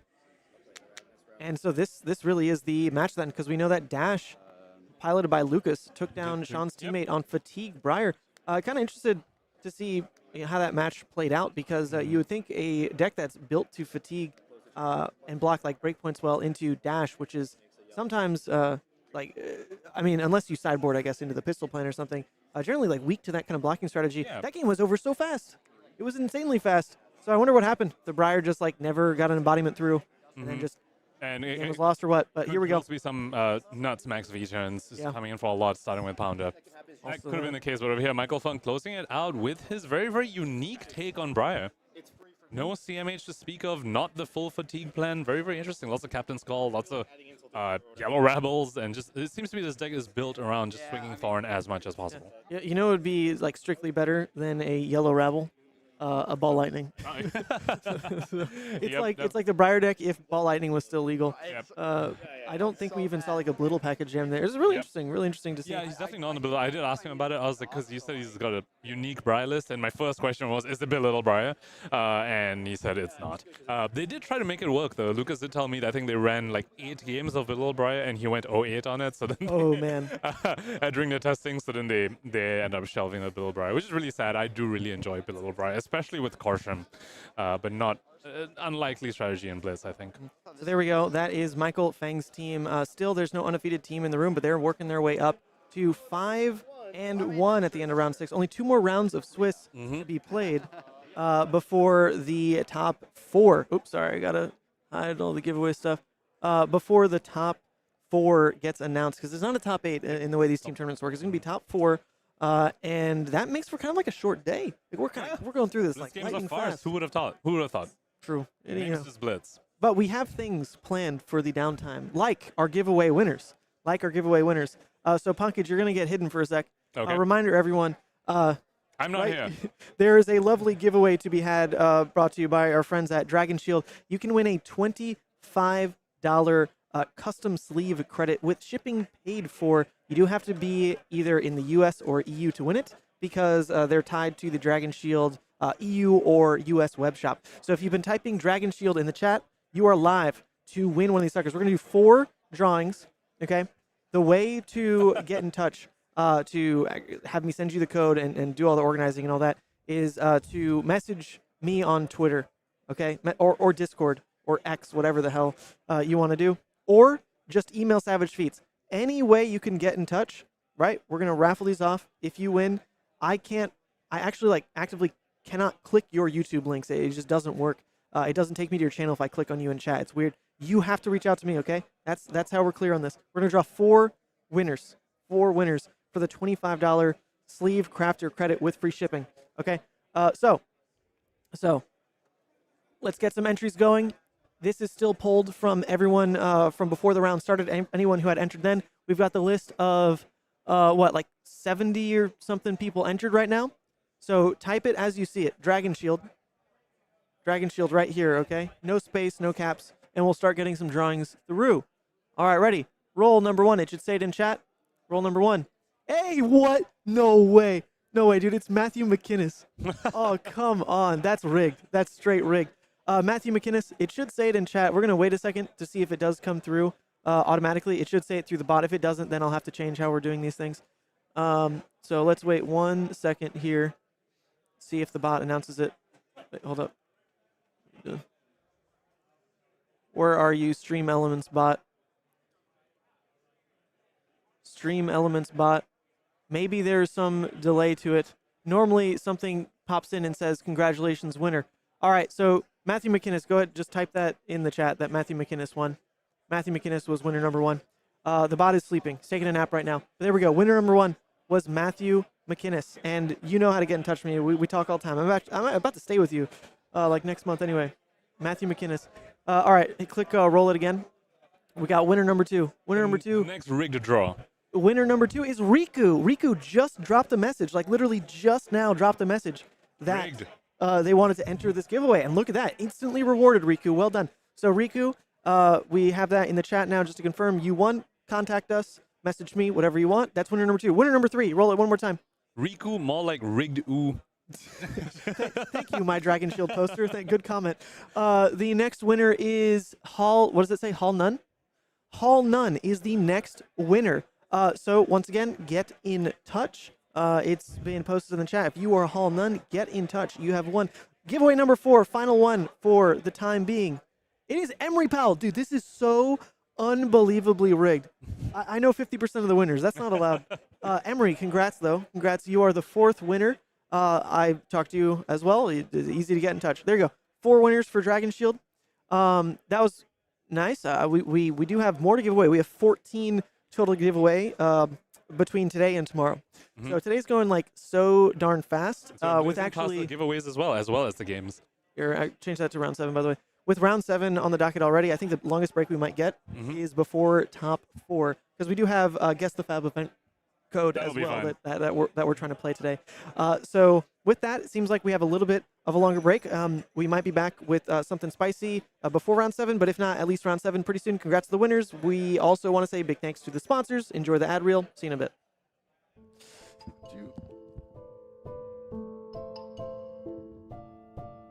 Hey yo, Don Amurabi. You want me to tell them about the bazaar, or do you want me to use the clams, huh? Relax, Captain. These are our customers, and we are their merchants.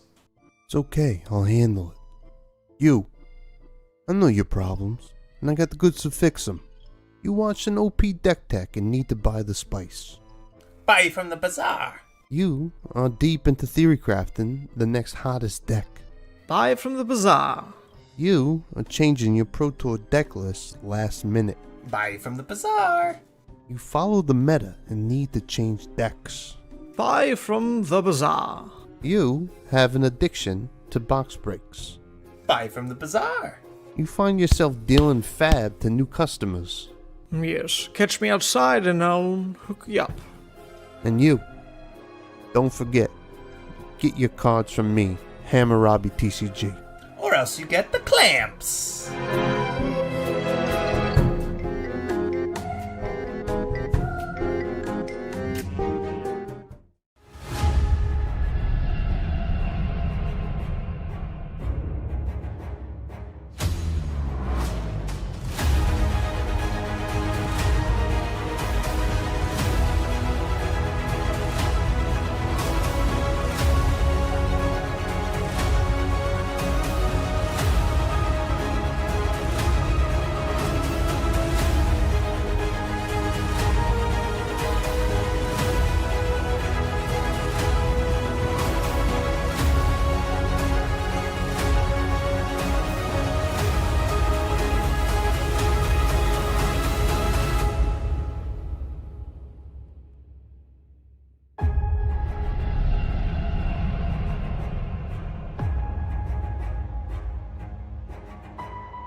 Go to ascent-gaming.com for all your Flesh and Blood merchandise needs.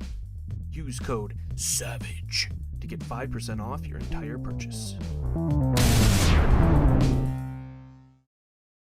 Do you know what the hardest part about being a brute is? No, it's not rolling a 1, because that never happens. It's not discarding your Blood Rush to Pulping or Wild Ride. It's actually having to buy hundreds and hundreds of Reckless Swings for your opponents to sign as you kill them with it and put them in the ground. That's why I go to fabfoundry.co. With incredibly competitive pricing and extremely fast shipping methods, fabfoundry.co is the only place I need for an unlimited supply of Reckless Swings. Visit fabfoundry.co to support one of the OGs of the Flesh and Blood community, and to get your product delivered on time, safely, so you can go crush your foes.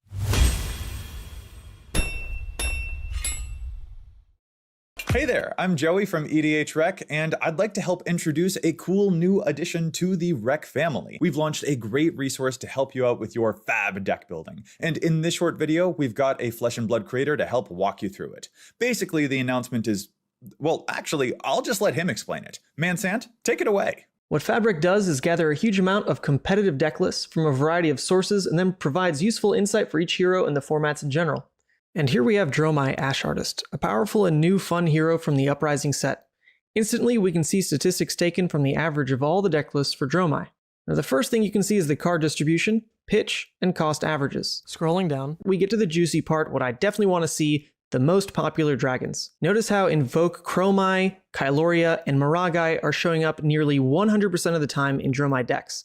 These are clearly the staple dragons you want to start your deck with. Thank you for tuning into the video here, and be sure to check out my content on Mansant at YouTube, streams, gameplay, everything to do with Levia, and keep your eye out for FabRec as well. Future features for sure. Try it now, a great tool for Flesh and Blood players right here on fabrec.gg.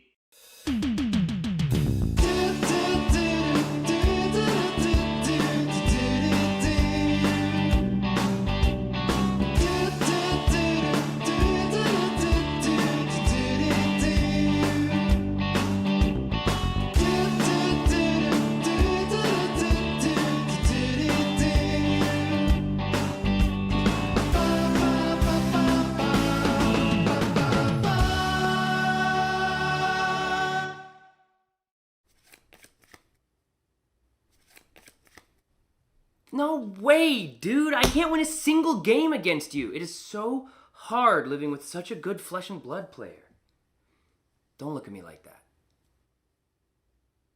Yeah, I know I need practice. It's just hard when you beat me up all the time. What?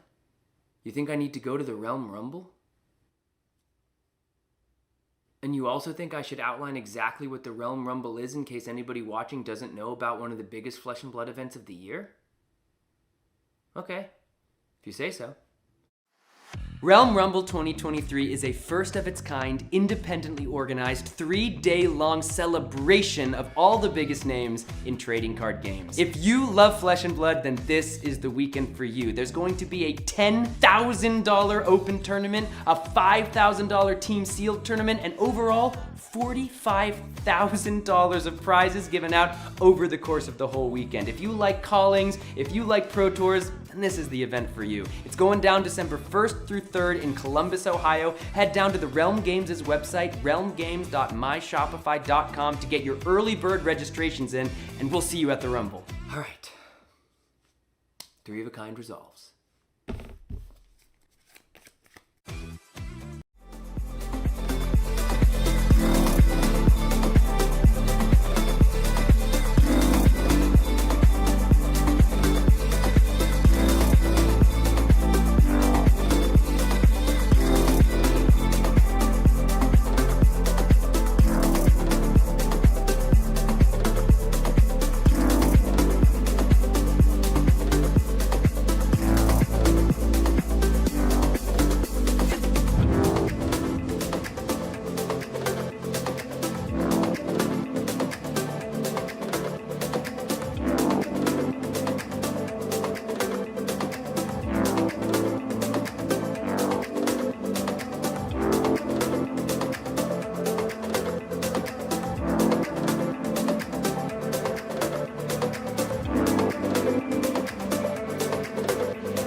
I have two other potentials. I'll tell you later.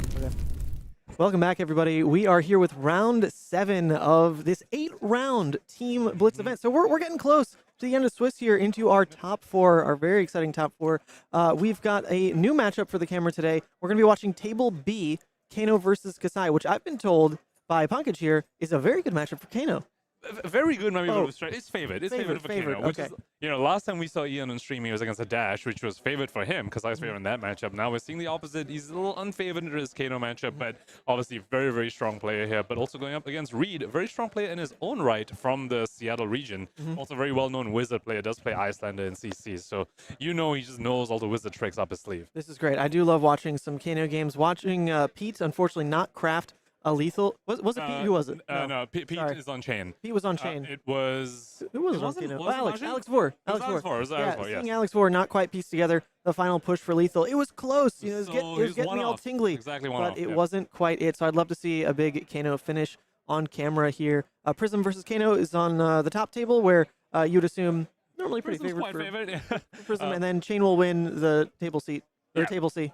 Definitely. Matchup. That we can definitely as I've lock in learned. that Chane will win table C. Going into the Prism Kano thing, we spoke about the different flavors of Kano, and the Kano's running the poppers now, the 4 to 5 poppers in the form of CNCs, Fighting Spirits, and maybe the one-off Nourishing. That actually has improved that matchup quite a bit. It's still definitely Prism favored, but if that Kano is running those poppers in the sideboard or even in the main board, we could see the Kano win that matchup. But what we're watching right now for this, at least for this coverage is going to be the Kano versus Kassai. Looks like players are just about ready to start the game. Yes, we've given them the go-ahead here. So after the shuffling, they will be underway. This is the second to last round before top 4 is called. These teams are in contention. Both teams are X2 right now. There's still no undefeateds because of like how things shook out. Actually, with Ian's team on camera with that draw, so the undefeated teams disappeared very quickly here. But I believe that the X2s are still battling out for that top 4 slot. X3s are all confirmed out at this point. And then the X1s, of course, are fighting to have the better tiebreaker going into whether they're losing, this round or the next. Yep. So speaking of this matchup a little bit, one reason why it's quite Kano favored is that Kassai is a little slow early on in the game, and that's really not how you want to play into Kano. Kassai, before she actually builds up a bunch of coppers, isn't going to be presenting too much damage, even if you give her a full hand. And also you take away the value of the fridge, which is what makes Kassai strong into other matchups, is that she has an amazing fridge, but into Kano that really doesn't matter. You have to swap that fridge out for just mopey AB pieces, like 3 of them would just be AB1, and probably just stick with the courage. So that's another benefit of Kassai that just gets taken away just from the matchup the moment that you flip up Kassai into a Kano. There's no world ever. You can actually make me stop talking right now because this take is about to be insane. There's no world ever where Kassai runs Spellbane or Jubil Spellbane, right? That never happens, right? I don't think so, mostly because the rest of the deck just doesn't support it, right? Okay. A lot of the cards in Kassai say target one-handed weapon or Yes, one-handed something. Yeah, it can't just be sword. You're right. Exactly. So then Jubil will just... you don't have that much sideboard space in Blitz to also... Hey, come on. Claim it's playable, and then my Cold Full Jubil will gain value like by $5. Well, okay, you're flexing that you won the RTN, I guess. So with having Rhinar. a Cold Full Jubil. Only Okay, one in the all world. right. Come on, dude. Yeah, just a little flex out here. But coming back to the sideboard decisions, we might see Ian run a few Oasis. We did see Oasis already early on stream.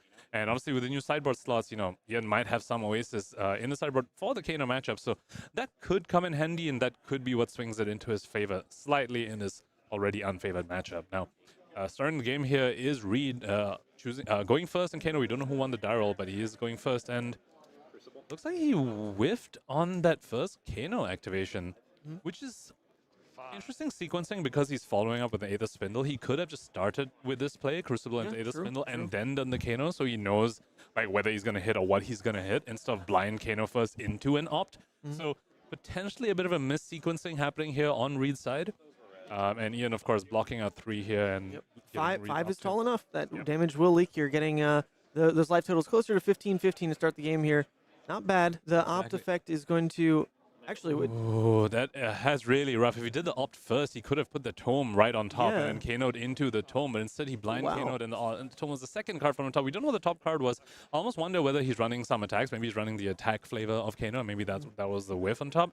But just a bit of a tragic missequence from Reed there, because he could have opted to done the tome play, could have had an amazingly explosive turn 0. Right, that tome, if it draws into the ability to, like, a blue and a blue can pay for, like, one more tall spell off the top and really start the game with so much free damage on Kano's side, which is obviously what you want when you're looking to combo kill for the finish. You want them as low as possible. And when you can get the free damage in without having to have fought for blocks and trading life for these kind of in-between turns to land damage, I mean, that would have been massive. Would have been massive. And this is one of the other reasons why Kassai is kind of doesn't get as much value from her cards as she would against other heroes, is that the Centauri Sabers, they get buffed up, you could defend with attack actions, but a lot of times Kano's is going to be blocking with non-attacks, so you just lose the value from your Saber stacks as well. Your Sabers are kind of effectively textless all the time. And Reed with a very heads-up play, not blocking that first Saber that was coming in without any go again, yet not giving Ian the reprise effect on his Glint the Quicksilver that he did follow up with. It's actually a double Glint the Quicksilver draw, so he's parked the second one in Arsenal there and then dropped the E-Pot to cap off the turn. So it's really blue-heavy hand. He's very insulated. If Reed, I guess, had wanted to go for even more Arcane on turn 0, the blues there would have pitched pretty decently protected. So it would have been a question of could he get tall attacks through. Now on this turn, new hand drawn up. Reed's side, he wasn't punished too hard for saying no blocks there because there was no attack react to pump it over. He just ate the 2. An E-Pot in play just says 2 life, but not quite in terms of blocking tall Arcane. It's just going to be when Arcane goes wide for potentially the...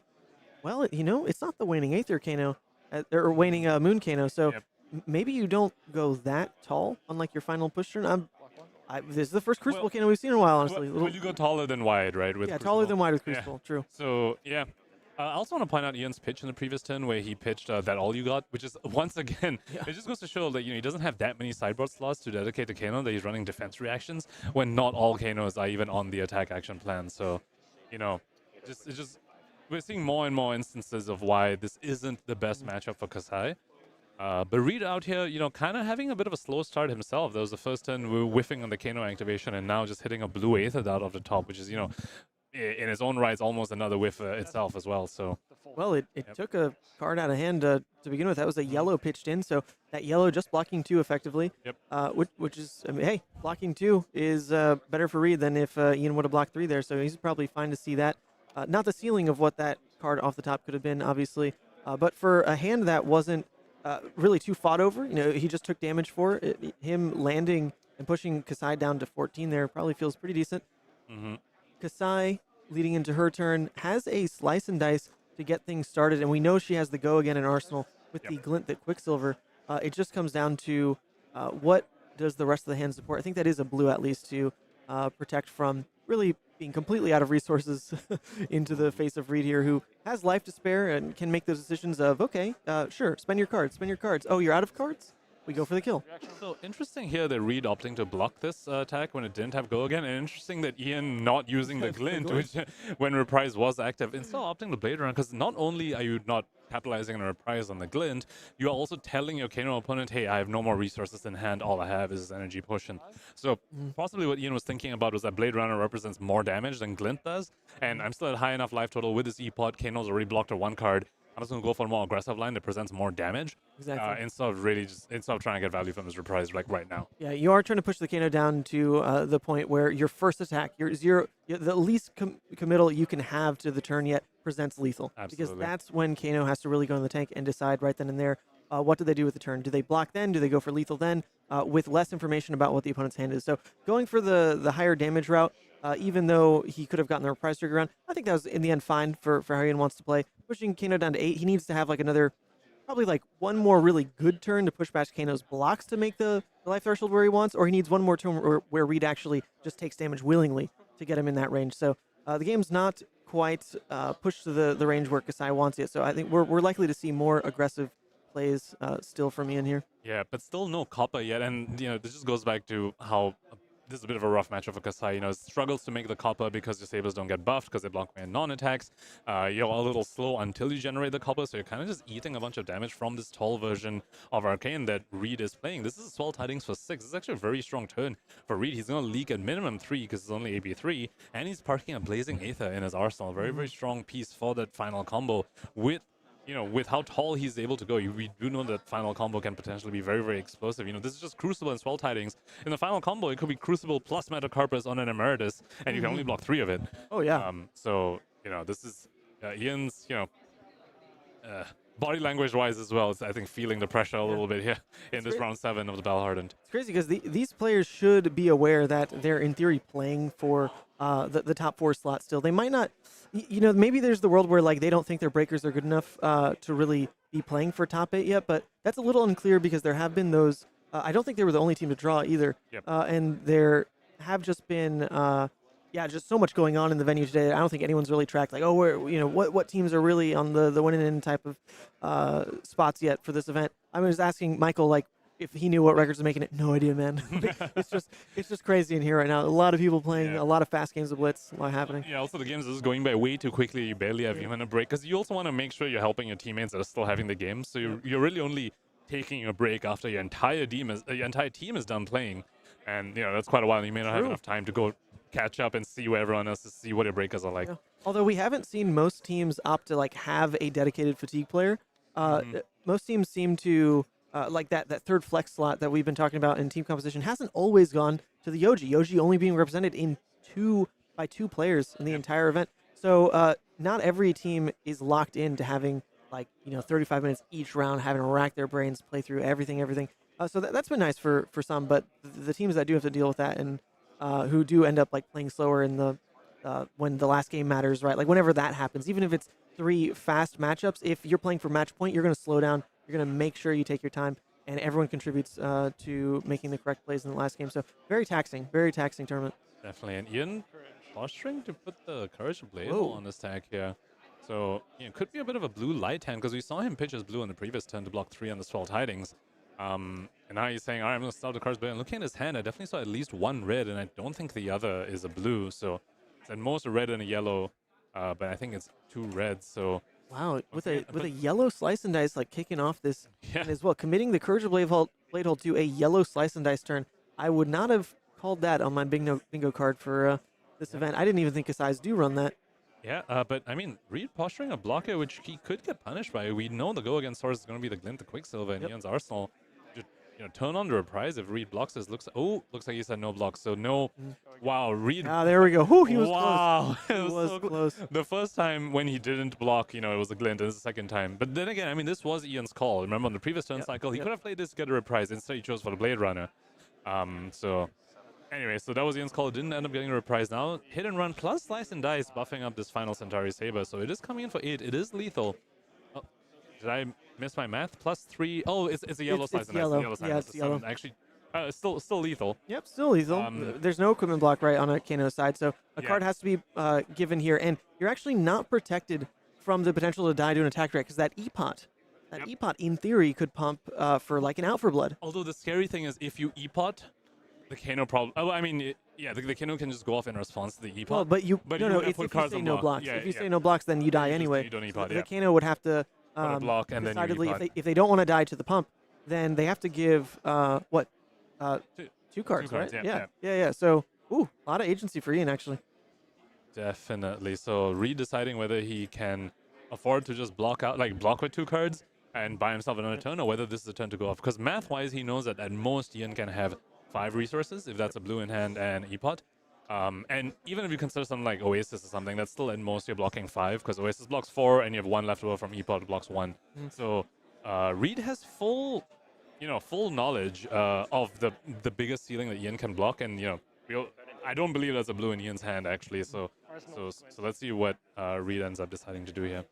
It's interesting because I think Reed has, I believe I would hope it's a red Voltic Bolt. I don't think the Kano's really running blue Voltic Bolts. But he was touching one earlier when it was maybe the block on that glint attack, right? So I do think he has that. So if he slows down and just 2-card hands, just pump with the staff there, make Voltic a 6. That's 3 guaranteed damage. If he survives that turn cycle, then he's leading into now having to face down a Kassai that is in the swing. It was a very risky. That was a very risky block by Reed there because man. it was in the swing plus any potential 1-cost attack react as well because of the E-pot.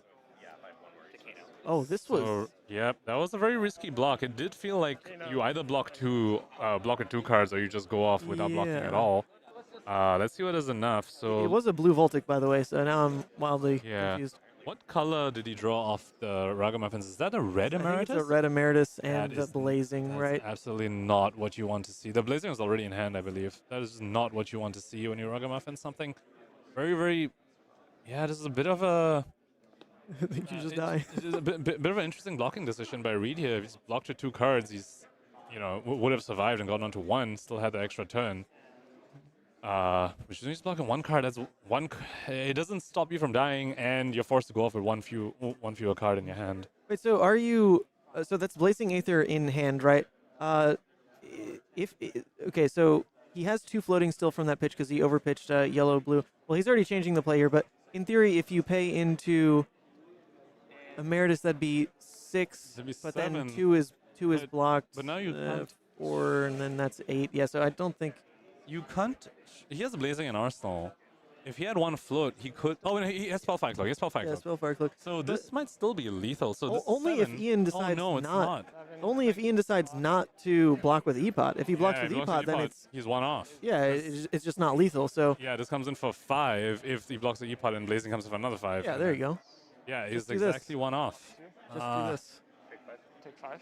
Yep. He can't pay for Metacarpus because he did not find the blue. That's yeah. crazy. If it was the blue, then he could pay into. It was even a yellow. Or the yellow, yeah.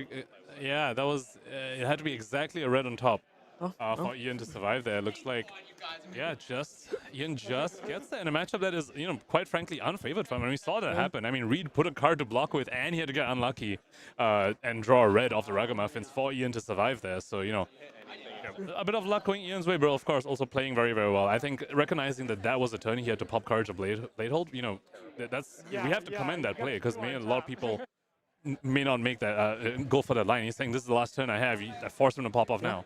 Well, if anything, if you add confusion to the turn, then Kano has more opportunities to not play the turn perfectly as well. Because it's always on the Kano to decide.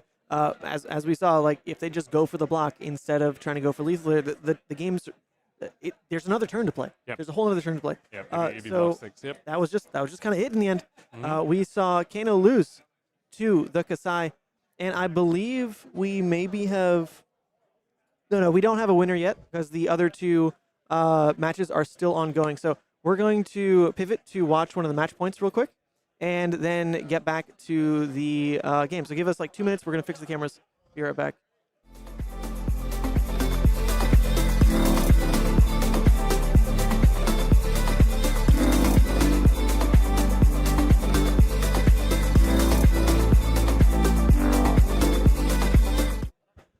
All right, never mind. That was lightning quick. The Prism lost as we were going over to fix things up. So that is Ian's team locking themselves in at X2 going into round 8. Still not locked for that top 8 slot, but they're in the running there if they can continue with this X2 record. And we really have to commend their play here. I mean, they both won the matchups that they were actually very unfavored into. Kano into Prism and Kassai into Kano.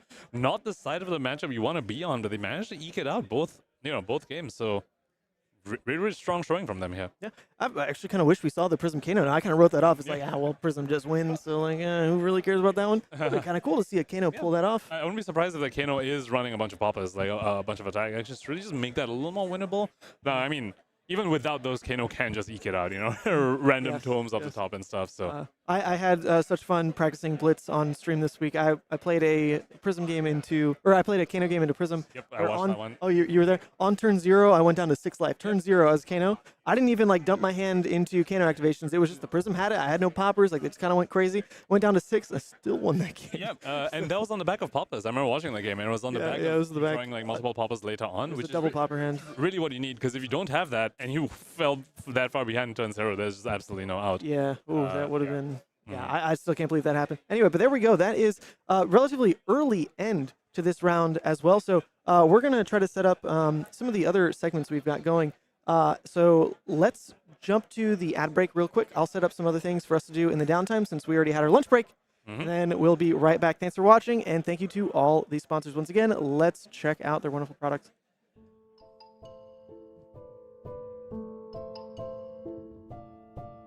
Hey yo, Don Amurabi. You want me to tell them about the bazaar, or do you want me to use the clams, huh? Relax, Captain. These are our customers, and we are their merchants. It's okay, I'll handle it. You, I know your problems, and I got the goods to fix them. You watched an OP deck tech and need to buy the spice. Buy from the bazaar. You are deep into theory crafting the next hottest deck. Buy from the bazaar. You are changing your Pro Tour deck list last minute. Buy from the bazaar. You follow the meta and need to change decks. Buy from the bazaar. You have an addiction to box breaks. Buy from the bazaar. You find yourself dealing fab to new customers. Yes, catch me outside and I'll hook you up. And you, don't forget, get your cards from me, Hammurabi TCG. Or else you get the clamps.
Go to ascent-gaming.com for all your Flesh and Blood merchandise needs.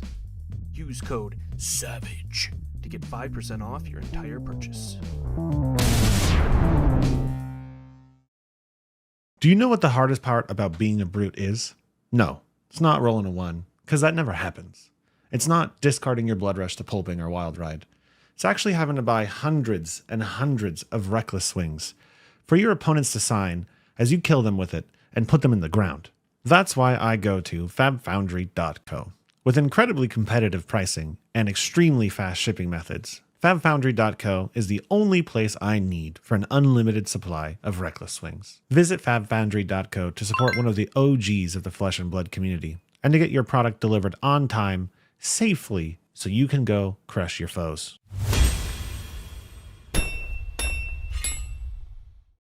Hey there, I'm Joey from EDH Rec, and I'd like to help introduce a cool new addition to the Rec family. We've launched a great resource to help you out with your fab deck building. And in this short video, we've got a Flesh and Blood creator to help walk you through it.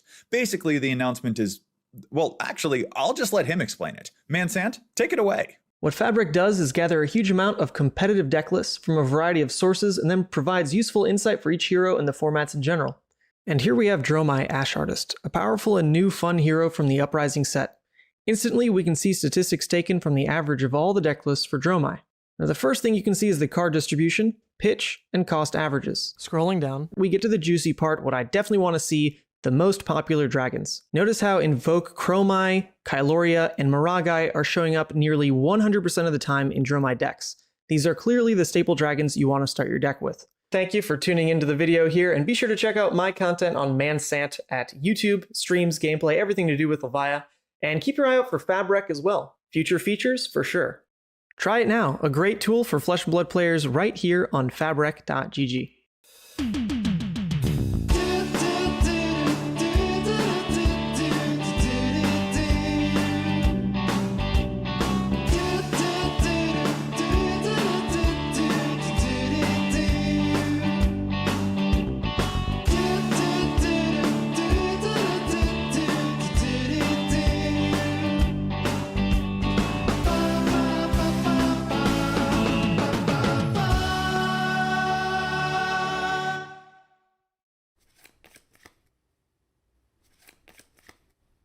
No way, dude! I can't win a single game against you! It is so hard living with such a good Flesh and Blood player. Don't look at me like that. Yeah, I know I need practice. It's just hard when you beat me up all the time. What? You think I need to go to the Realm Rumble? And you also think I should outline exactly what the Realm Rumble is in case anybody watching doesn't know about one of the biggest Flesh and Blood events of the year? Okay, if you say so. Realm Rumble 2023 is a first of its kind, independently organized, 3-day-long celebration of all the biggest names in trading card games. If you love Flesh and Blood, then this is the weekend for you. There's going to be a $10,000 open tournament, a $5,000 team sealed tournament, and overall, $45,000 of prizes given out over the course of the whole weekend. If you like callings, if you like Pro Tours, then this is the event for you. It's going down December 1st through 3rd in Columbus, Ohio. Head down to the Realm Games' website, realmgames.myshopify.com, to get your early bird registrations in, and we'll see you at the Rumble. All right. 3 of a kind resolves.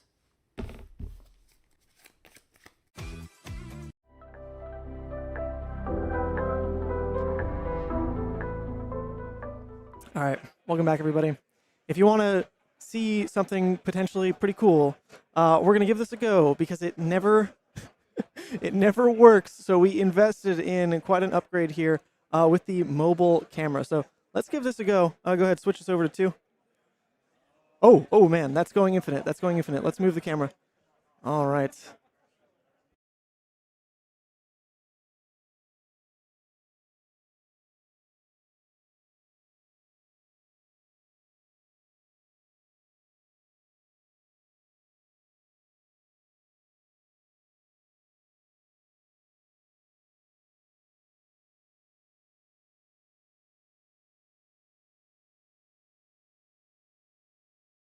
I tested the audio on that earlier today, and it was working, and now it is not. So give me 1 second to try to figure that out, and then we'll try to do a walk around. 1 second.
All right.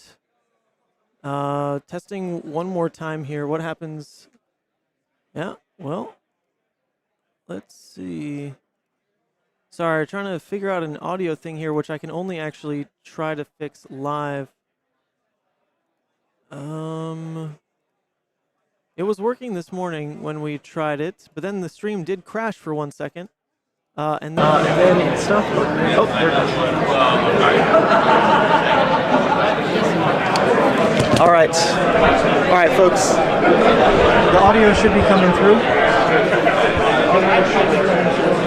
It might be a little loud, so let me turn that down in OBS.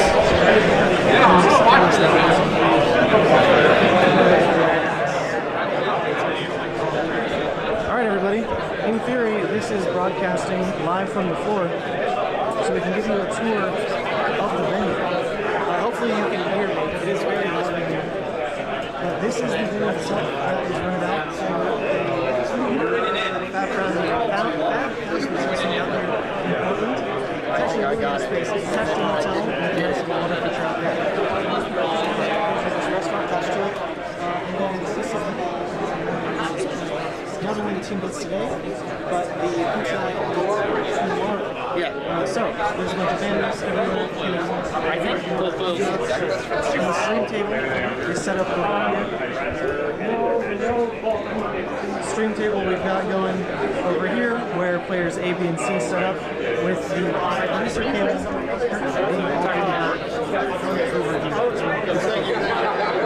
the judges and the like on the main stage selling their wares at this little booth. So you can take a look here. Fat Foundry, they're the ones hosting this entire event. We're selling some t-shirts, some custom playmats. Look at that. Bolton and Vincent. Oh, I really like this one. Check that out. Looks like a Sage Ventress a little bit. Everything else you could ever need for Flesh and Blood. All these singles, some of which graded. Look at that. PCG grading. We got the grades. How you doing? It's like Easter egg. Is that what they're like doing? Oh, yeah. Point the mic at me. Yeah, okay, hold up. We're going to turn the mic.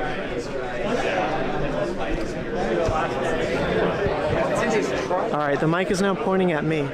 Maybe that's better. I would hope that's better, because I'm the one narrating rather than interviewing people. And then here is the outside of the hotel. Very nice, very nice. People are playing Flesh and Blood, actually. Out here, even. I wonder what's going on there. Let's try to zoom in. Look at these guys. Playing some kind of Flesh and Blood. All right, that was the time in the round call for round 7. So round 8 is going to be underway soon. Punkage is doing some scouting of hopefully an exciting round 8 match that we can pull in. So there we go. We've seen most of these players on feature already, but maybe we get Marco back in. This is Teklo Foundry himself right there against Lucas and Brody and Michael. All right, we're going to take the stream back. This is your final call for registering for the Armory event. Going to walk the stream back to our little nook over here, the production corner. There's Nathan. Look at this. Look at Nathan. He looks so uncomfortable in the production role. Hi. Anyway, that's going to be it. Round 8 coming to you soon.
And welcome back, everyone. This is round 8 of the Battle Hardened Portland, hosted by Fab Foundry out here in the wonderful Portland, Oregon. This is the last round of Swiss before we get our, not top 8, but top 4 for this team event. Remember, the winning team is walking away with some cash prizing and a full suite of PTIs. So first place, pretty great, because these things are going to give out a whole 3 PTIs compared to the normal 2 that you see in these Battle Hardened. So a little juice prizing there. It's pretty nice. There's a lot to play for. Absolutely, and now we will be following Chris Iali on his Prism. We've seen him, well, once when he was a feature match, and the second time when we pivoted to him, because we were watching his teammates today. And this is the third time we are seeing him on stream today against a Chane. And both those times we saw him earlier, he did beat the Chane. So let's see whether Pete Budense can, get over Chris's clearly very prepared for Chane Prism. Yeah, well, this is going to be different because we know that Pete is not on the Rune Gate Chane, right? Which is what we saw Chris beat. So maybe his Prism list is slanted more towards preparing for that Chane matchup rather than the traditional Chane deck. So this will be interesting. It's the first time we've seen this matchup play out, and these are two very established players. They're gonna play it perfectly, I would assume. We've got Kassai versus Chane on the table, or seat A. Chane versus Prism, Advent of Thrones, seat B, and then a Kano mirror in seat 3. So I think we've got probably the spiciest of these matchups. Pretty exciting, but as always, we'll pivot if there is a match point to be played. Looks like they're about to get ready. Let's jump right in. Definitely. And Chris, against a non-Runegate Chane, which means, we did see him use to some great effect the Halo in his previous Chane matches, where he uses the Halo effect to find Figment of Judgment to turn one of the Runegate cards and banish face down. Yes. It's going to be a little less effective against a deck like Feats, which is, putting the more smaller attacks in the banish zone, stuff like the Riftbind, stuff like the Bounding Demogons, where it's like, yeah, you can turn a face down and get some value, but it's not the same level of blowout as when you turn a Runegate card face down that they've clearly been, stacking all these rune charms for. Yeah, absolutely, because there's the telegraphed plays from the Runegate Chane, where you, like we saw, lead with Envelope. You have the one Runegate that's so clearly high value to go for the Halo play, flip that face down, whereas a normal Chane is going to play with multiple Blood Deck cards at the same time. You're normally going to play like 2 or 3 out in a turn, so you get way less guaranteed value searching for a play like that. This might even be a matchup, I don't know if this is a real thing, but perhaps Halo actually gets used for the Spell Void 2 here in a way, rather than pitching an entire card just to pull out a Figment. No, but you gain Ward 4. I think you always do that. We'll see. Potentially. Now, so Pete going first here and representing the Husk out here, so saying, he's really respecting the Heralds from Chris's side. Because remember, we talk about the differences between this Chane list and the Runegate version. This Chane list has way fewer poppers. I believe the only popper it runs is Soul Reaping. That's an absolute one-off. So you do need to be able to deal with Chris's Phantasm attack somehow. And it looks like Pete is saying, my answer to your Phantasm, at least one answer, is going to be this Karen Husk. I can use that maybe alongside another piece of armor to not let you get value from a Herald. And then I have my one other popper in the list. But aside from that, Pete, we might see him struggle a little against the Heralds compared to the Runegate version, which, can obviously pop a bunch of Heralds. So, although we did see the ability to pop Heralds not really come up big in those other matchups, because it was a lot of Herald of Triumph was something that Chris was leading with a lot. And I mean, when you have a ton of poppers right at 6, it just doesn't quite matter. And there was also a lot of vanilla damage coming through with like the Miraging Metamorph, which you see in hand once again. So a lot of times, like, it's just the damage, just like trying to sling these big Heralds, put pressure on, and immediately Pete goes for the Husk on that War Tune. And also, I mean, Phantasmal Footsteps is also a thing, if the opponent deck has a bunch of poppers, which it doesn't in this one. So Chris ending the Chane with the Miraging Metamorph here, so critically, this doesn't really have an on-hit that he wants. He definitely wants to hit with the Herald instead of hitting on Miraging Metamorph. So I almost wonder whether he regrets the sequencing, like whether he would have rather bought the Husk with the Miraging, which Pete definitely would have been pressured to do so, because otherwise he goes below the Husk threshold, and then come in with the Herald, which may potentially get the on-hit through, which is something Chris really, really needs to start doing, going on the Figment train and the Angel train. Incredible that that hand. I mean, the rate out of this Prism out the gate is so insanely strong, with Luminaris there just giving so much power behind that pitch curve. That was 13 damage off of 3 cards, and then an arsenal out of it to boot. Chris is just wildly happy with how that play turned out. Pete, though, hitting a Blood Deck card on that first Shackle, so things potentially equalizing here. Well, sometimes hitting the Blood Deck this early can actually be quite awkward. It's not something you're planning for. You have one Shackle, and your Blood Deck density isn't incredibly high, so sometimes it can be like, I might end up just taking one, or I might have to play this out and not be super efficient in my hand because I have an extra card which I wasn't banking on, and we see that already happening here somewhat because activating Chane into swarming Gloomveil, that's 2 instances of go again that you sort of like stacked on each other, and it doesn't really work because Gloomveil already had go again because he made a shackle, and giving it go again through Chane. So already a bit of inefficiency happening on Feats' side here. Now he's holding onto an Art of War. So let's see whether he maybe uses that as a bit of a combat trick to, push his Gloomveil over. Yeah, I can't quite see if it's double red bounding or what there in the hand to pay for the Art of War. It looks like he's going to go for it anyway here in reactions. Looks like yellow bounding. Okay, so it's not the red pitch on the Art of War, which is nice. So he's leading into this draw, this potential +1 that it looks like he's calling with 1 floating to at minimum pay for something like the Riftbind. Drawing into, another bounding and a ghostly.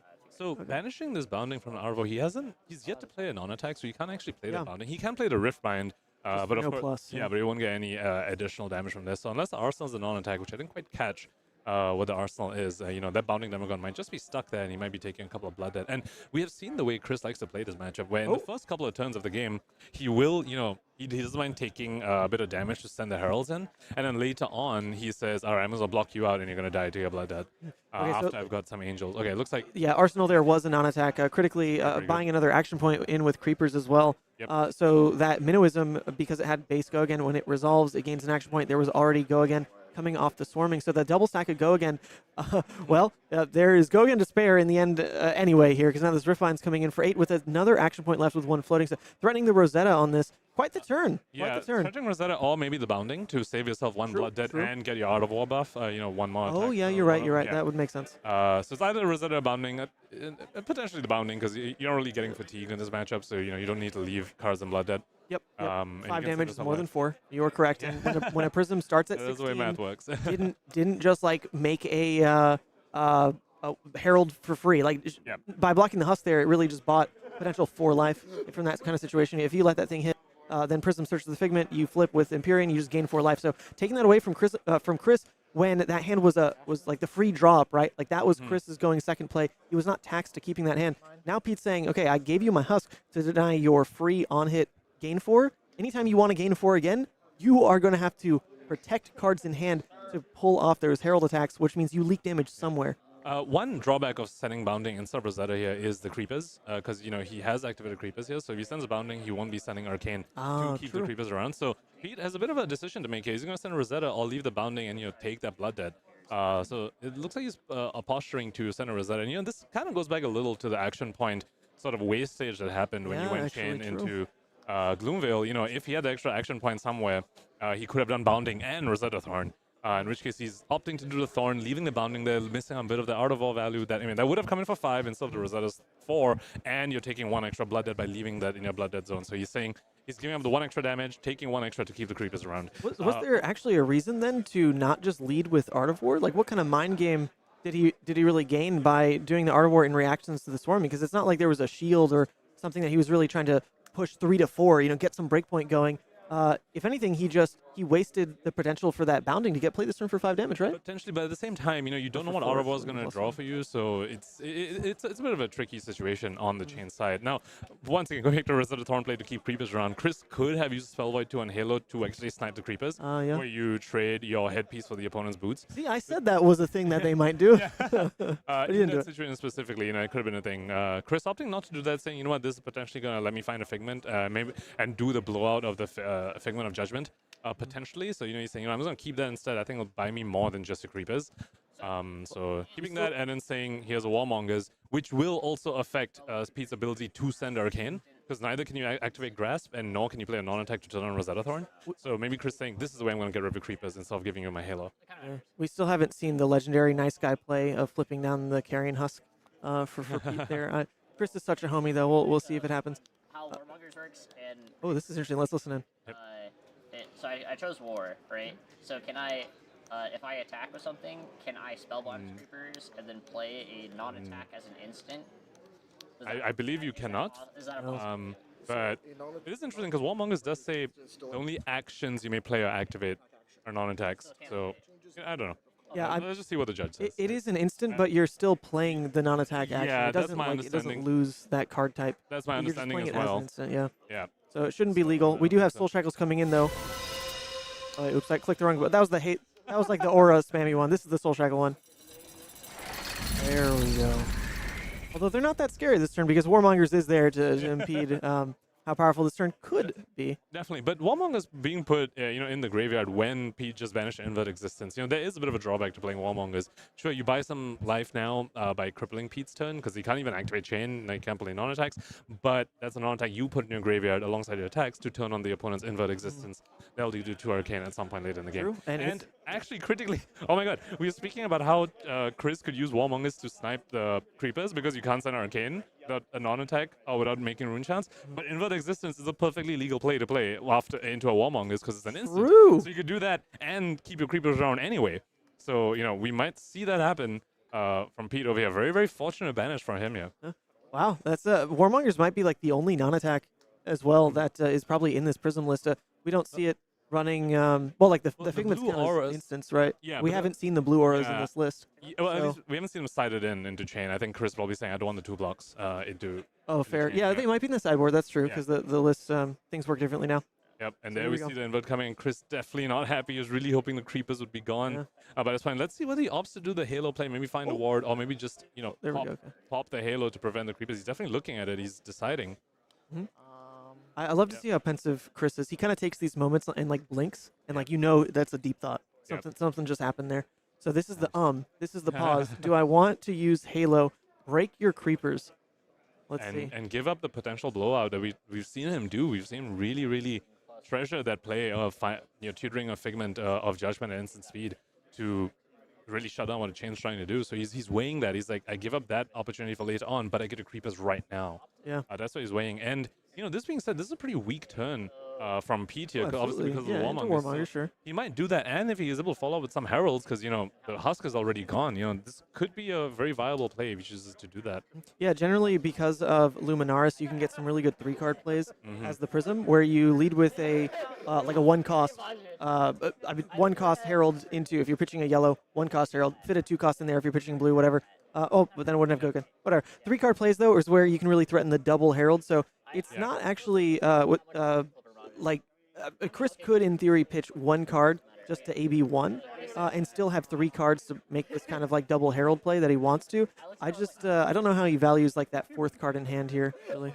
Because it won't keep it won't destroy the creepers if you only AB1. Oh wait, yeah, that's true. Yeah. That's true. So you could pay into Empyrean. I don't think you do that, but you can. Yeah. You could pay into Empyrean. It gets Ward 1 and AB1. Yeah. Do you do that? That's. It impedes the ability to flip your angel when you tutor it, right? And we always spoke about how this chain list doesn't have a lot of poppers, so his heralds are quite strong unless Pete draws that one of Soul Reaping. Chris is feeling quite comfortable sending heralds into Pete, so let's see what he draws at Soul Reaping, because this is Chris with a 3-card, and this is the tempo that Warmonger's Diplomacy bought him. So that's the Creeper's gone. That was the headpiece exchange for Boots, as we were talking about, and now starting with Herald Protection. Herald of Protection. 6. Now Pete's already at double shackle. That looks like he didn't draw the popper, so let's see whether Chris can send yet another Herald. Here we go. Ooh, into Herald of Erudition. All right. There is armor on the table for Pete. Yes. Still, though, this is a very well-used 4-card hand. Neither of these Heralds you want to let hit, obviously, not Erudition. But even the Herald of Protection, if that one hit, then it's gaining life and dealing an extra damage because Luminaris. You got to remember, Pete and going to Soul and tutoring a Figment. Oh, yes. a lot on that on hit. And Pete's actually ticking himself down quite a bit with the Blood Debt that's stacked up, not only from the Husk early, but then also 2 ticks on this last turn because he couldn't play out that Bounding. Was not able to play non-attacks. I really like that small pause Pete did that, giving Chris the priority window to play an instant if Chris wants to. Normally if you're going to play something in ALS, you play it in response to the final shackle. You see what the first few shackles have vanished already. So Pete keeping that face down for a little bit, asking Chris what it is, any response. Chris said no, moved on. Marvin Sky is bounding. So really good for Pete that he had the Marvin Skies in his arsenal, able to play a non-attack to turn on the bounding. Still doesn't activate a Chane, but of course there's just 1 card remaining. He might just activate Chane just to get the shackle, but probably not really going to use the go again very much. Yeah, we still have not seen Chris actually play any Arclight Sentinel, so I'm interested to see just whether he plays it or not, if it makes its way into his hand, if we can just kind of get a read on whether it's in his list, because whoever wins this match is going to be in top 4. These players are playing for the win and in, so got to pay attention to these lists here, because one of these we will see again very soon. Both players taking a beat.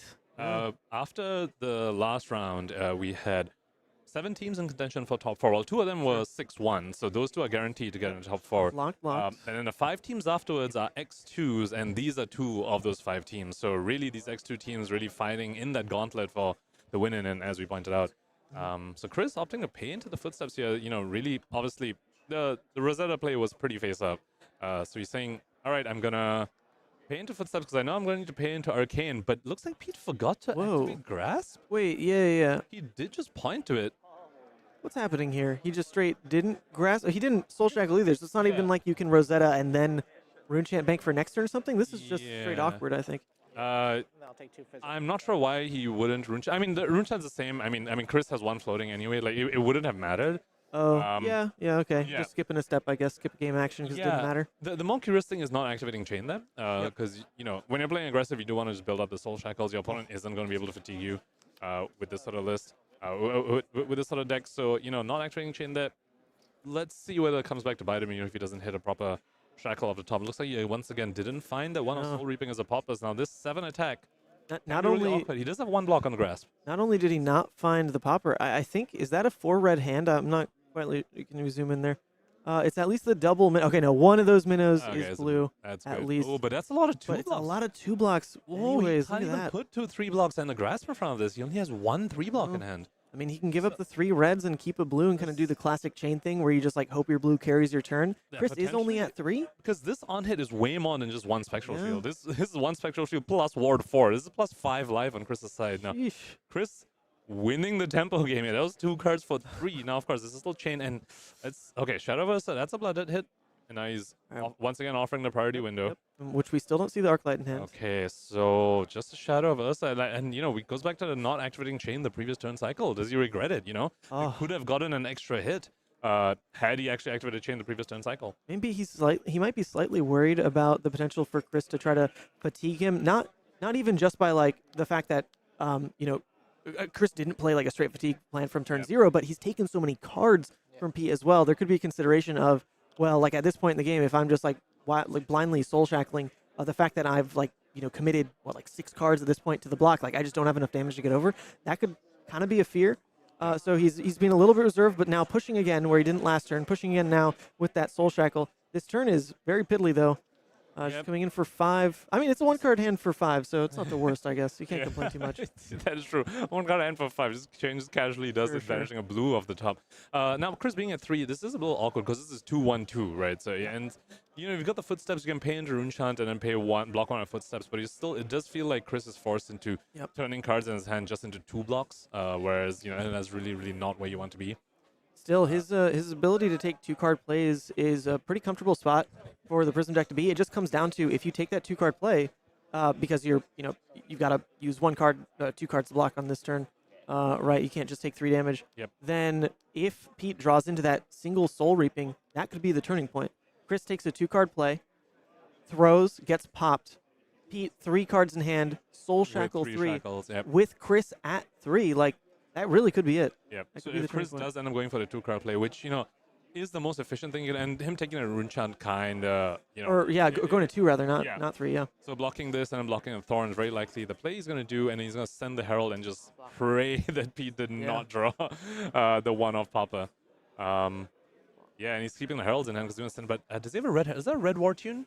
Because he really wants Herald to come in for 7. Yeah. I think it's obviously the Judgment. That one's only in 1 color. It's the specialization. And then War Tune. I think a red. It is red. Okay, it's very, very critical. The Soul Reaping, dude. No way. No way, dude. Chris not happy about that. Oh, but if all these whiff, is this still a window?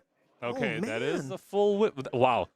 It's the variance in this game is so interesting. Pete kind of lucked out getting the Soul Reaping, but then completely whiffed on his Banishers. Absolutely. So, is this a window? And remember, using the Soul Reaping to pop, it is your 1 popper. You glad you found it, but the card is so much stronger when you use it to attack. So, him not getting that, so hasn't played a non-attack yet. So, he's activated Chane, just saying Ghost Leave is a for 4.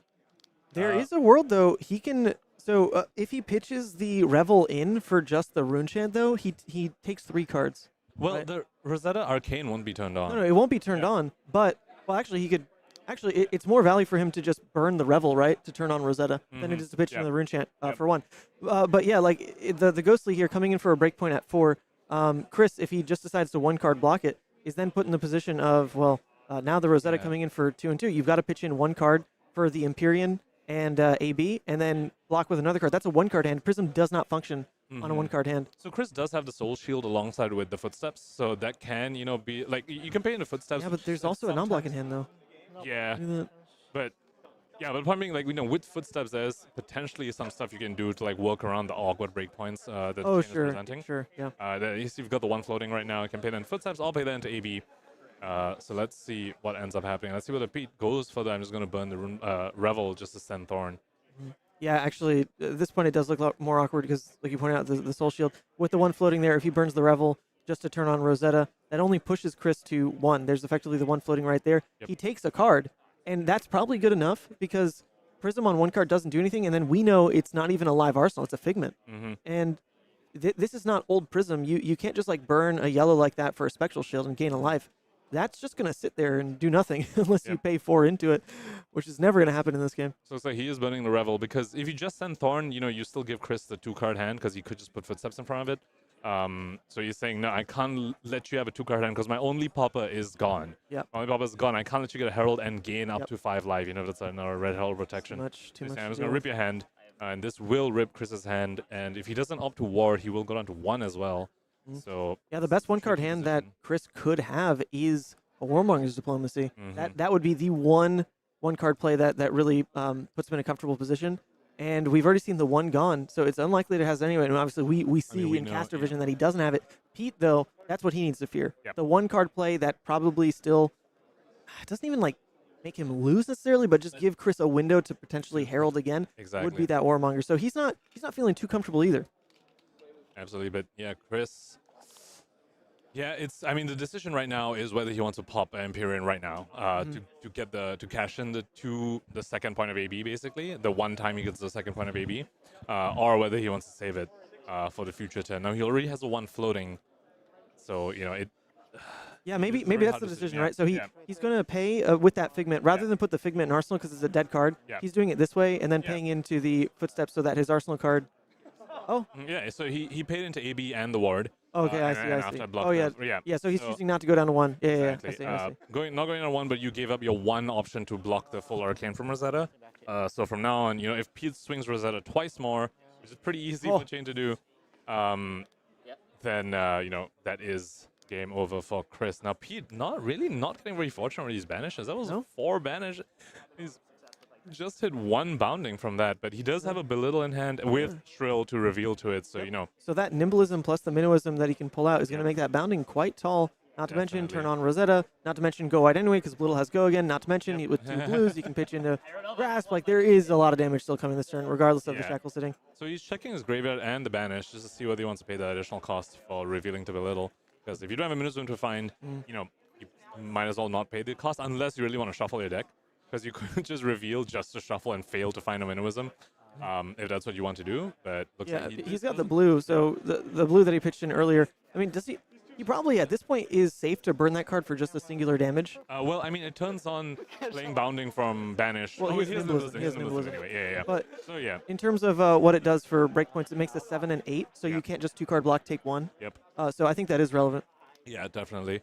Although once again, Footsteps alongside paying with AB, you can. It does let you do some things, but yeah, it looks like this is going to be a pretty strong turn for Pete. No, I didn't hear what Chris said. Oh, he said the S word. I don't know if I'm allowed to say it. I'm my own boss, but yeah, he's not happy here. He's not happy seeing that Nimblism. Yep.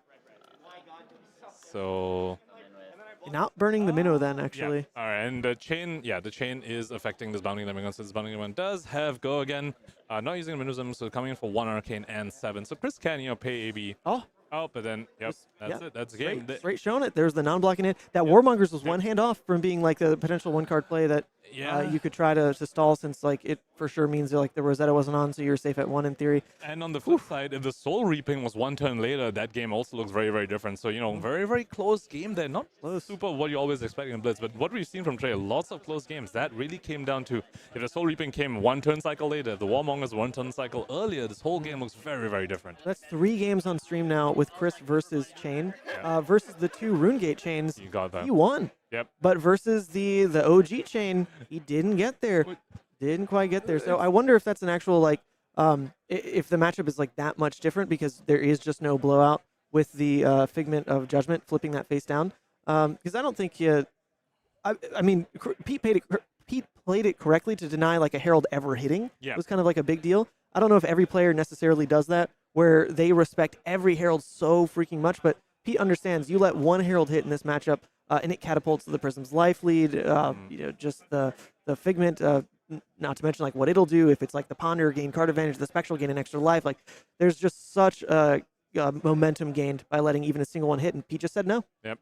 And the story around the Poppers is also really, really fascinating. When we watched Chris against his RuneGate Chains opponents, we saw him like be able to catch the chain on non-popper hands several times, but in this one, when he really needed a chain to not have the one-off popper in the deck, Pete did have that one-off Soul Reaping. So that looks like it's likely the end of Chris's team's run in this battle. Hardened. Looks like Pete's team kayfabe cards will be very likely moving on to the top 4, depending on how breakers go, because we could potentially have 3 teams in the X2 bracket. So, only 2 out of those 3 would make it to the top 4, because we do already have 2 X1s. Wait, so hold up. We're getting word here that actually Chris's team won, actually. So the other games like just wrapped. Nathan went over to check. And Chris won, even though we saw his loss. This is the beauty of a Team Blitz tournament. It means even if you take the loss, your teammates can carry you. So that's actually a first for the stream, I think, that we've caught live today, where Chris taking that L, but then his teammates on Chane and Kano carried it through. We know his teammates, the Kano player is Alexander Vor, right? Yes. Yeah, and then do you know the Chane player on his team? I don't know the name. But there we go. That is at least them now at the... the X2, then the X2. Yeah. Wait, so the scores are wrong, right? Weren't these guys... So completely flip around what I said just now, Chad. This looks like it's the end for Kayfabe, the Kayfabe team's run at this battle Hardened, and Chris's team likely going to make it to the top 4. We do need to see how the breakers shake up, because like I said, there's potentially 3 teams in the X2 bracket. Yeah. So now that does put Chris's team... No, you got it backwards. Pete's team is 5-3. Chris's team is 6-2. So that's going to be it, because that is 8 rounds in the books now. We've got top 4 coming up. Not quite sure how long that break is. I don't know if the judges want a deck check or what. But we do have some filler segments that we can run as soon as we find out how that's going. So let's coordinate with the judges and see what their timing is on top 4. I have no idea. Today's like kind of a whirlwind. And then we'll be back after this sponsor break, hopefully to play like a Guess the Fab event code or something. Yep, all right? That'll be fun. So we'll shout out our sponsors real quick and then be right back.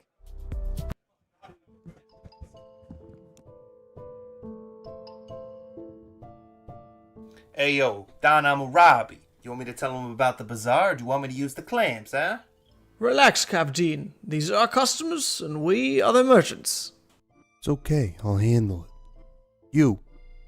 I know your problems, and I got the goods to fix them. You watched an OP deck tech and need to buy the spice. Buy from the bazaar. You are deep into theory crafting the next hottest deck. Buy it from the bazaar. You are changing your Pro Tour deck list last minute. Buy from the bazaar. You follow the meta and need to change decks. Buy from the bazaar. You have an addiction to box breaks. Buy from the bazaar. You find yourself dealing fab to new customers. Yes, catch me outside and I'll hook you up. And you, don't forget, get your cards from me, Hammurabi TCG. Or else you get the clamps.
manSant-gaming.com for all your Flesh and Blood merchandise needs. Use code SAVAGE to get 5% off your entire purchase. Do you know what the hardest part about being a brute is? No, it's not rolling a 1, because that never happens. It's not discarding your Blood Rush to Pulping or Wild Ride. It's actually having to buy hundreds and hundreds of reckless swings for your opponents to sign as you kill them with it and put them in the ground. That's why I go to fabfoundry.co. With incredibly competitive pricing and extremely fast shipping methods, fabfoundry.co is the only place I need for an unlimited supply of reckless swings. Visit fabfoundry.co to support one of the OGs of the Flesh and Blood community and to get your product delivered on time, safely, so you can go crush your foes.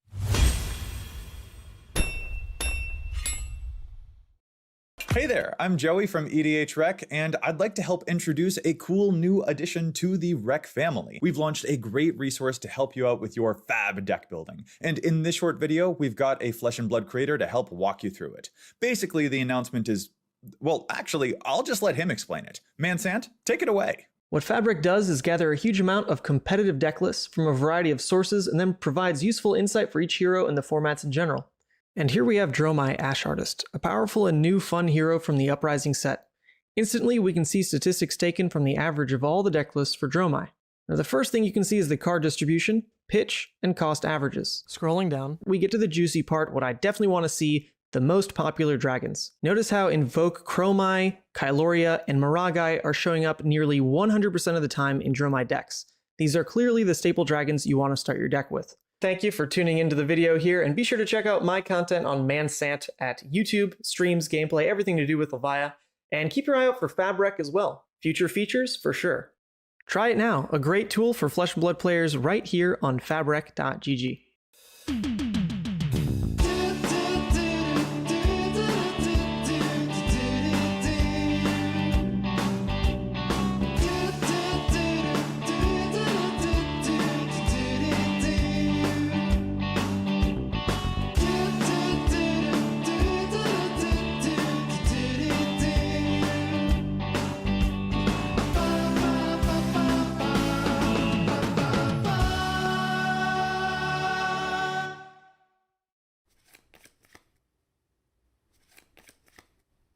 No way, dude! I can't win a single game against you! It is so hard living with such a good Flesh and Blood player.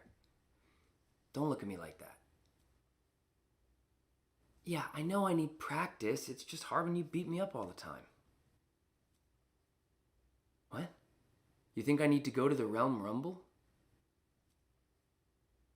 And you also think I should outline exactly what the Realm Rumble is in case anybody watching doesn't know about one of the biggest Flesh and Blood events of the year? Okay, if you say so.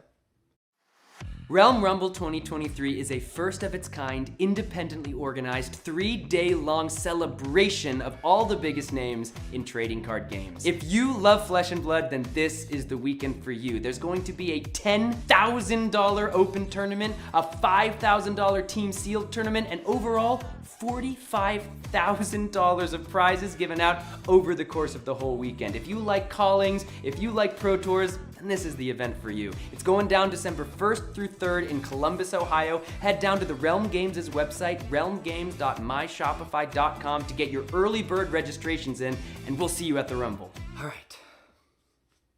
3 of a kind resolves.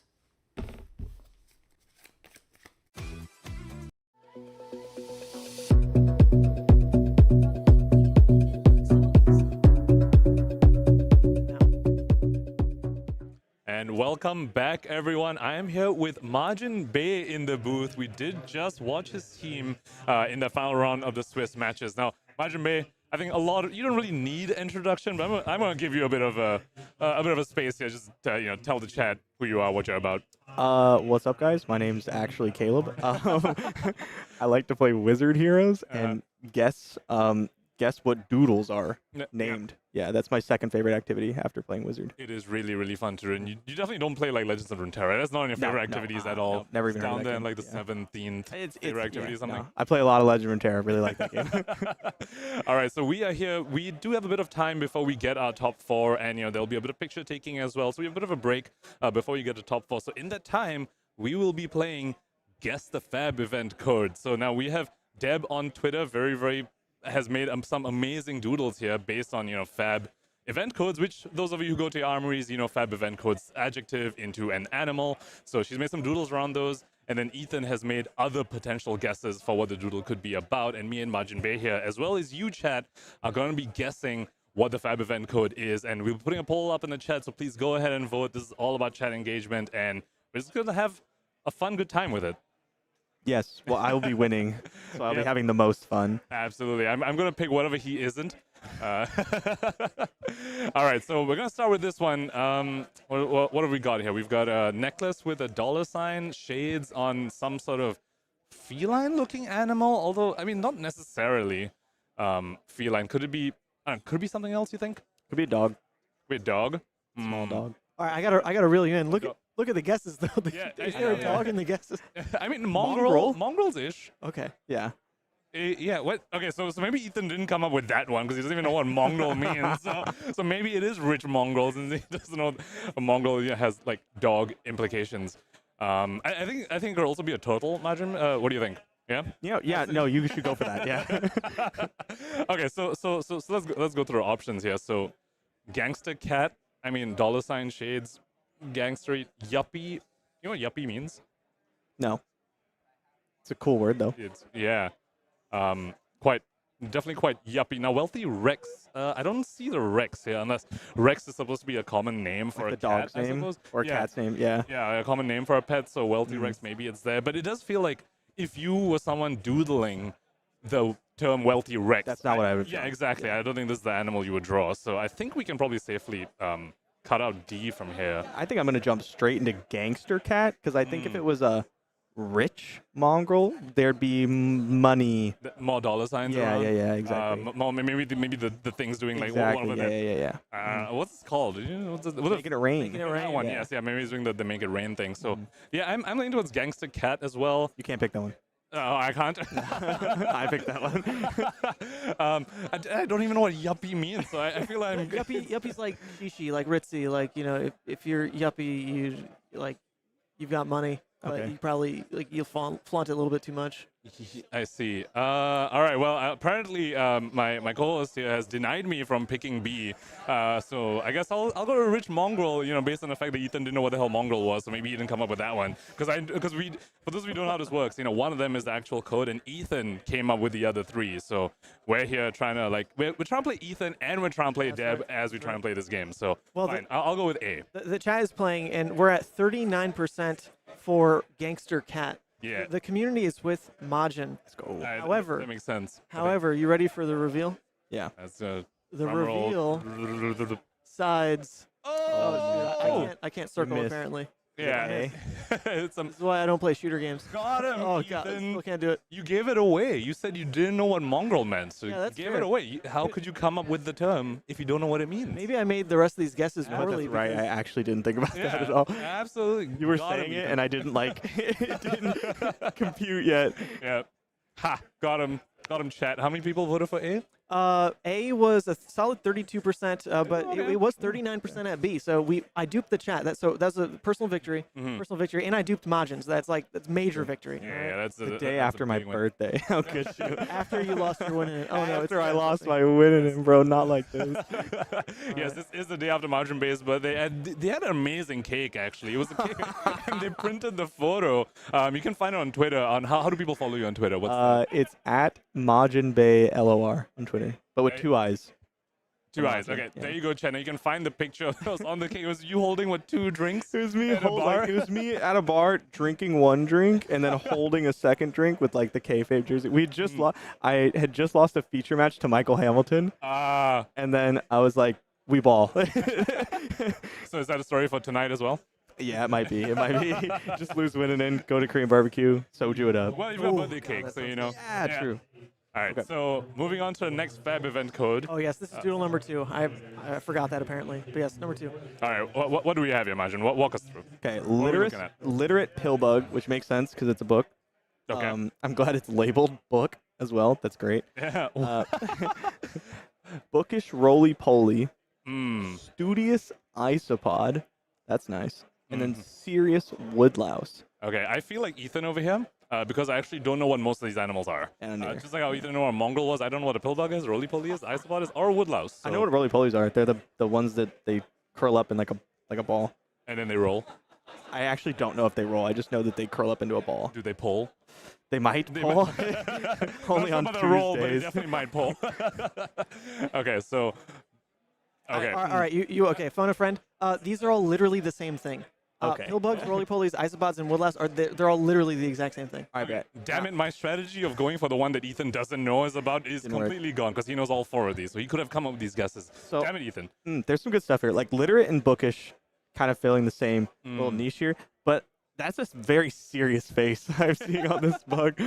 Yeah, that is true. But serious. Okay, so yeah, let's go the other way, right? If you see this, if you see the code, you wouldn't have drawn this for serious. Yeah, if you see serious, right. You probably probably a newspaper. If that thing said newspaper, then maybe serious fits a little more. But it says book. Yes, I agree with that. And the fact that it says book makes me actually think it's not going to be bookish, because if you're going to draw bookish roly-poly, I don't draw think like a lot of books maybe. And you also, I don't think you would put the word in your doodle if it's in the what you're trying to guess itself, right? You're playing like something like Taboo or something, you know. You wouldn't. Yeah. If you play those games like Taboo, code names, everything, you know, you wouldn't say the one that's what the people are supposed to guess. So I'm gonna go away from bookish. I'm gonna say that was just Ethan putting out bookish because he saw the word book in the. I wish I could pull up the dictionary definition of isopod to find out that if all isopods are pillbugs or if all pillbugs are isopods, because like what if isopod could be like a lot of things, then that's not what you would probably pick, and then I would pick literate pillbug. Yeah, potentially. And you, Ethan, did you pull up a thesaurus for this? I bet you did. I was a little bit drunk at like 1 a.m. last night trying to figure these out. So last night for yeah, today's stream? Nathan goes hard. Nathan took me out to a bar. We were drinking last night. Okay. And Okay. somehow we're still running the stream decently. So definitely not very last-minute homework being done by our producer out No, here. not very studious woodlouse of you, I would say. All right. So I guess we should. You get to pick first this time. Okay. Because I picked first last time. All right. So I'm gonna rule out B. I don't think it's B. Serious as well as we spoke about. I don't think. I think it's more likely to be B than it is D. I'm gonna go with C. Okay, I'll go with A. So chat is 54% on C. Ooh, I'm with 4% Chad on apparently. C's Wait, that's a iPod. terrible sign. I'm with Chad. Oh no. Second place is A though. I think if it's a textbook, then I would be like, oh, it's studious. Right. Yeah, that makes sense. All right, you ready for the reveal? Yeah, let's do it. No, because I'm on Chad's side. All right, ready? The answer Oh my God. is D. You thought I was going C. You thought I was going C. Wow. Okay. Damn. So Well, I rough. didn't know what a woodlouse was, so I had to look up what was similar to a woodlouse, and it turns out like all this. So you all used these are thesaurus, yeah. Yeah, basically. I suck at this game. Yeah, so you got D. Yeah, no, I knew I was out the moment I was with Chad. It was rough. Chad never wins. Yeah, definitely not. All right, number 3 here. I'm Okay, starting a new number poll. 3 here. In the Guess the Fab event code, one more after this. So Chad, you have 2 more chances to redeem yourself, you know. Let's see what we have here. We have like a horse looking thing with like a scar, like a lightning bolt scar, wearing glasses. Like fur or hair. Yeah, it could be fur or hair. Yeah. Wearing glasses, looking at you all doctor-like, like analyzing you, wearing like a what sort of coat? Is it almost like a lab coat or like just a what It's is a serious shirt. Yeah, it's a serious shirt, definitely. Yeah, that shirt's not messing around. Yeah, some cuffs. Yeah, got a horse looking at you all like a therapist. I wish Ethan would put a assertive ass.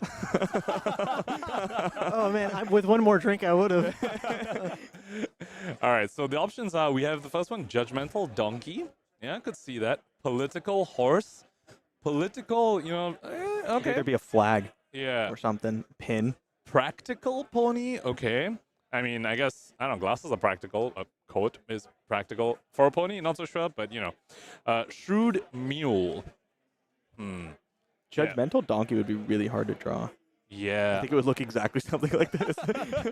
It does feel like it's judging. You know, we used to analyze or like therapists like it. It's, judgmental fits into that. I think I'm with you on political sort of potentially not quite being there. Like you only get if you're looking at the phrase political horse. I'm not sure whether you draw this. If we're gonna meta this a little bit, you don't get one option as horse, and then Ethan's not going to decide to name the 3 others as a donkey. That wouldn't happen. Mm-hmm. So it's going to be one of the donkeys, and you can rule out the horse. Okay, yeah, I think that makes sense. But if it was donkey, like, what other 3 do I put? Like, all these are kind of similar. We talked about this. Pack animal. I don't know. That's true, though. That's a good point. Yeah, practical pony. Again, practical. But how do you draw practical? I don't know. Like, a fanny pack. Like this? You draw it like this? Fanny packs are very practical and stylish. So, you know, that'll work for both. If you draw a fanny pack with a horse, it could be stylish horse or practical pony. Shrewd mule. This does look kind of shrewd. It does. I think the shirt being very more serious makes me think shrewd could be it. With the popped up collar and everything, like really Sherlock Holmes vibe going on, shrewd, judgmental, both fitting into that. I would say this is the hardest one we had, but I got the other 2 wrong. So. This is really hard. I mean, this goes to show, the Deb really good at doodling these things. And Ethan, honestly, a bit props to him. He's good at making these other fake guesses for us, like, agonize over. Okay, I think if I have to stake a claim, I think I'm going to go with Shrewd Mule. All right. Yeah. Lock in your choice, Punkage. We actually have top 4 coming up here, so we gotta wrap this. All right, Judgmental Donkey. All right, and the winner is... Give me a dub. Not even close. Shrewd Mule. Shrewd Mule. Well done. All right. Well done. Good stuff. I actually, I had to whip out the thesaurus because I, couldn't remember for the life of me what shrewd meant. That's where everything else came from. So what was chat's votes? Oh, chat's vote on that was tied, A and D, 45-45. Okay. Oh, no one voted for 45. the Yeah, no one trusted yeah, BRC. political and practical is a little difficult to draw. Okay, what do we have here? Oh, God. Yeah. Good luck with this. It's This is a miss. I don't know, dolphin-looking thing, What the hell does aubergine mean? Isn't aubergine the same thing as eggplant? Are they synonyms of each other? They are. Okay, yes, aubergine is eggplant. It's a vegetable. Eggplant's not an adjective. Yeah, both vegetables, the same vegetable I do not like. Do you like eggplants? I don't even know. You should order my Korean barbecue tonight. Yeah, if they have them. I'll ask him. Okay. I probably had eggplants, but probably in like a vegetable medley type thing. Yeah, okay. I don't like it. I'm not a big eggplant I'm kind a of guy. big vegetable guy, so I'd probably like it. I'm down for vegetables. I like broccoli. You know, I'm broccoli spinach kind of guy. Just eggplant, just not my thing. Oh man, I can't imagine anyone. I don't think this is eggplant swordfish. Okay, what's a marlin? A swordfish. Oh, what? It's the same thing. Okay, so A and B are literally just synonyms of each other, like exactly. That's a good question. That feels. Okay, we know one of them is an Ethan guess for sure, but that makes me think like it's. Or they're both. It's one of those two. I want to windmill slam aubergine marlin because it's the coolest sounding thing. Yeah, that doesn't kind of cool. Not eggplant, swordfish. Okay, so that's the thing. Yeah, that doesn't look like an eggplant. It's eggplant shaped ish. Wait, have you seen an eggplant? Have you seen an eggplant? Yeah, they're more like bulbous. There's no sharp. Well, okay, so you have but to you gotta do merge swordfish. the two. Yeah, you have to do swordfish as well, right? Like yeah, the okay. body is very eggplant shaped. I would just draw a swordfish with an eggplant instead of a sword. That's what I would do. I'm not very good at drawing things though. So. Bloated spearfish. Fat shark. Yeah, fat shark. I feel like this is not a fat shark. Like, if you're drawing fat shark, you wouldn't do any of this. the snout and the way the body is shaped. I'm thinking. Okay, so are you locking in? I just want to do Merlin, aubergine Merlin. Yeah, eggplant swordfish sounds very, very basic. I feel like that's an Ethan fake out if there was one. That's just he pulled out a thesaurus because he doesn't know what aubergine or marlin means. And he went, all right, eggplant swordfish it is. You want to hear what chat says? This is actually really interesting. LSS is in New Zealand, so they wouldn't use the word eggplant. Interesting reading to that because aubergine is like the UK term for eggplant. Wow. And also eggplant is not necessarily an adjective. I do have to reveal the answer. I think it's D. And yeah, eggplant is a very American word. In Asia we say brinjal. Oh, that's There's no way that it was bloated spearfish and you thesaurus bloated and came up with aubergine and eggplant. I don't believe that. That is also I don't true. buy that. But you already took A, and I don't pick. I'm not picking B because that's an Ethan. That's an Ethan guess for sure. I don't think it's C others. I had to stick with D. All right, well, prepare to be wildly wrong because it is eggplant swordfish. So a funny thing that I've seen through a lot of these Guess the Fab event codes, almost anything that is a unique color can be used as a color in these like event codes. So like eggplant in theory is probably in the dictionary somewhere as like a color or like a shape as when you use it as like an adjective. Some of these weird ones do come up. But yeah, it is eggplant swordfish as the final answer. Okay, we're completely wrong. I guess we ended 1-1 margin. We drew. We did not do very good. We drew. The chat was all in on D, by the way. Well, the chat was all a single one, right? So we did better than chat at all. So we're fine. All right, one last thing before we have to cut off to prep for top 4. Shout out once again to Deb, who does all these drawings. So Deb has a Ko-Fi if you'd like to support any of her fun artwork that she posts all over Twitter for the community to enjoy, and then also donates or sends them to the stream. I went ahead and made a $50 donation just now on her Ko-Fi. Go ahead and donate. So if anyone else would like to join that bandwagon, that would just go at huge lengths to show how much we love eggplant swordfishes. And how much you're about to love eggplants tonight. All right, wrote up at the Green Barbecue. So difficult, like shrewd wooden mule. How are you supposed to draw that? And I was very impressed. Came across perfectly. Yeah. All right, well, with that, we've got top 4 getting set up underway. I will have the graphic prepped hopefully pretty soon, and we'll be jumping into the matches. So, Majin, thanks for joining. Thanks for having me. Congrats and on happy birthday the close run. The close run there, and happy birthday. Congrats on the 5th or whatever. So with that, we'll prep things and be right back.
All right, welcome back, everybody. We've got the top four. Unfortunately, I didn't have time to scram and make the graphic, but it's close to done. All right, so as soon as I have a second to breathe, Nathan hasn't been briefed on how to make those yet, so he's sitting there a little hapless in the production booth. He's waiting for me.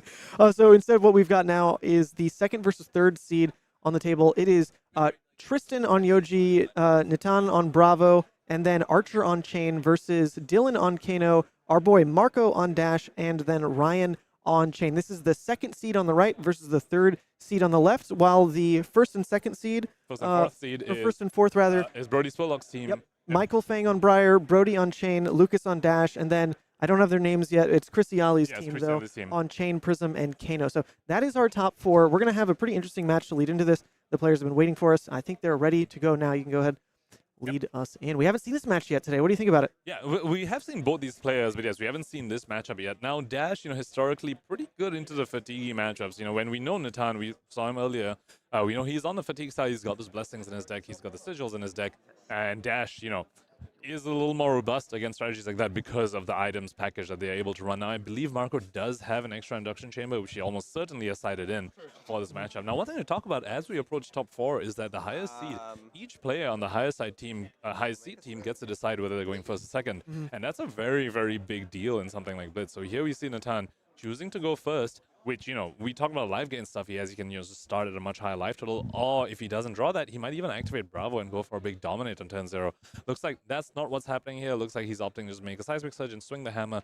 Perhaps, obviously, very likely didn't draw a life gain card unless there's a sigil in his hand, or maybe also just didn't draw a good red attack to dominate and send Marco's way. Yeah, what's interesting though about having like the just taking the life gain actions, like just playing a healing bomb every time you see it instead of swinging, is because Marco is going to play heavily into the induction chambers. That is not just a win con. Like gaining life is not just a win con anymore in a Dash. You need to be pressuring their life total. You need to do something to actively put pressure on them, or else the induction chamber package will just get them across the line. The fact that you use 1 card to heal 3 doesn't matter when they are going to use their 1 card to deal 4 effectively. So critically, I don't think we have deck lists yet. I don't know whether we're going to get them. We just jumped right in. We don't know how many plasma purifiers Marco is running, because a lot of times in Blitz, you don't fully expect fatigue strategies. So I imagine some dashes might have skimped on the fatigue plan, which involves extra items. Now, I know he has the extra induction chamber, but does he have the extra purifiers, which is really what you need, because you are on a bit of a clock from the hammer as well. You can't just always take it. Eventually you will potentially die to him. Bravo, of course, we know Natan is running crippling crushes, has a potential to dominate some big attacks. So Marco does need to find his items, and does need to put pressure with those items. It can't just be 1 chamber. That's not going to get him over. He's going to need some other stuff. As far as I know, Marco is definitely running the double induction chamber from the list that he shared with me on stream earlier, but he had mentioned that he's not always running the purifiers. It kind of depends on the event. What does he think is going to make itself shown? Is it going to be the Yojis that make it to the top tables? Is it going to be the Bravos? And actually, this lineup in particular has both of those heroes represented, Yoji and Bravo. Only 2 Yojis in the entire event, only 3 Bravos in the whole event, and here's the team with both of them right here in top 4. So if Marco was properly prepared for this event and suspecting that he was going to need that extra help, it only takes that 1 extra slot in your list to add the plasma purifier. We just don't know if he's on it. Definitely. And the funny thing about this matchup, actually, a funny story, is that these 2 teams actually faced each other round 1 of this event. And in that round 1, Marco's team did manage to get there.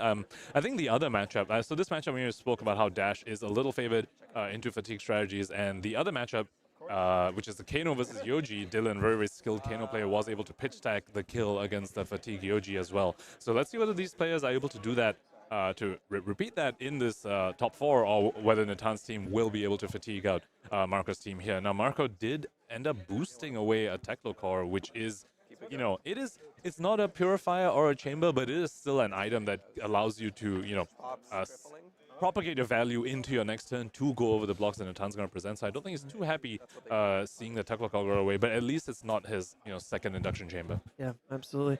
So now this is the Crippling Crush on the table here, not dominated. So it's an interesting position, actually, because when it's not dominated, you just give it cards. And in a way, that's what Bravo wants out of this. He wants, he's going to have to take cards from Marco's deck here to have any kind of win con, because the Dash, there were worlds where even when Dash could play like full items and ult him, if ulting would just be aggressive enough, make the Dash block down enough that the Dash is under too much pressure to just continuously fall back on the pistol plan, then you can deck out. Like, you just have to keep blocking and you can deck out. So giving 3 cards, that 1 card spent from Natan, plays perfectly into how he's going to have to win this game, since he can't do it off of just pure life gain. Absolutely. Fatigue by damage is definitely a thing. Now, Marco over here blocking 3 cards, taking 2, but is managed to resolve yet another item in the form of the Teklo Pounder. Now, not quite the induction chamber or the purify, but he is setting up some scary items here. He's got Teklo Core and a Teklo Pounder over here. Now, Natan's list, with all those life gain cards, with all those D-reacts, sometimes can simply just struggle to use big hands. And here we see he's not putting pressure on Marco. He did end up gaining 6 life here. Oh, wow. Between Sigil and the Blessing, which is going to pop on his own turn.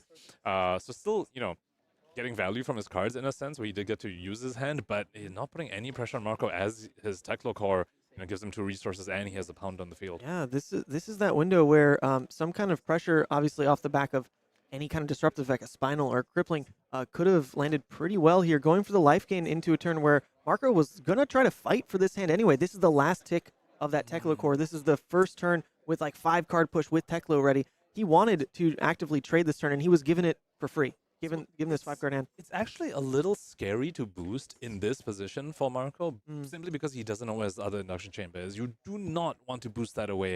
If you get too aggressive with your boosting, I almost wonder whether he would have rather Natan send some attacks his way so he can block out and not be forced like Boost to actually make use of his cards here. Because, you know, until you find the items that you need to beat the fatigue strategy, boosting is a very, very risky prospect. So I think that's potentially why we see him tanking a little on the spot. Now, the good thing about items, at least, you know, he can just put value into them, maybe not use his whole hand, but not risk boosting away another item, you know.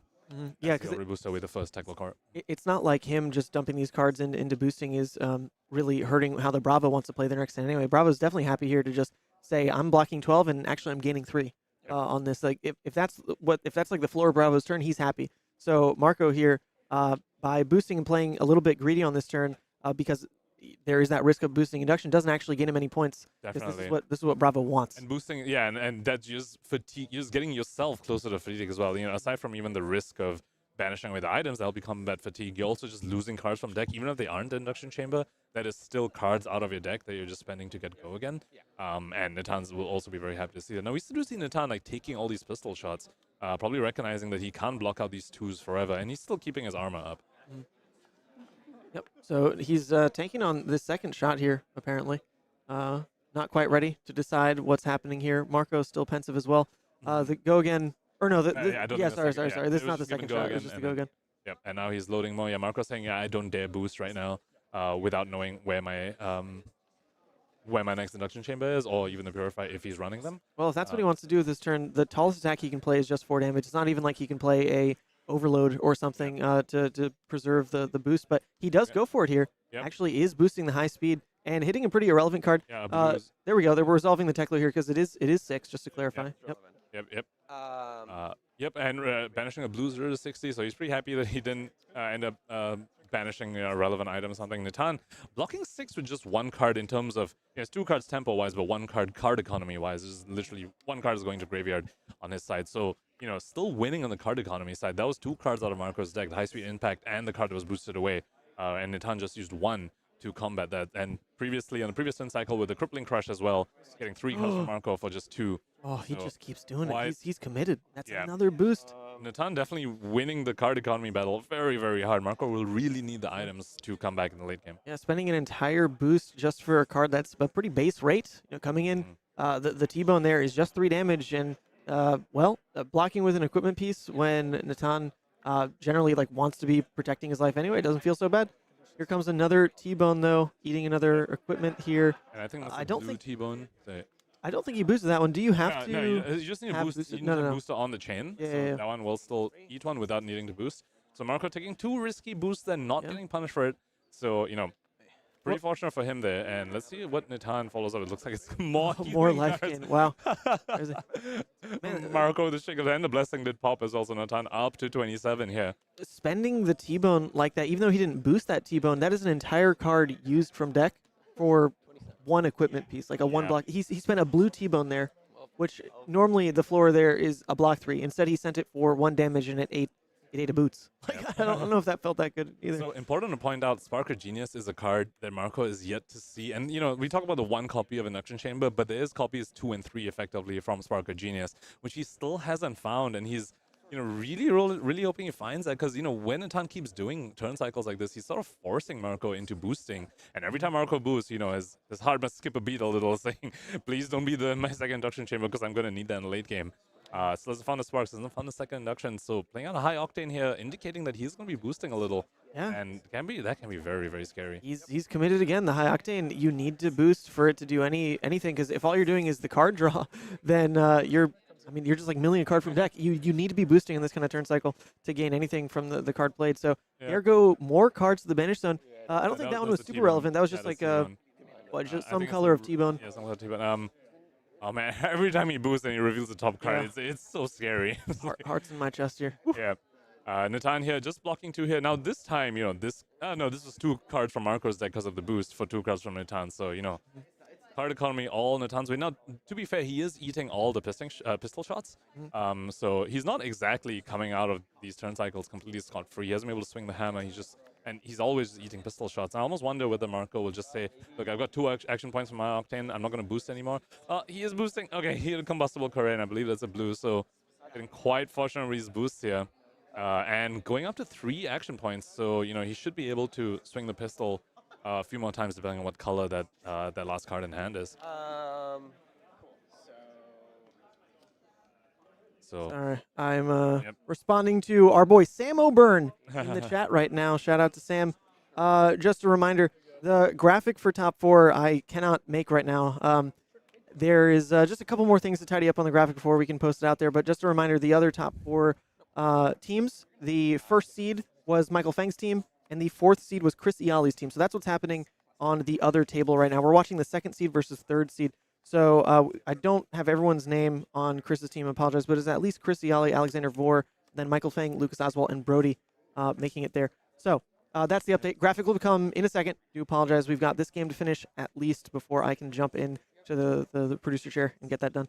So Marco at 3 action points, and it looks like he does have the blue. So this will be 3 more pistol shots, which is, we talk about how Dash is favored in this matchup because, this, to block pistols, you're basically turning all your 3 blocks in hand to 2 blocks on Natan's side, and Dash just puts you in this very, very uncomfortable position while setting up those items, while setting up a really, really difficult endgame, which just comprises of more pistol shots for 2.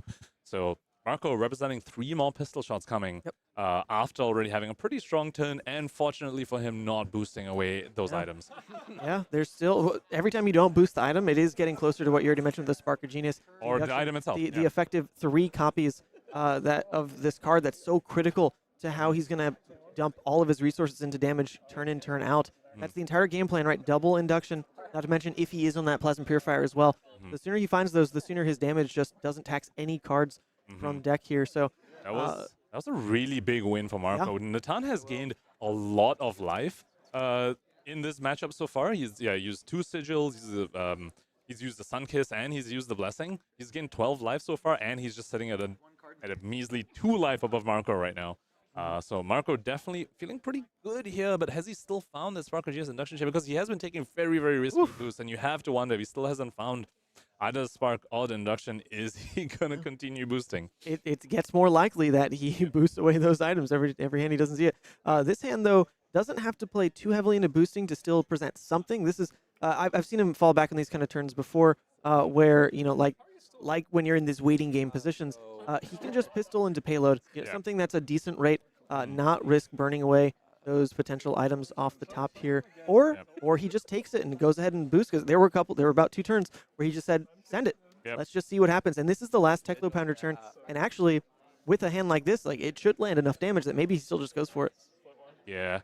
And, we speak about Marco's pistol shots going in, but at the same time, and we spoke about the Natan only being 2 life above, even though he's gained 12 life so far this game, but Natan critically still has a whole bunch of armor up. There's 3 more block on Kratos, 3 more block on the Buckler, and 2 more block on the Crown. So that's an extra 8 life, 8 virtual life you should be adding to Natan's life total here. So you really should be sitting at a 25 after this pistol shot gets resolved. And we're pretty close to new boots making their way into the Guardian's inventory as well. Ooh, those new Quicken boots are on their way. Add 2 life to Guardian players, why not? Hey, well, I mean, the Quicken, Marco won't need to boost if he had the Quicken. So, it saves a full card from his deck, actually. I'm sure he'd be happy to see that. So anyway, I think now he's deciding about whether he dares boost. That's definitely what's going through his head right now. His eyes keep darting around. I can't read this man at all. He just feels it every once in a while and just goes. Yeah. But you wouldn't tell from his face. He is stoic. Look at that. Absolutely.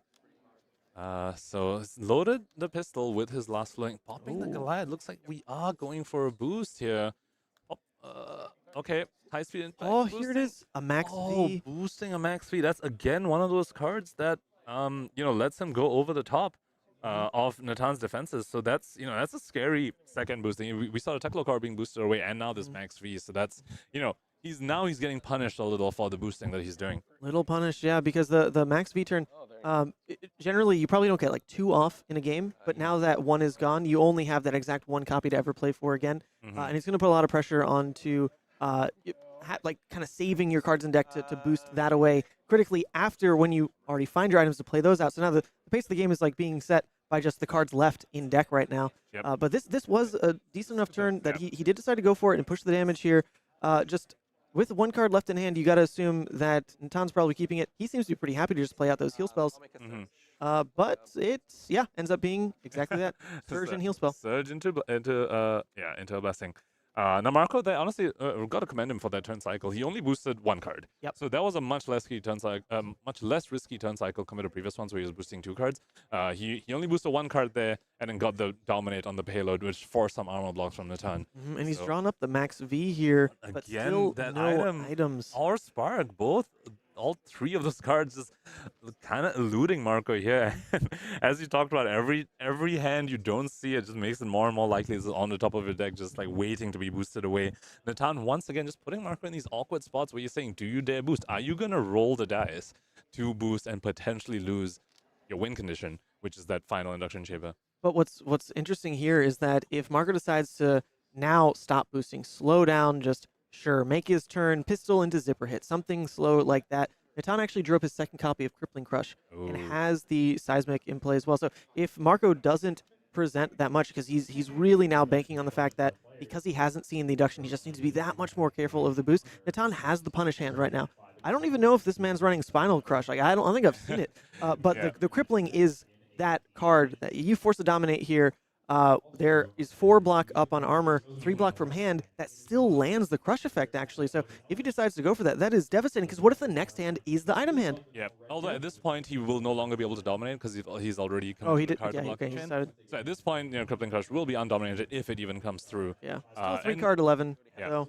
And here's where we spoke about the inefficiencies that Dash forces on your opponent. That was a 3-block being used to block 2 on the pistol. This is exactly what Dash wants. This is exactly what makes this a little difficult for fatigue players when they're up against Dash. Is gone, and we don't see Rampart on Natan's side. Rampart is definitely a card that can help when the pistol keeps coming back and you got to pay more into Rampart. But without that, these pistols for 2 just make it very, very awkward for Natan to block and execute the game plan that he's trying to do.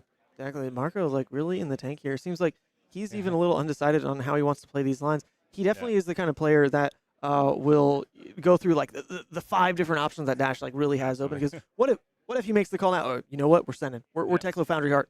We're pivoting the turn. It's going to be double zipper hit drop into throttle. Like I doubt he goes to those lines, but he will consider every single possibility like that. This man, he used to play Rhinar actually, but now he's Dash. Now he's Dash all the way, even wearing orange right there. Yeah, and I believe his hand is a little resource light. I think that's 3 reds in his hand. I don't know what's in his arsenal right now. Yeah, it was a 0 to 16 arsenal, and then it is the double zipper. Yeah, I mean, the line to pay into Tekla is not real. I'm just saying he is counting everything. And here it goes. Slows way down. And now the Crippling actually will get to punish this. But not even loading the items with the spare cards. That's a very interesting decision to like not even load at all. So that's just wow. So he's just waiting to. Maybe his call was, if I just draw the blue, then like that's my max V turn. Yeah. Zipper 0 to 60 max V. You would need to pretty legitimate turn. Yeah, you would need to take a Foundry Heart for that. That's 5 cards lost from your deck to do that. But that is a lot of damage. Yeah. So that 23 damage. Would be the line you was thinking about. 23 damage. You figure the Bravo like on its floor at least like blocks 12 on that hand. I don't know if you actually do that in the end. I mean, it sounds like a lot of damage, but the Bravo is at 19. And 5 more, 3 more boosts on that turn are 3 more chances to get rid of your eventual win gun. But maybe we're totally wrong and Marco isn't running a second induction anyway. Yeah. Maybe he's just like not considering needing to wait for it because it's just not in his deck. Also, I mean, the way Natan has just been eating the pistol shots, maybe he could be close to making the call that say, hey, you've taken that much damage from my pistols. Both Sparker Geniuses together right next to each other. He's finally found them. But at least... So this is still tricky, right? You still can't boost yet because you might boost away the induction chamber that you want to find off the Spark. So if he wants to play that, he could go for the line of load pistol, load chamber, and just tutor with Spark and then say go. Oh, man. Yeah. To play so conservatively now, I mean, if that is like the last one you have to go for, I guess you do take those lines. But he as we've seen, he's happy enough to lead with a boost here and there. Like if that's what's going to unlock his turn, he will do it. Yeah, but at the same time, never mind. I was waiting. Well, okay, I mean, at the same time, Natan has used both Crippling Crushes, and as we spoke about, not much punish. doesn't seem to be there's going to be that much punish. You know, you spoke of how Natan's Bravo deck sometimes suffers from playing big hands. With the Crippling Crushes gone, make a surge. It could be Play Showtime. problem. Yeah, like look at this kind of turn. It just doesn't develop into anything presented. And as far as tutor targets go, there's like a pulverize that he pitched at one point. Maybe like I don't think you really go for that. Oh, he did though. Okay, so he's grabbing the pulverize, then he's gonna heave it, I guess, going into 4 seismic surge. So he needs to keep 2 blues to throw the pulverize all of a sudden. Okay. That could be scary. It's a big pivot from a game plan because I mean, once Marco sees that, he's kind of free to just send it. Yeah. Because you haven't sent anything at Marco if you're Natania. So Marco might just say, okay, I'm gonna punish you for that and send a bunch of damage at you, and you kind of need to take it. Otherwise, your arsenal's. I mean, there's Crown Providence, so your arsenal actually isn't stuck. So Natan actually still has those ways out. So yeah, that's actually, true. Yeah, actually, very, very good play from Natania. He's saying, do you want to send it at me? And I can just bail myself out with Crown. But if you don't send it at me, you're getting pulverized. Wow, actually, I love how we've seen Natan twice now on camera. And the way he perfectly played the fatigue playstyle with the Warmonger's keep on like turn 2, whatever it was. The man is playing so sharp. I love this. That optional, like just the modality of pivoting into just abusing Marco passing here, smashing him with this pulverize that you could even dominate. If Marco's turn really is like item pass, then that's a dominated pulverize about to cross the threshold here, where Marco's only at 14. It's amazing. It's amazing. Or tuck away with Crown, because Crown does not care about face up, face down. It's not Crown of Seeds. Yep, he's also going to draw from the Showtime as well. So that's Natan's saying, you're going to send a bunch of damage at me from to force me to, crown away this pulverize. Of course, I mean, there's a bit of a risk when you heave something up pulverize, you might not draw enough blues. Although, I mean, deck like Natan's, when you're that ticked for fatigue, you likely have way more blues than the average Bravo deck. As you spoke about, we haven't even seen Spinals from his list yet, so that's more reds that he's probably converted into blues. He is running D-Reacts though, and I think we've only seen one Fate played, if I'm counting that correctly. So there are reds to still draw here. It's not like he's trimmed them all from the list. Double Sigil is gone. At least 2 of the heal spell, I think 2 healing bombs or something is gone. But he might be running the Sun Kisses. I'm not entirely sure about that. And then at least those red D-Reacts. So he's not completely safe to just like always bank on a Showtime drawing a blue. Yep. But at the very least, if he knows that he keeps 2 blues, then that other card he draws, if he doesn't end up crowning, can just lead to that. Or if it is like one of those valuable reds, then cool, put that in arsenal anyway. And Marco here tanking a little on how he should end this turn. I mean, we spoke about how his hand was resource light. There were 2 reds that he kept, one of the max Vs and another red boost card, and he drew into 2 Sparks of Genius. So not even sure whether he's able to, you need to pay 4 into Spark of Genius if you want to find that induction chamber. Don't even think he has the resources. No, I can't tell what color that zipper hit is. Yeah, zipper's red, I'm pretty sure. Because if it was a blue, he was, I think, trying to send it on that max V turn. But that was the keep, 23 card cap, zipper, max V, so it should be a red. So he can't even spark for the induction chamber, so he might be trying to make the spark go into Arsenal. No, he's pitching it. He's saying, all right, I'm going to pistol load. This is very, very scary for Marco. He could... Okay, that's Scramble Pulse. No. Oh, my heart. Yeah, every time he does this, but Natan... No, Marco, don't show things like that. No, buddy. No, buddy. Oh, good body language though. Everyone's having fun. Yep, and that is the second max V. Natan knows one has been banished. That is literally the second max V. Marco likely... He's caught in a bit of a rough spot here. You can't pitch it away to conserve it for later on, but it's next to 2 Sparks of Geniuses. It's not gonna be a functional hand when you even draw it eventually if you pitch it now. And if you don't, you just got rid of his second max velocity, like if you block with it. So this is a little unfortunate for Marco, and let's see whether Natan's able to capitalize on that. So he drew the resources he needs to send his pulverize and maybe even dominate it. I think his plan here, just throw. He is boosting it though. Okay, so he's boosting just to land 2 damage with pistol. I kind of thought he would just end the turn there with zipper, arsenal the max V.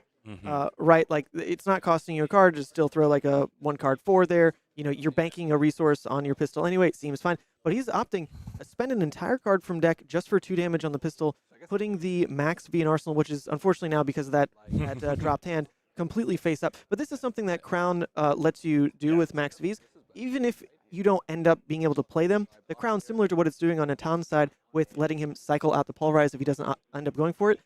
Putting the max V in arsenal is always safe now because it's impossible for the Dash to brick it. You can always ship it to the bottom instead with the Crown. And we've already seen Marco make the play where you end up crowning away the max velocity. We saw that in his game against Kassai. He's very, very disciplined with it. He's saying, you know what, I'm putting this here so I have that out potentially. And also I think the decision behind boosting the 0 to 60 is he really wants to pressure Natan's hand. He really wants to punish Natan as much as possible for heaving that pulverize, for going for the very, very greedy line. Marco is saying, no. If you want to keep that, you're taking, I'm going to boost extra to punish you for that. And I think that also goes into that decision. So yeah, Natan does end up taking a pistol. So Marco with the life lead here, but of course this pulverize is going to be coming in. He guaranteed has the 2 blues, and he's going to draw a card to refresh his arsenal. I don't think you can really even call that play greedy though. Like it was just like so insanely correct. Wait, this is a total pivot from what I thought was going to happen here. Terra Sunder with Debilitate. Terra Sunder Debilitate instead of the Pulverize there, not making any seismics into his next turn. So now it's like basically committing that the Pulverize will be shipped to the bottom. It's so awkward to ever keep 10 resources. Not leading into your turn with a seismic means now it's a 4-card play. Yeah, he could have dominated the Pulverize too, and which I mean would be a massive life, massive damage. Yep, I guess he values taking cards from deck. One thing that's happening here is because it's taken Marco so long to find that second induction, if it's even in the list, right? Is the deck has just started to disappear. If that Plasma really was like bottom hand, which I think he'll probably draw in like his maybe it's like his next draw or so is his bottom hand, something like that. Then taking cards from deck like this is just, it's so detrimental because he didn't pitch that much back in. You know, if you find second induction this late, it's not like he's drawing that many hands to be able to block and pitch in a pistol for that long. He's not going to have that option. Yep, and this, I mean, this Debilitate crush effect obviously not really relevant, but it's a Terra Sunder, and as you spoke about, just taking more cards from deck. And maybe that's the game plan Natan wants to play for. You know, he's saying, he's like, Marco, look, you took some risks in boosting, and you didn't hit the item, but you still boosted a bunch of cards out of your deck. I'm just going to Terra Sunder. I'm playing card economy here. I don't care about damage. Pulverize, dominating Pulverize might send a bunch of, might reduce the life total a bunch, but I want to attack your deck. And Marco's deck size is looking really, really look at that, small look at right that, now. right there. Yep. Jeez, it's smaller than his boost pile, and he It's hasn't not even as boosted that much this Yep, game. yep. That's awful. And the armor, the way it shook out here, he can't fully cover the 7 with the armor. So I think the Terra Sunder play, just so heads up, Natan spotting, there's just no way to. But, oh god, just discarding reds like that. Oh, it's gross. It's gross. Yeah, and also getting crushed. No. Oh yeah, because it's -2. Hey, that pistol has nothing now. Yeah, Whew. exactly. Oh, Natan, you heavenly man. Just doing everything right. He is the man in Terra Sunder, just tearing apart the Dash right there. That's the 2 halves of Dash's deck. The graveyard and the boost pile just torn right from where the deck zone is. Definitely torn asunder. Yep, so Debilitate does affect the first pistol shot. This should be 0. Giving it going, and now coming in for 2 again. And, you know, with plays like this, with the Terra Sunder Debilitate, you have to wonder, can Natan actually use his Pulverize in his arsenal? Wow. You know, it might almost, he has 10 resources. You totally could. He takes 2 and throws Sends 14. That could imagine that was a blue. That'd be a dominated Pulverize. Yeah. I mean, we speak about attacking cards from deck, right? I mean, Marco being a 10, sending a 14 at him, he is almost priced in blocking out the Pulverize, and that's another 4 cards he just got from his deck. Oh my goodness. We don't have the full count. I doubt there's even there's maybe like 8 cards in deck. Natan went for an aggressive line here.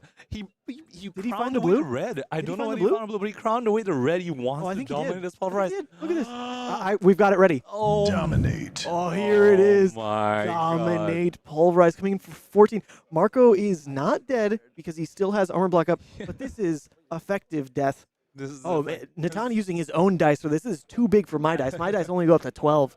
He was ready with that 14. I was not gonna call we're gonna see a dominator Pulverize in this not matchup in this either. matchup. Holy.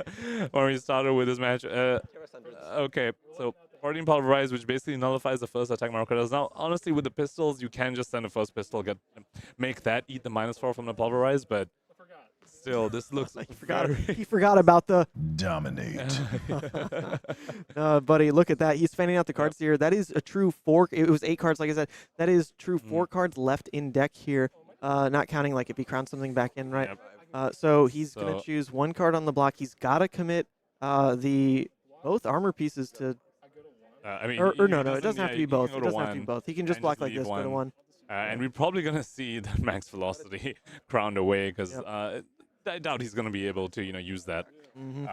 Oh, he didn't crown it away. He just left it there. Whoa. Interesting. How do you ever use it again? Does he have the perfect hand of zeros? I don't think he does, right? I mean, it still wouldn't be enough. Oh, yeah, no, that is just not enough because you wouldn't pay into it. So I'm Wow. surprised we didn't see the crown away, because now the max speed is just stuck. Oh, no, he's shaking his head. Like, maybe this is just like going... sideways completely. He's forgetting his own play lines here. Oh, for a man who's playing it so perfectly, I think Natan just like there were. I don't know about like outplays, but there were great plays on Natan's side. Definitely. Great plays. So Marco is starting with, and the fact that max velocity in Arsenal, I mean, Natan shouldn't know it, but he does. We all know the max velocity in Arsenal. So Natan knows that Marco's Arsenal is kind of bricked at this point.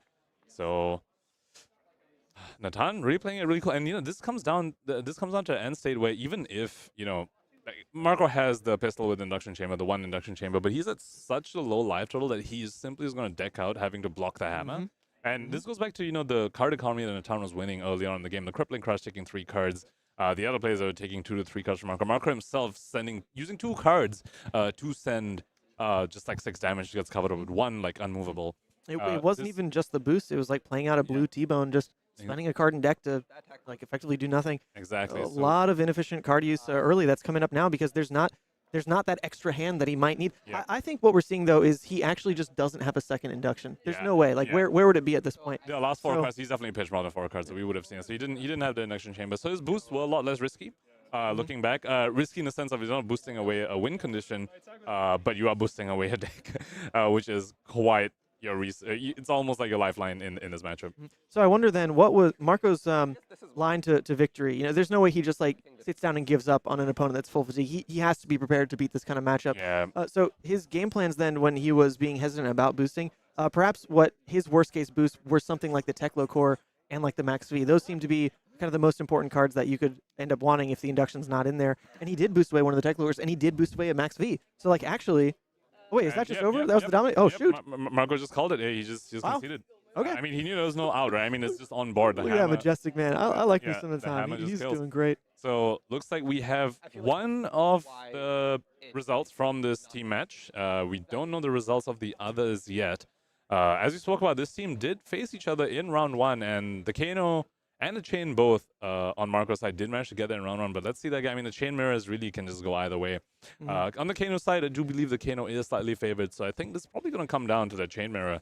Yeah, we've got Nathan checking the results of the games. If I peer behind me, it does look like this match is actually done. Yeah, so we're going to find out real quick. But once again, in the Chane mirror, because Natan's team has the highest seed, they get to choose whether they want to go first or second. And in the Chane mirror, you want to go second. And just start with the with the gas. So Natan's team looking to be quite favored. Oh my gosh, we just got word. No. Oh wait, oh no, is that backwards? Wait, what's happened? These are the losses. Oh wait, so Natan's team lost? Oh my gosh. What? Okay, we just got word from the producer here. So the Kano and the Chane picked up the wins. I was about to mark it backwards. Yoji lost to the Kano, and then the Chane lost to the Chane on Marco's side here. So even though Marco took that loss, their team advances to the finals. Yep, and once again, it's the same thing as in the previous round where, the feature match was a loss, but the team still won and is going to be able to make it to the finals. That's some Seattle locals right there. Marco, Dylan, and Ryan Biggs. Seattle locals. My locals, pretty proud of them, to be honest. They've made it to the finals, and they'll be going up against either Christy Alley's team or Brody Swirlock's team, which we don't know yet. But we will get that to you very, very shortly. Nathan's running. He's going to go check the status of that. In the meantime, I'm going to work on the graphics so we can get that done and post it to Twitter so everyone can share it around, because this has been pretty exciting. The day's going so fast. One more round. I mean, that's it. I gotta. It's just the finals. The finals. Absolutely. I mean, finals. Blitz Battle Hardened is definitely blitzing along, as we do expect. Yes, absolutely. All right, so let's once again thank the sponsors. Jump to the ad reel, and I'll be back with the. Oh wait, we have an update. Chris's team got it. So there we go. Ooh. We have the. Oh my gosh, I wish I had the bracket ready. So we've got the guaranteed finals already. Before we cut to break, real quick, of Chris's team. Chris with Jonah Overholt on Chane, Chris Iali on Prism, the new Prism, Advent of Thrones. Advent, yes. Alexander Vore on Kano. Has made it to the finals alongside Dylan on Kano, Marco on Dash, Ryan on Chane. I'm going to build a graphic. We'll be right back in a second. Thank you a ton to the sponsors, and stick around for the finals in like 2 seconds.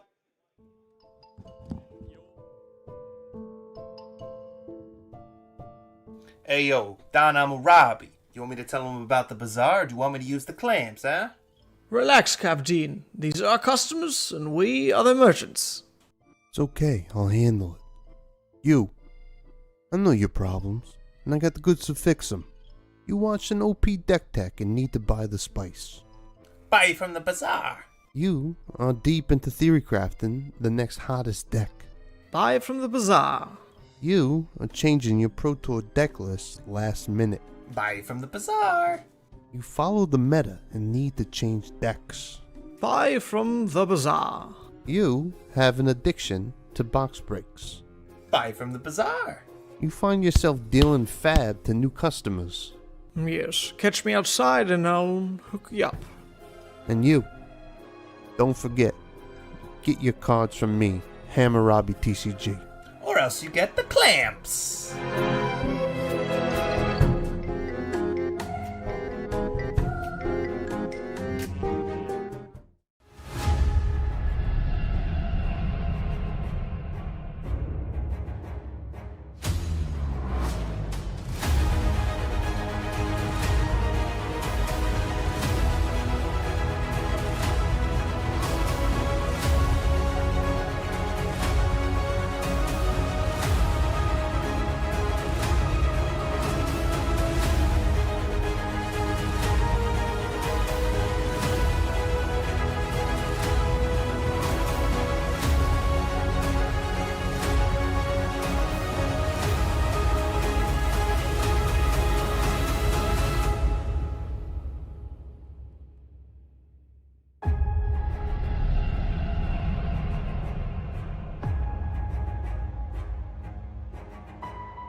Go to ascent-gaming.com for all your Flesh and Blood merchandise needs.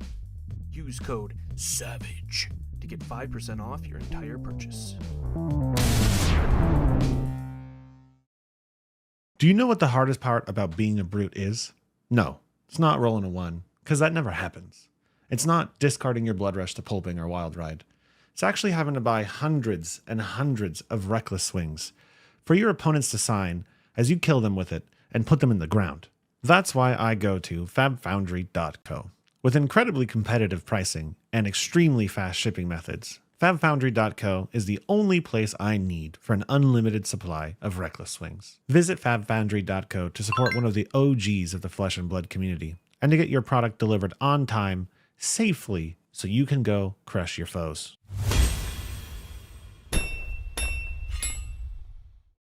Hey there, I'm Joey from EDH Rec, and I'd like to help introduce a cool new addition to the Rec family. We've launched a great resource to help you out with your fab deck building. And in this short video, we've got a Flesh and Blood creator to help walk you through it. Basically, the announcement is, well, actually, I'll just let him explain it. Mansant, take it away. What Fabric does is gather a huge amount of competitive deck lists from a variety of sources and then provides useful insight for each hero and the formats in general.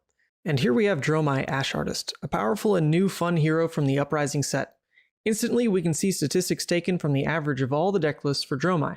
Now the first thing you can see is the card distribution, pitch, and cost averages. Scrolling down, we get to the juicy part, what I definitely want to see, the most popular dragons. Notice how Invoke, Chromai, Kyloria, and Miragai are showing up nearly 100% of the time in Dromai decks.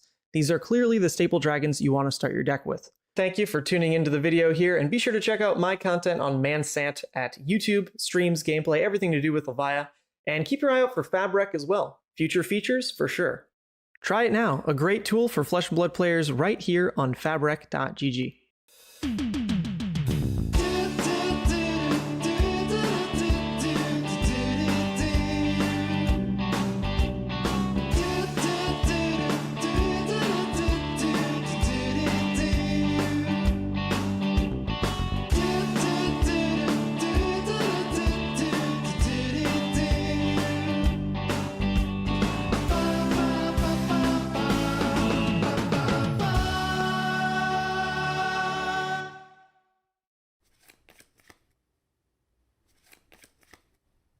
No way, dude! I can't win a single game against you! It is so hard living with such a good Flesh and Blood player.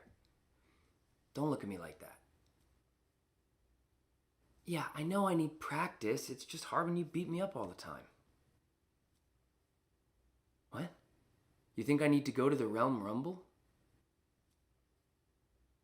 And you also think I should outline exactly what the Realm Rumble is in case anybody watching doesn't know about one of the biggest Flesh and Blood events of the year? Okay, if you say so.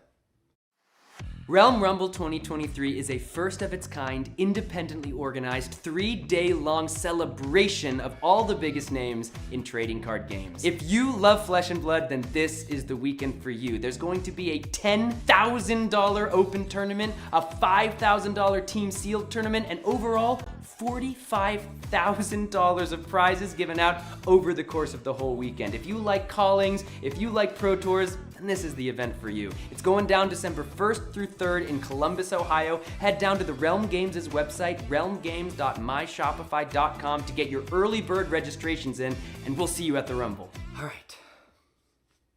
3 of a kind resolves.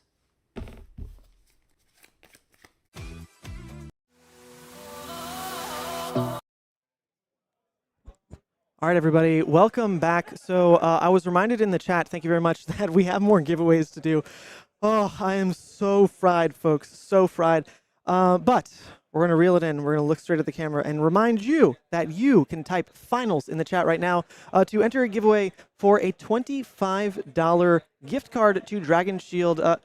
Actually, I don't think it's a flat 25. It's $25 value because you get a free custom sleeve shipped to you for free if you're in the US or EU, because it doesn't have to be tied to either the EU web store or the US web store for Dragon Shield. So to design your own custom sleeve with their sleeve crafter is normally $25. We've got a bunch of codes to give away that make it available for you to do it for free and ship it right to your door. So type finals in the chat, finals right here, to be entered into that. We'll draw the winners.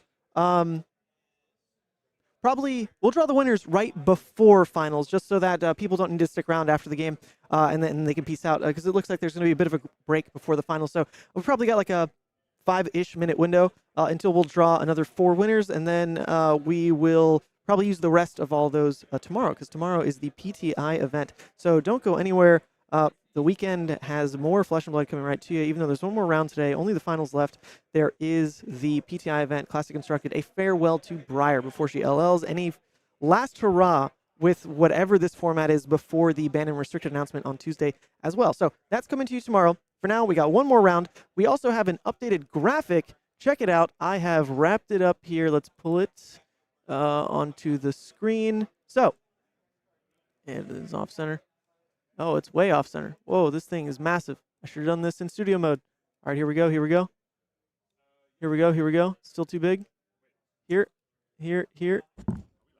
Yeah, it's live. Go. You can join me on this. All right, so here we go. This is the graphic for the top, what was the top 4 and is now the finals. Went ahead and updated it here for you all. Walk us through this while I do something on the back end here, Punkage. Yeah, so deciding which matchup we want to show on stream. I mean, we've seen a whole bunch of Kanos. We've seen a whole bunch of Chanes today. We've also seen Marco twice. We've also seen Chris twice. So really, no matter what, we'll be repeating some sort of matchup. I'm thinking we go for the Dash Prism just because that's the more exciting one. That's those are 2 unique heroes. We haven't seen a Dash Prism matchup yet. We have seen the others. So I'm leaning towards the Dash Prism matchup. It'll also be a very interesting matchup just to see what that matchup is like. My instinct tells me the Dash is slightly favored because they have a bunch of poppers and the pistols, help deal with like the pesky shields, pesky wards. It makes it very awkward for Prism to block. But we've seen Chris do some amazing things on that Prism, winning against Chanes and stuff. So well, it comes down a very exciting matchup. It comes down to whether or not you ever let those heralds connect. And sure, Dash has baked in probably around 6 poppers. It tends to be the throttles, the payloads, and the max Vs. But on the flip side, it comes down to like 1 or 2 critical turns, whether it's like you have them then or you get a little blown out, because it's not like Chris is throwing the heralds every single turn. He'll definitely, into the Dash, probably opt to be more defensive. So it's if the window is there, if you slow down, drop an item, whatever it is, then you need to answer with the popper on that exact turn, or there's a bit of a punish. So yes, there's 6 in the deck. That's quite a bit. But Triumph also gets over 4 of those 6. And speaking of items, I mean, those are also non-blocks, and we know Chris gets pretty aggressive with his Herald usage. So, if Marco is caught in a bad hand where he doesn't have the popper and he maybe has 1 to 2 of those items, like the Techlo cores, that do not block, that could really be Chris's window to come in, get an Angel and really take it home there. So I'm really looking forward to seeing that matchup. Yeah, I hope we're not overhyping it because maybe it is just a blowout of Dash just runs over. I mean, when every card says boost, and unfortunately the Prism does have figments that don't block, like maybe and Prism starts at 16 and doesn't have any armor that blocks. Like maybe it just is really one-sided there. But it is the variety matchup, and then of course we will pivot once that game ends to try to catch whatever the match point is. So hopefully, since this is the finals, like players will kind of slow down a bit, make sure that every decision is being made with utmost just careful thoughtfulness and everything. And you do have decks like Kano and Chane in their respective matches in seat A and C here that have a lot of sequencing decisions that are really, really important. So you figure if like seat A is taking a while to play, seat C should also be taking a while to play. Or maybe they're both insanely fast, and who knows? Who knows? I mean, it is Chane Kano. The game kind of ends in turn 2 or 3 because Chane presents lethal in turn 2, and then Kano says, I need to go off now. So in terms of match length-wise, the Dash Prism match is probably the one that's going to go the longest. I would think. So this is the finals. We're going to be posting this on Twitter pretty soon, along with the meta breakdown. But reminder real quick, in the meantime, go ahead and type in finals. Pardon my hand. Just look up. I'm being absolutely... Just look that way. That's where the finals is. Type finals. Are we looking in the right spot? Yeah, that looks pretty good. Yeah, finals are there. Type finals to go ahead and be entered into the Dragon Shield $25 sleeve crafter credit. Where you can get those shipped for free right to you in the EU or US. We're going to be drawing those right before the finals actually kicks off. Looks like players are not even seated yet, so there is some time to still go ahead and spam that in chat until we draw like another 4 winners today. If you won the $25 credit, because apparently it's rigged. Apparently you type it in chat and you'll probably win. What sleeve would you design? Ooh, design. It's sleeve crafter. You can do anything. Oh man, you can license stuff if you don't get caught. You know, putting me completely on the spot. I want to say something in Icelander. Okay, this is not really weird. Okay, I want this is actually a commission I want of Icelander, the hero card as well. Like some sort of Icelander Elsa like mix, like some sort of art which encapsulates both these characters. I feel like I would love something like that. That's something I would like to. What if it was the Lorcana card frame, but just with Icelander in the hero art? Is that good enough of a crossover? I feel like it's too. It just feels like it's copy pasting one thing over the other, and I really kind of like want to. Yeah, you want to commission someone. You want it like to be a real art piece. Okay, I see. I was thinking between like my realm of capabilities here. Yeah, I'm not too familiar with Lorcana card border either. Yeah, it's not. So let me flip that on to you. Put you on the spot. Oh, easy. Yeah. So what? Oh, are you kidding me? I have so much Levi art that I've yet to put on sleeves. I've got another batch I want to make here with. If you've seen my League of Levi playmat. I had a wonderful artist, Ray of Sand, is actually a fellow Chilean national, who I commissioned to do my League of Levi playmat art. He individually drew like an Endless Maw, a Dread Screamer, a Deadwood Rumbler in like insane detail, but when they're all stacked up on the playmat together, you lose a bit of the detail because like it's layered, right? But I have all those files like as individuals, and I love to reposition them in some kind of way that shows them off a bit better. Because Levi's minions are they're just so sick. That sounds really, really cool, actually. And you sounds like you already have the means to do something like that. That's cool. That's right. Sponsored by Dragon Shield, baby. So actually, at Worlds, I'll probably have sleeves like that available for all the League Vi's out there in Europe. So we have word from the judge. Anything new? We want the middle match. The Prism Dash. Yep. Prism Dash. So keep spamming in the chat. Finals. Let me pull it up over here. We can go ahead and start drawing some winners. Why not? Finals, there it goes. People going nuts. Pat Eschke even typing in the chat. What's up, Pat? Dude, you called him out. It's rigged. He's gonna win yeah, now. yeah. Sorry. It is. Wow. Dude, it's like if you're in my Twitter DMs, you apparently just win these things. Emery, rigging everything. Matt. Yeah. I don't know who Rico or Halal Noon. I forget the other guy's name. Maybe they've messaged me at some point. I swear it felt a little too rigged last time. Your DMs do pop up. I've seen the ding ding ding ding keep happening on your phone. So you're in there too. Don't worry. I make room for you. Oh, I make room for you. Don't worry. worry. So keep spamming. We'll do one drawing now. Let's get a little drum roll going. Finals in the chat. Finals in the chat and rolling. The first one. Oh my God! Actually rigged. So insanely rigged. I can't read it from it. Dylan Thompson. He's literally in my DMs. I messaged him like yesterday. Dylan Thompson is the first winner. Dude, insane. This is supposed to be an impartial lucky draw. Can you type a Dylan Thompson? Everyone blast his DMs, like spam him with DMs so you can win. I promise you, the bot's not working. I promise you, like, we're actually doing the random roll here. I'm not like cherry picking these names. The actual lucky draw is actually coming from his Twitter DMs, so everyone just like mass message him on Twitter. Or no, Yeah. please. Please. Flood I need to Twitter find. DMs. I need to comb through it and find who actually invited me to like dinner plans or what, so I don't miss things again tonight. Okay, so that was winner number 1. Congrats, Dylan. Actually, that's so stupid. Well done. One more, or actually 3 more. Dude, Pascal. I know this guy too. What? It's Pascal. He's a regular on my streams. It's so rigged. Wow, Pascal. So you're just rewarding people who watch you in your streams. Yeah. People who message you on Twitter. Wow. Yeah, this is all my community. I don't mind it. These are my people. Well done. I prefer that you get these sleeves after all. Then again, at the same time, a lot of the viewers are your community because the community is pretty big. So. Yeah. Hold up, things are happening really fast all of a sudden. But Pascal Wings, let's give you your moment. Well done. That is a pack of sleeves for you, my friend. Once again, to redeem these winnings, funny enough, message me on Twitter or Discord or however it works to have me send you their code. Do these people have a contact? Like, are they able to message you? Oh yeah, I mean, there's also there's links in YouTube, whatever you want to do, yes. or also message, already in your DMs. That was the joke, Ethan. Or message Punkage and say, hey Punkage, can you like write a handwritten note, slip it into Ethan's pocket live on air, like whatever you want to do, just pass the word to me in some capacity. I do have a paper and a pen. I bet is your phone lighting up? Are you as popular as me? Nah. All right, we got one more winner. This is Old Slimer. This person I don't know. So congrats to Old Slimer as well. So for Finally, a not rigged one. Yeah. Unless this is like one of my friends on an alt account. Old Slimer. Well done. That is 3 of the 4. And let's make sure. Yeah, it looks like players are starting to get seated here. So let's do the final giveaway, and then we will be on. Let's do it. It is Canadian Patriot. Now, here's a twist.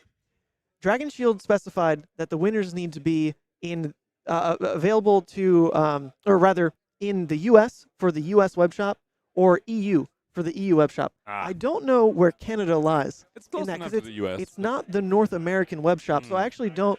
It's specifically U.S. So I actually don't know if Canada can order to get like shipping on the on the U.S. web shop. I don't know how it works, but we'll try it. I saw that out in the DMs. We'll see if it works. There's only 2 web shops. It's not like they're tied to every region. It's just, can you get free shipping on the to Canada from the U.S. web shop? No idea. But there you go. That is Canadian Patriot with a 0 as the 4th winner. Once again, message me, email. So Patriot and then 0? Or is the Patriot O and Patriot with a 0? The O is a 0. That was a 0. I'm tripping us up.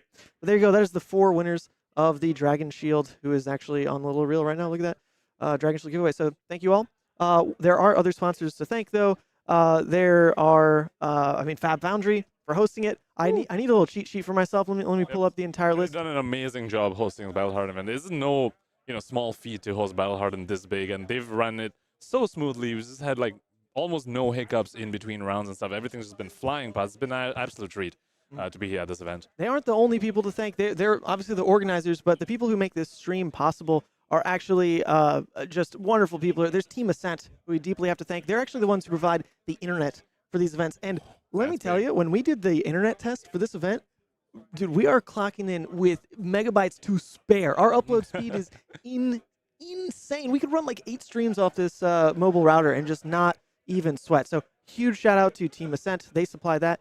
Dragon Shield, who's supplying the giveaways for the stream. Fab Foundry, who's hosting it. Fabrec, one of our sponsors. You can see their product on the ad reel there with fabric.gg. I've written an article for them as well, and they do just a great job sourcing a lot of regularly written content that is just, honestly, they're fun reads. They're useful reads. The website itself as well, if you ever need to kind of get a read on what cards are making their way into top decks and break down the percentages and get an idea for like where you want to start deck building. Fabrec.gg. It's fantastic for that. You've got Fresh and Buds, who has helped a ton with the audio on the stream. Greg's voice is actually who you hear in the Command and Conquer. And all these. Greg, the Drakai of sound, as he calls himself, one of the producers of Fresh and Buds, is someone we deeply have to thank for a lot of the audio on the stream. There's Infinite Cards, which is a local game store out in Buffalo. Good friend of mine, Aaron, it was his skirmish that I actually won. So he's a new sponsor of the stream. We thank him deeply. There is Hemel Patel, the man behind Hammurabi TCG. Love his ad That thing is freaking timeless. At the starter of our reel, if you ever need cards at like just if you're headed to an event and the event's like freaking tomorrow and you have no idea how you'll source cards for your deck, somehow he will make it happen. He'll hook you up. He will hook you up somehow. He's insane. You've got Realm Rumble, who is hosting. Well, so this is Realm Games, right? Realm Games, who's partnered with 3 Floating to push out a lot of advertising for the Realm Rumble, this amazing 20K invitational, and then 10K, and then 5K worth of events. A community event. That is just amazing to see. Out there in Ohio in the beginning of December. Are you going to go? I don't know yet. I don't know my travel plans. I typically go back home to Singapore around December, so I'm going to see. It's early December, though. I'll have to say. I don't know my travel plans yet. Well, it's going to be a blast. It's drivable for me. I'll obviously be there. Can't wait. It caters to every single card game as well. It's not just Flesh and Blood. Obviously, Flesh and Blood is kind of what kickstarted this. Keith is a huge fan of Flesh and Blood, but they're branching out as well. Lorcana, Alpha Clash. There's a lot going on. It's going to be a party. And then finally, I guess. Oh wait, the last sponsor on the list is Savage Feats. So there you go. Sponsoring. Nice. There we go. Thank you, Nathan. Thank you, Nathan's wallet, my wallet, our time. Thank you, Package, for being here. Everyone who's made this stream possible. We got the finals coming up in just a little bit. We're gonna hit the ad reel and then get things going. See you in a second.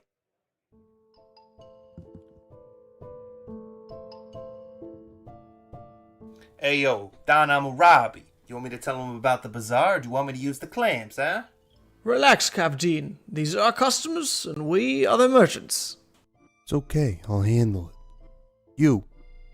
I know your problems, and I got the goods to fix them. You watched an OP deck tech and need to buy the spice. Buy from the bazaar. You are deep into theory crafting the next hottest deck. Buy from the bazaar. You are changing your Pro Tour deck list last minute. Buy from the bazaar. You follow the meta and need to change decks. Buy from the bazaar. You have an addiction to box breaks. Buy from the bazaar. You find yourself dealing fab to new customers. Yes, catch me outside and I'll hook you up. And you, don't forget, get your cards from me, Hammurabi TCG. Or else you get the clamps.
Go to ascent-gaming.com for all your Flesh and Blood merchandise needs. Use code SAVAGE to get 5% off your entire purchase. Do you know what the hardest part about being a brute is?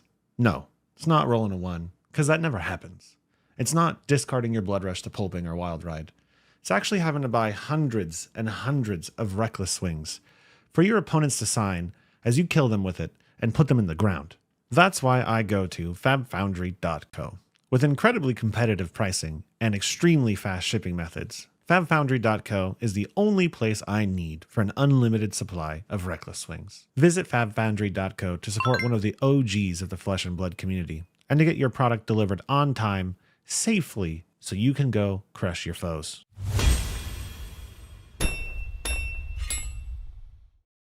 Hey there, I'm Joey from EDH Rec, and I'd like to help introduce a cool new addition to the Rec family. We've launched a great resource to help you out with your fab deck building. And in this short video, we've got a Flesh and Blood creator to help walk you through it. Basically, the announcement is, well, actually, I'll just let him explain it. Mansant, take it away. What Fabric does is gather a huge amount of competitive deck lists from a variety of sources and then provides useful insight for each hero and the formats in general. And here we have Dromai Ash Artist, a powerful and new fun hero from the Uprising set. Instantly, we can see statistics taken from the average of all the deck lists for Dromai. Now, the first thing you can see is the card distribution, pitch, and cost averages. Scrolling down, we get to the juicy part, what I definitely want to see, the most popular dragons. Notice how Invoke, Chromai, Kyloria, and Miragai are showing up nearly 100% of the time in Dromai decks. These are clearly the staple dragons you want to start your deck with. Thank you for tuning into the video here, and be sure to check out my content on Mansant at YouTube, streams, gameplay, everything to do with Leviah, and keep your eye out for Fabric as well. Future features for sure. Try it now, a great tool for Flesh and Blood players right here on fabric.gg.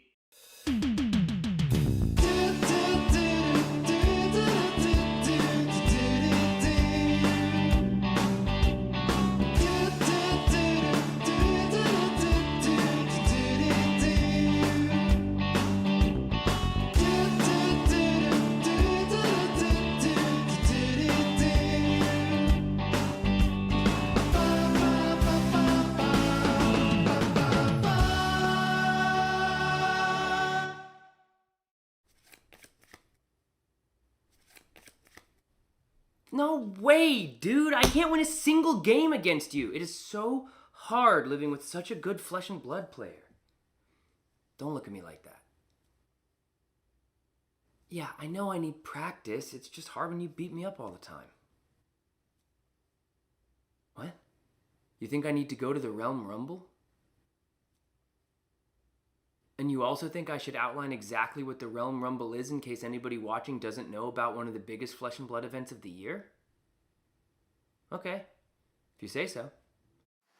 Realm Rumble 2023 is a first of its kind, independently organized, 3-day-long celebration of all the biggest names in trading card games. If you love Flesh and Blood, then this is the weekend for you. There's going to be a $10,000 open tournament, a $5,000 team sealed tournament, and overall, $45,000 of prizes given out over the course of the whole weekend. If you like callings, if you like Pro Tours, then this is the event for you. It's going down December 1st through 3rd in Columbus, Ohio. Head down to the Realm Games' website, realmgames.myshopify.com to get your early bird registrations in, and we'll see you at the Rumble. All right.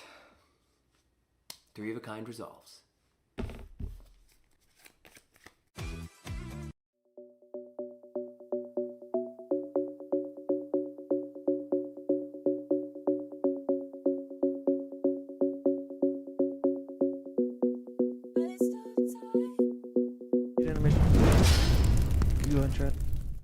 Welcome back, everyone, to the finals of the Hardened Portland Team Blitz event. Looks like our players are just about ready here. We have, once again, in the booth, 2 players we have followed quite a bit throughout this event. We have Marco on his dash against Christiali on his Prism that he has been eating up Chanes with. And now in the teams, in the other matchups, we have 2 Chane Kano matchups. In Seed A, we have Kano versus Chane. In Seed C, we have Chane versus Kano. We will be following the dash versus Prism for the beginning at least. And if this game ends very quick, we will pivot to one of these other 2. So for now, players getting ready. I'll be very, very interested to see what item Marco starts with. Whether he opts to start with the Pounder and maybe try and really pressure this Prism and abuse the fact that Prism starts at 16, or is he going to start with Induction Chamber to insulate himself against potentially getting fatigued? Yeah, so actually I talked with Marco before this game. I straight up asked him here, how many induction are you running? Like, what is your plan into fatigue strat like that? And he said that he actually is only on 1. He scaled it back from running 2 to just 1. And his reasoning on that is actually, like we saw in the last game, taking an off-turn and blitz is just a little bit too dangerous.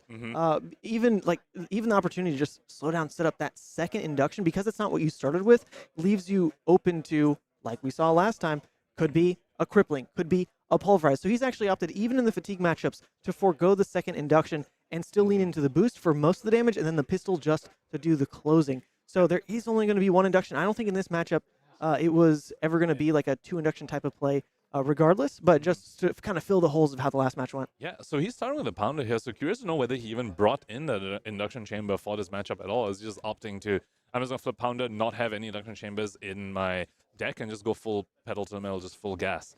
Now, yeah, so tackle pounder starting here. And remember, Marco is at the highest seed, so he does get to decide going first or second. I mean, the fact that he flipped up pounder really tells us he probably elected to go second.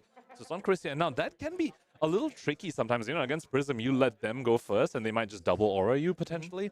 But fortunately for Marco, it looks like it's just going to be a blue Herald of Protection over here. Now, it does have go again because Herald of Erudition in the pitch zone over here, which is a yellow turning on the Luminaris. So Herald has go again. Ooh, Chris opting not to Arsenal here, but potentially getting his on hit here because this one's only coming. This one's coming in for 7. That one's 7. Yeah. This is big because 2 cards presented on the Herald there.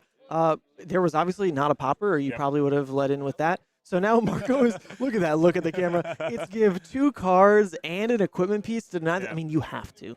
You have to. Which I actually don't think is that bad a trade because remember, Chris is getting off an Arsenal. So you traded 2 block on the equipment for Chris's Arsenal, which I think is a pretty big win for Marco over here. Because, that's not, you're totally okay with that. Because if you could say on your Foundry Heart, lose the 2 block, put a -1 counter on this and make your opponent not Arsenal, like that's a pretty big win. It comes down to, like, does he also hurt from, like, the card quality loss in those blocks there? I don't think so. It looks like he blocked with a bunch of yellows more than anything. It was a yellow throttle, yellow 0 to 60. I think yellow zipper hit. I didn't know the 4th card, and I'm not even sure I'm entirely right on those blocks, but it definitely looked like mostly yellow. So in terms of card quality loss, it seems like a lot of fillers to begin with anyway. So definitely pretty happy they managed to get Chris off an Arsenal, because it does look like Chris maybe opting to say, you know what, I don't think I can just play really slow. I mean, just given the fact that he opted not to Arsenal to pressure the equipment, he's saying, I need to play fast. I need to send Heralds, and you abuse the fact that you have some bobbers, but not too many, and maybe just try and get some Heralds in, because Chris really wants to get, especially that first Angel through to start potentially snowballing. Yeah, I didn't even notice Chris. He's been on camera so much. He's got all Extended Art Heralds in the deck. Looks so pretty. And Marco is not matching it. Marco, where's your full foil first ed dashes, man? It is full foil. His dash list is full foil. Oh, but the first ed, come on. That's look at our bottom right. That's what you're looking for. If it just says boost. That's a max V booster. Now, that is one of the drawbacks that, that Marco's strategy has, is that you might boost away your full power cards when you try and enact a full boost plan, but also those poppers, right? He has, I think, at most 6 poppers and 2 payloads, 2 throttles, and 2 max Vs, 2 red throttles. And that's one of the poppers and one really powerful card gone straight to the banner zone. Yeah, and luckily one of the early sparks here is going to allow him to at least pull out a Techlo core to get things going. This is a really important piece that you don't want to, if you're boosting away all your Techlo cores, then the sparks are just never playable. So you like seeing them in this order. At least this guarantees one is in play here. And you get to draw a card of the spark here. Yep, and not even losing the arsenal, exactly. 5-card hand with Techlo core, and Chris Yali down to just 1 card. I don't even spoken about this. This version of Prism doesn't do anything with just 1 card in hand. That's going to be an arsenal from Chris, and Marco 5-card hand with Techlo core looking pretty good. Yeah, and an arsenal in this position, because you don't have Crown of Providence, it's not effectively 3 life later. You're putting a card in arsenal now that you are basically like forced to play out at some point. Oh, that's a pounder. He did on putting that Arsenal, but that can be a little bricky. Wait, did he have 1 floating? Was there the option to Techlo Achilles play it? He didn't. Oh, Achilles. He would need to give up Achilles because he didn't have an action point, and I don't think he wanted to give up the Achilles. Now, of course, Techlo Core gonna help potentially play that pounder. Looks like he drew into a high octane as well, with a throttle, a pulse wave, and a T-bone. So this could be a pretty strong turn from him, but unlikely to maybe have enough resources to play that pounder.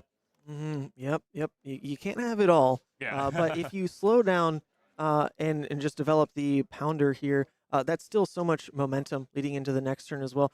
Chris with an arsenal with a it's an erudition. It's a good one, but with Marco having crown up, it's not like he's going to waste crown on anything else. It's likely going to be the next attack Chris plays anyway. The erudition only eats a card. Yeah, I think Chris would be better off if he managed to send a 7-power Herald rather than the erudition. To actually get more cards, or potentially, take out a popper from Marco's deck.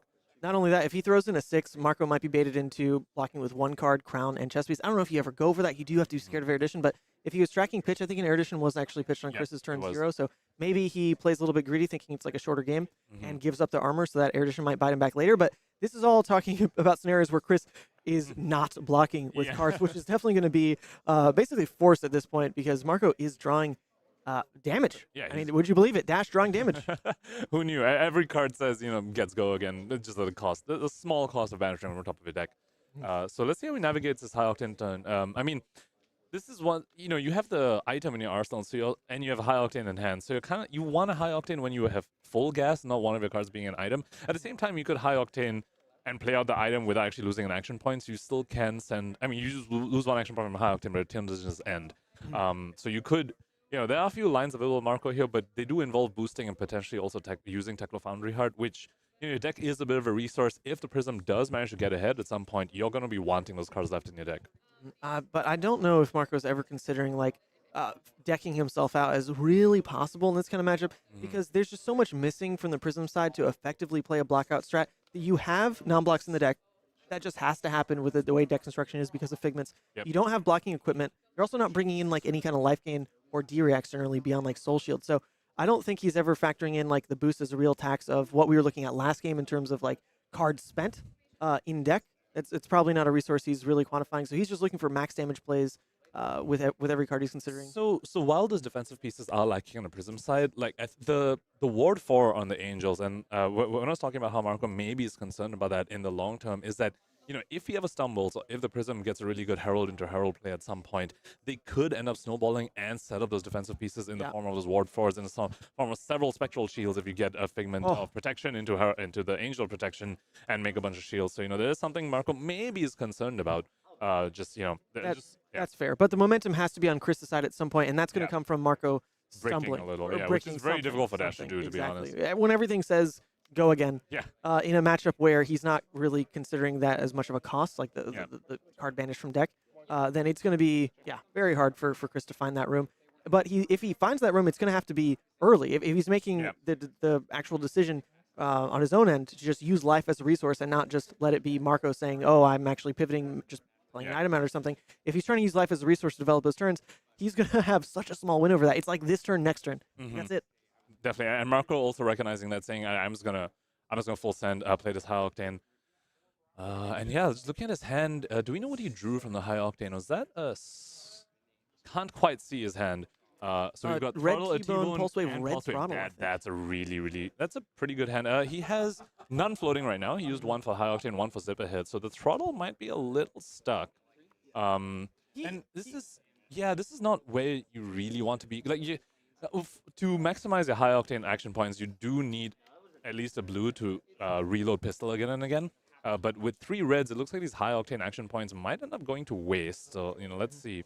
Well, I wonder if he ever considers as well the kind of IP penalty just to hold a popper type of play. Yep. I mean, your hand doesn't pitch really well into playing the Throttle, so it's kind of an option of just pitching the Throttle into. Well, actually, the other 2 cards cost 0, don't they? So no, the Pulse Wave Wave costs 1. Yeah. So it might just end up being pitch the Throttle into the Pulse Wave and just pull a card. But it looks like Chris is on the defensive anyway this turn.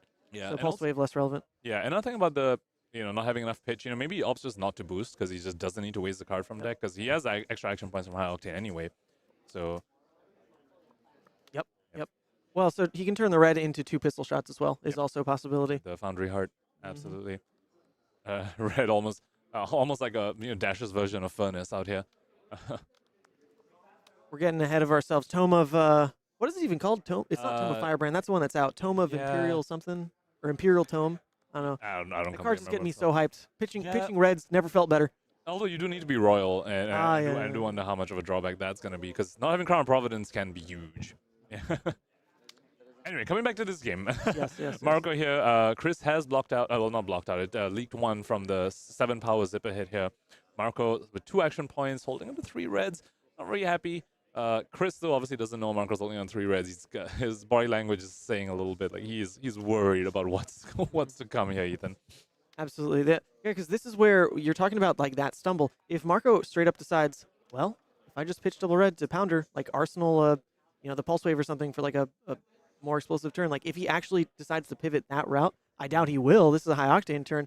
But if that ends up being anything that he goes for, that's the natural opening for Chris. It is still possible because not without the resources in hand, Marco can't do it all. He does have to pick and choose on this kind of turn. Yeah, I do wonder whether he's going to opt for a bunch of pistol shots or if he's going to opt to resolve the Tackle Pounder that we know is still in his arsenal, which is it is slightly bricked, right? Especially when you draw into not enough resources as he has right now. Well, the two reds right now can turn into 6 damage. Like, he can do that. Just pitch one into Teklo and then just, use the other one as natural pitch. It's 2 cards into 6. Not a great rate, but not awful. I mean, that is on rate baseline. And you see Chris obviously in a position where he's trying to protect his own life and coming in for 2/2/2 rather than just like even pitching in for the pulse wave or something will spread damage a little bit better. So Chris putting the Halo on the combat changes to satisfy T-Bone's text, and Halo's not going to get destroyed or anything, so that's just the thing you put there. Okay, now Marco's still hiding information, sending the one pistol, not giving Chris any information. Maybe he's trying to buy that last card, because I think once Chris is down to 0 cards in hand, that's when Marco is going to be maybe way more comfortable to say resolve the Pounder, because he knows there's no way he gets punished, and that we can even remove the popper from his hand that he's holding onto. Ooh, look at this. Yeah. Oh, so that is the last card gone from Chris. Now, this is a very effective way to play around the pistol coming in again and again, because every time you close the chain, the footsteps go back, and then you can block with it again later on. However, this is where, Dash's flexibility. You might just see Marco say, okay, there's no way I'm getting heralded. I might just resolve my second Pounder. That one card hand last turn that just went to Arsenal, it's not doing anything different this turn. Yep. You can absolutely pivot now and play out that second Pounder, and he's got multiple ways around it too. Dash is a deck of options. You could pitch into the Teklo Foundry Art so that you're preserving like the throttle in Arsenal, which is normally a pretty expensive attack to play out, but you're going into double Pounder. You know that would be coming in for a Teklo core is going to be taken down. So you're basically saying you can, at the cost of spending 2 cards from deck with the Teklo Heart right now, have 8 damage next turn. You can just do that with your Arsenal card. So I wonder if that's what he ends up going for here. Seems to be really thinking about his options. I wonder what other line he thinks is better. Potentially just not spending to Teklo Heart, or I mean, the pistol line. Chris has no more cards, so just sending pistols, a few more pistols, will leak a bunch of damage. If you just use the 2 reds to send 2 more pistol shots, that's at least 2 more damage leaking to Chris almost certainly, because all he can block with is Phantasmal Footsteps. But I really do like the line of resolving an Teklo Pounder and putting a high power card like Throttle in your arsenal. Just the follow-up turn of the core with 2 Pounders up into a Throttle for 10, potentially 12 if you also pop Goliath, just feels like the sort of play you really want to do against a deck that starts at 16. Yes. Starting at 16, somehow survived, only leaking 2 damage so far. Marco's still at a healthy 20 though, and Chris the one who's just waiting for windows. Chris not the one with too much agency in this matchup beyond like that first early turn that you get. But reminder, this is the 3rd seed into the 4th seed here. So Marco chose to go second. Huge, because if Chris is going second with that same kind of double Herald start, game is much different. So Marco from the get-go kind of decided, I'm the player with tempo, and we're seeing that play out all the way to turn 3 now. And really have to commend Marco's decision here to end up resolving the Pounder, because not only does he get a really explosive start over here with 2 Pounders and the core, it also makes Chris's pitch into the footsteps so inefficient. Chris used that 1 card to just block 1 because Marco didn't send any more pistols after that. Whereas, if he just used the card to block a pistol, he would have gotten more value out of the 1 card. So Marco recognizing, okay, you've committed to pitching to footsteps, I'm punishing you, I'm going to resolve an item, and here you go. Now I've got Throttle for 10. Oh, yeah, 10, not even 8. Misspoke. And it could have been 12 if you wanted. Oh, my God. He could have spent Goliath to say, this is your entire hand to block. Ethan, he's got max velocity in hand. Oh, my God. Wait. It is... Can he it play? Is he's got Zipper 0... Zipper? Yeah, he can play it. He can play it. That's 3 boosts. He can play it, and that can be Goliath. That's insane. This might literally be game on turn 3. It might very well be. Now, can we have a visual on Chris's hand? Does he have no blocks in there potentially? Or he has a That All You Got, so there is... No, there's not a world where it actually like draws before the chain closes or anything, because everything's going to come in. It's not going to be a pistol turn. It's going to be the boost turn. So nothing should be coming in small enough, because I do believe there's a yellow 0 to 60 yellow zipper hit that would get played out with the blue zipper hit pitching. So he can't even get like a card draw effect out of that. That all you got. So he's looking at 12 block in hand right now, and yet he's facing down a turn that is going to be 18 more damage after the 10, so 28 damage. A lot. I believe, if I'm doing the math right. Yeah, and Chris is at 14. And the really nice thing about not using the Goliath Gauntlet here is you're also just once again hiding information, because max velocity doesn't need the boost to have happened on the chain. It just needed you to have boosted that turn. So you can break the chain to Goliath Gauntlet, so Chris doesn't even know what's coming after us. He might say, oh, okay, there's no more 2 costs, I just you ever use Goliath first, but max V could totally happen here, even after popping Goliath to break the Oh, chain. yeah, you're right, because he doesn't actually need to Teklo Heart to get the resources for max V. It would be the chain break would come from the Goliath. Goliath, Yeah, because of the zipper hit cost 1, max V cost 2, no need to pitch. Unless, I mean, he's probably going to win this turn, but he could go ahead just to load a pistol. Yeah, that can and happen. pop Achilles, which, Yeah. but again, you can do that after the max velocity block. Wait, so is the math right then? Could this be a 30 damage turn? We got 10 on the throttle, plus 10 on the max V, plus 2 on the Goliath. I believe it's only a yellow zipper and yellow T-bone. That's another 10 though, plus a pistol. So in theory, that is wait 34. Is that actually 34 damage? Am I stupid? It's a lot, but I mean, there is a reason 10, why people say Dash 30, is one of the few decks that can 34. potentially outrace Chane. Even though Chane has Husk, it's because of turns like this. We have yet to see a max velocity being resolved on stream here today, and this looks like it might be the one. Chris, going ahead and popping the Halo of Illumination Oh wait, here. sorry, I did my math wrong. 3 plus 4 is 7. Yep. Okay, so 29. It's 31 damage. Sorry, that's still a lot. Still more life than you start with in this format. Yeah, popping the Halo here. Let's see what he tries to find. It could be the Figment of Triumph to give a bunch of attacks -1, which would obviously substantially reduce the. I think that's a Spectral Shield one though. That's protection, if I'm not protection? mistaken. Yeah, should be protection. Yep. So this is gain 1 life, and I assume you do flip it, right? You just pay with the 2 floating, flip it, so then gain 5 effectively. Yeah, effectively, and well, you have to wonder whether Figment of Triumph would have ended up saving more life because you give all the attacks -1, and you actually get to flip it into Ward 4 as well. So. Ooh, wait a second. The card he drew is a Figment there though. Oh God, like that did not help the block potential. Well, not true because he can pay into Footsteps and Empyrean with that Figment at least. So it blocks 2 effectively. Blocks. Yeah, you're still staring down a 31 damage turn here. So good luck, Chris. Use my last 2 resources to activate Prism's ability. There it is. He's going to Herald Awakened. Ooh, I forgot to press that all day. We've had Chris on like 4 times now. He's awakening the Herald. It's going to eat up that Ward 4 to effectively now block 8 on that. Just take 2 down to 12. We know what's coming here. Chris is hoping and praying it's not what's coming here. But who boy is it? For 4, and Chris down to 2 cards, one of them being a Figment. So, Footsteps being put on the chain here. Paying this way, or doing it this way actually is beneficial for Chris in the end. So he doesn't, in theory, have to pay in for Empyrean if he was going to survive. You would assume that if Marco's now going to Goliath later, the Footsteps will reset and he gets to block an extra 1. I don't think it will matter here, though. This is going to be too much damage. Yeah, the Footsteps will break, but, they will be able to block again. If Marco even decides to go for the Goliath, because if Chris puts his last card down, he doesn't even use the Goliath. Anyway. You you're just right. uses deal 10. Remember we said ending the game with equipment up is normally it means something went wrong? Yeah. Okay, so he's going to just do it. He's saying, just all right, you'll get 1 from Footsteps, but I'm going to get 2 from Goliath. Oh, he's going to do the full shebang. He's going for the 31 damage. You get the pistol shot in. You get the Goliath in. Yeah, he's got it. Yep. There you go. And leaving the 2 float with the Goliath. 12 damage max velocity here. And that's it. Chris extends a fist bump, and that was way quicker than we expected it to be. Wow. Well, this was untimed. He thought through everything. I really liked how that Teklo Pounder turn played out in the end. Just like counting down, like where are my opponent's cards going? Where is he blocking? To try to decide if he wanted to actually play out those reds, pitching and officially pivot into the item. That's a pretty interesting turn, granted in a 3-turn game. So we're going to go pivot to the point match right now. Let's go get things set up so we can watch the effective finals. I mean, this was one of the best of 3s that matters, but we'll be back in like 2 seconds to set up the other game.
with the one of the backup games. So there has not been another game to conclude just yet. So both the Kano and Chane are still playing out on both ends of the bracket. So we know that.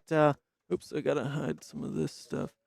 So we know that Dash did win over the Prism, but then the Chane versus Kano and the Kano versus Chane for both players has not wrapped up yet. So we're watching right now. The camera inverted because we turned like behind ourselves. This is C. If we look at the start of the screen here, the cameras are going to be a little messy for a second. This is seat C. So we're watching the Chane on Marco's team versus the Kano on Chris's team. It's just a little inverted, okay? That's what we're looking at. That's what we're looking at. It's the things we have to do to make sure all games are caught here. So in theory, like either one of these games is match point if Marco's teams win. If Marco's team wins, if one of them wins, then on Chris's team, then they need to make sure that the other player wins. So if you kind of like watch how it's happening in person, the players are darting around like crazy. Yep. Even though they're like 2 seats away from each other, the Kano player's like, hey, come help me, like versus the Chane real quick, like blah blah, and everything's like happening. It's a whirlwind out there. So critically, Ryan, who is the Chane player here, actually asked Marco for help because Marco was done with this game. Yes. And Marco said, look, I don't play enough Kano to help you with this. So Ryan called over Dylan, who is the team's Kano player, and recommended the line that we just saw, which is state of the game right now is that Ryan has Out of War on the stack, which is currently on Alexander Vor's side of the table because Alexander Vor responded with Striders Emeritus, paying for the Metacarpus, making the Emeritus go up to 7. So just to represent the stack, the Out of War is actually on Alexander Vor's side. But it is still in the stack. The modes were +1 and Banished Draw 2. And Ryan was unsure about whether he should cash in both his Spell Void 4 effectively and pay the 2 floating to block 6 on Emeritus, or whether he should only block 4 potentially. Dylan and I recommending that he blocks all 6 of it, so use the 2 floating that he had, and the grasp and the Boots of Darkness. Yeah, the Dance of Darkness, baby. That one, and the Spell Void 2 on the Ebb and Fold. So only one has been leaked so far from Alexander Vor's side, and Striders has been used also very critically. And Metacarpus has been activated, at least. Will be destroyed at the end of turn. Wow, so we're kind of watching like the combo turn in theory. Yes. In theory. But here's where, one of the reasons Chane is just, again, the big bet. We spoke about Husk, about how Chane is really, really good into the other aggro decks because of Husk being the big, I just have better equipment than you.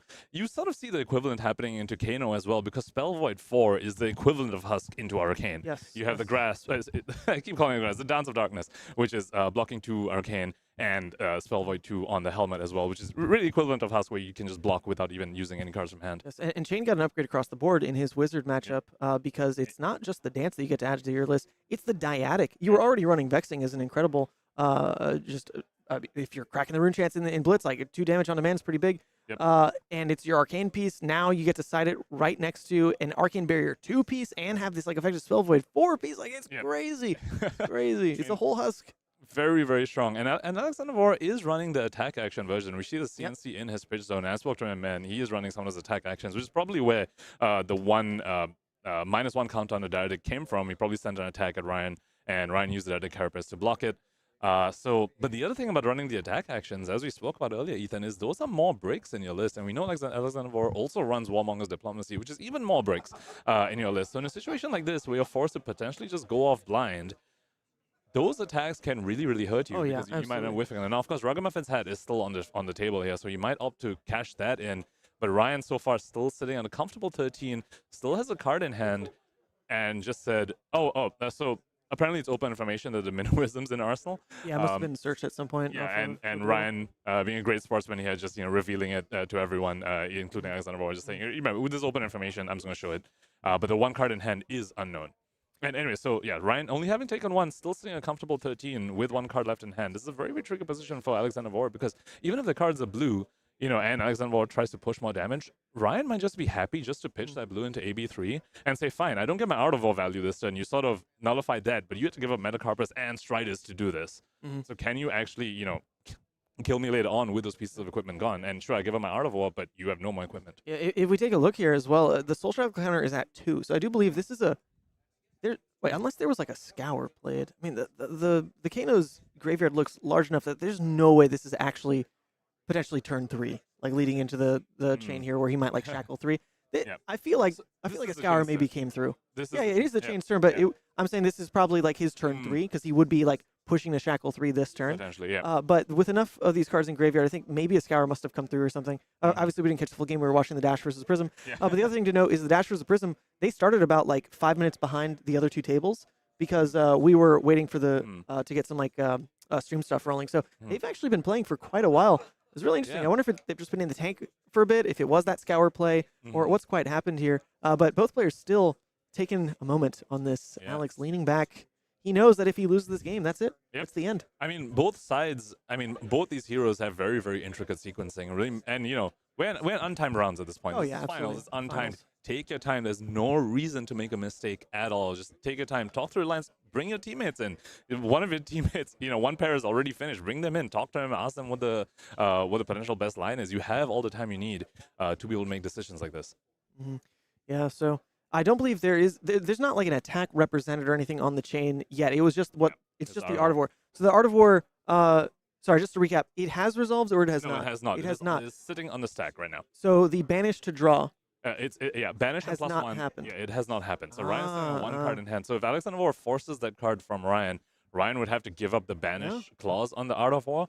But he might be happy doing that because sure you lose the Art of War, but you'd gladly trade Art of War for Strider's and Metacarpus. And effectively, you would deal a damage if the turn passes because Dance of Darkness does have Blood Debt on it. So tiny little edge cases there. At the same time, Ryan does have the option to just leave one floating. I can't really see what else is in his banish here.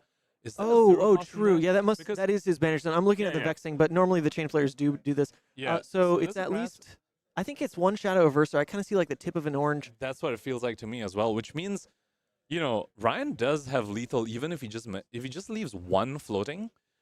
He can, go Minoism, activate Chane, play the 0 cost from his banish zone, and then swing Thorn, which is going to be a lot of damage. It's going to be 9 damage, not even including, he has the option to pop Quill Hand to make that 11 potentially. So Ryan can very easily send lethal even if he pitches his last card and just leaves one floating. Unless Alexander War kills him through that, it looks like Ryan does have lethal pretty much on board right now. Yeah, absolutely. Because if that top card, I do think, man, I'm squinting. I think it's Bounding Demigon and Shadow Averser, if I'm not like insane. And since we know that Arsenal is the Minoism, it's not just what it can do with the Urser. And it's bounding. It's bounding into Urser at minimum. It could even just be Minoism, Chain, bounding into Thorn. Oh, and then that just, well, that's if he keeps cards. I'm saying like if one floating. If he has to end up like pitching that last card in hand. Yeah. The zeros are playable here. Everything. Absolutely. Everything should be. Okay, I missed it as a bounding. So I think it is. I'm hella squinting. Our producer can probably go check. That is absolutely just lethal on board right now. And so Alexander War, he's pretty priced into going off right now because he just has 2 cards remaining. He might, pivot to, I guess, blocking out this turn, maybe survive, but he no longer has Striders. So he's quite priced into just going off right now and seeing like whether he can get there. He just might. This could be the situation which Kano's often come down to, where you just see whether you have it. You ban it. You random Kano. You draw a couple of tomes. You draw a bunch of blues. And you might just have it. Yeah, we saw Alexander Vor in a similar position when he was on stream earlier, where he went for the lethal play. Even went for the additional Gaze the Ages opt line rather than just fish for like that 1 cost, and it didn't pay off. So he's already gone for like some Hail Marys that didn't work today. Maybe his Hail Marys now actually function because here he goes. We don't get the angle on it. But and actually, that reminds me, he does not have Tome of Aether Winds in his list. From the Hail Mary, I remember speaking to him afterwards, and he was like, I don't have Tome, that's why I had to find the Gaze the Ages. And he came out into a Cindering Force. That's not great value at all. That's a bit of a whiff. Now, of course, with Ragamuffins there, you could maybe do something. You could, if you can force a blue on top. You can force a blue on top of the last card in your hand is something you want to play. You could Ragamuffins that on top. Tunic is up as well. Get a blue, and you also have Tunic. But the kill window, the kill range is getting smaller and smaller for Alexander Vor here. Oh, and he's opting to swap that card to the bottom, so it is just straight YOLO. This is blind. This is blind. He has no idea the top card. Oh, that's it. That's game. That's finals. That's game. That's it. It must have been an attack or something. He's not showing it to the camera there. But that it also could have been like not enough damage because that is opponent 13. That does it. So even though that was inverted, just so the people track here, that is at least 2 games already to Marco's team, dude. That's it. That's sealing the win here for his team, the locals, I have to say, locking it down in Portland. I have to say, I'm a little biased, but these are my locals, and Yeah, I'm yeah, yeah. really proud that they managed to eke it out. And they had some titans to defeat today. You know, they played against Cristiano's team, they played against Alexander Vor's. I mean, no, that's the same team. They played against Michael Funk's team, they played against Kayfabe Cards, and they managed to eke it out. It is also so great that, you know, we don't get a lot of tournaments out here in the Pacific Northwest region. It's pretty great that some locals won this tournament. Well, it's been fun to see kind of the team dynamic of it, right? Because we saw Marco lose. Like, Marco lost the top 4 match, but his team won. And he was dragged alongside him into the finals where he won, and that was critical into them actually sealing this win. The whole team dynamic here, everyone pulls their weight at different moments, and that is it, though. That is the winners. I don't know the result of that last game. Can you... They're still fighting. Oh, let's throw. If they're still playing, let's swap the camera so we can go see. Yeah, let's see. Kano at the other Kano Chane matchup. Two seconds, and we'll get that going. 1 second. I gotta help Nathan with this.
All right, so the other team decided to, or the other table rather, this is table A. So Kano versus Chane. Once again, this is inverted. So this is the Kano now on Marco's team. So this is the team that's already won the Battle Hardened, and then the Chane on the losing team. They're deciding to play it out. Yeah, I might as well get the good reps in. They were in the middle of a game. You don't want to just pack of course. It up. Yeah, so as we wrap up the entire day, this is just going to be for fun. Yeah. Just going to be for fun. So let's look at the equipment over here. Looks like the Chane has already used Spell Void 2 on the Ebb and Fold. So all they're representing is another, fake Spell Void 2 on the boots here, but alongside AB3 and still holding 2 cards in hand. Looks like Dylan opting to go for it, saying, you know what, this is going to be my best chance. If I stop blocking out, I lose anyway. So my best chance. Emeritus coming in. Looks like it's just for 6. Looks like he didn't Metacarpus it. So Emeritus coming in for 6, and 3 of it gets blocked. We're jumping into like very similar moments in both of these kind of final throws of the game here. Sorry, 3 of it gets blocked alongside the boots used as well. So 5 of it getting blocked, only 1 leaking through. That's exactly what happened on the flip side of this on the mirror. Yeah, looks like life totals haven't been updated, but it seems Chane should be at 4.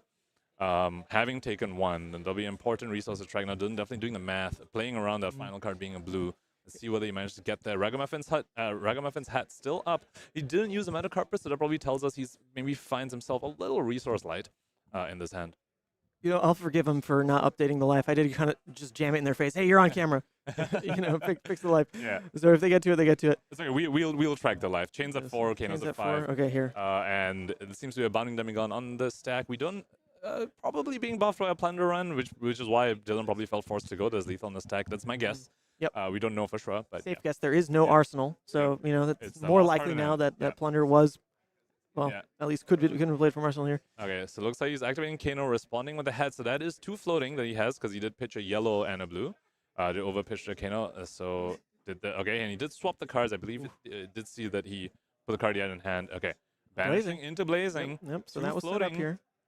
He goes into the Waning Moon. I believe he already had 2 floating, so pitching for Waning Moon doesn't make any sense. Because he already had 2 floating. And that's a red! He got that! Wait, so that's the clean 3-0. Yeah, now it's a clean 3-0. Now it's a clean 3-0. Well done, well done. So now insanely deserved because we have the Kano, the Dash, the Chane taking it 3-0 over. The Seattle locals taking it. Yep. Just taking it over, winning the Portland Battle Hardened. Incredible, incredible. So thank you so much for tuning in, everyone. It's been a really fun day, and don't forget that we're going to be back tomorrow with the PTI event. PTI event. Next up tomorrow is not the PTI finals. event, It is an entire day of classically constructed PTI event. The final farewell to Briar as she rotates officially.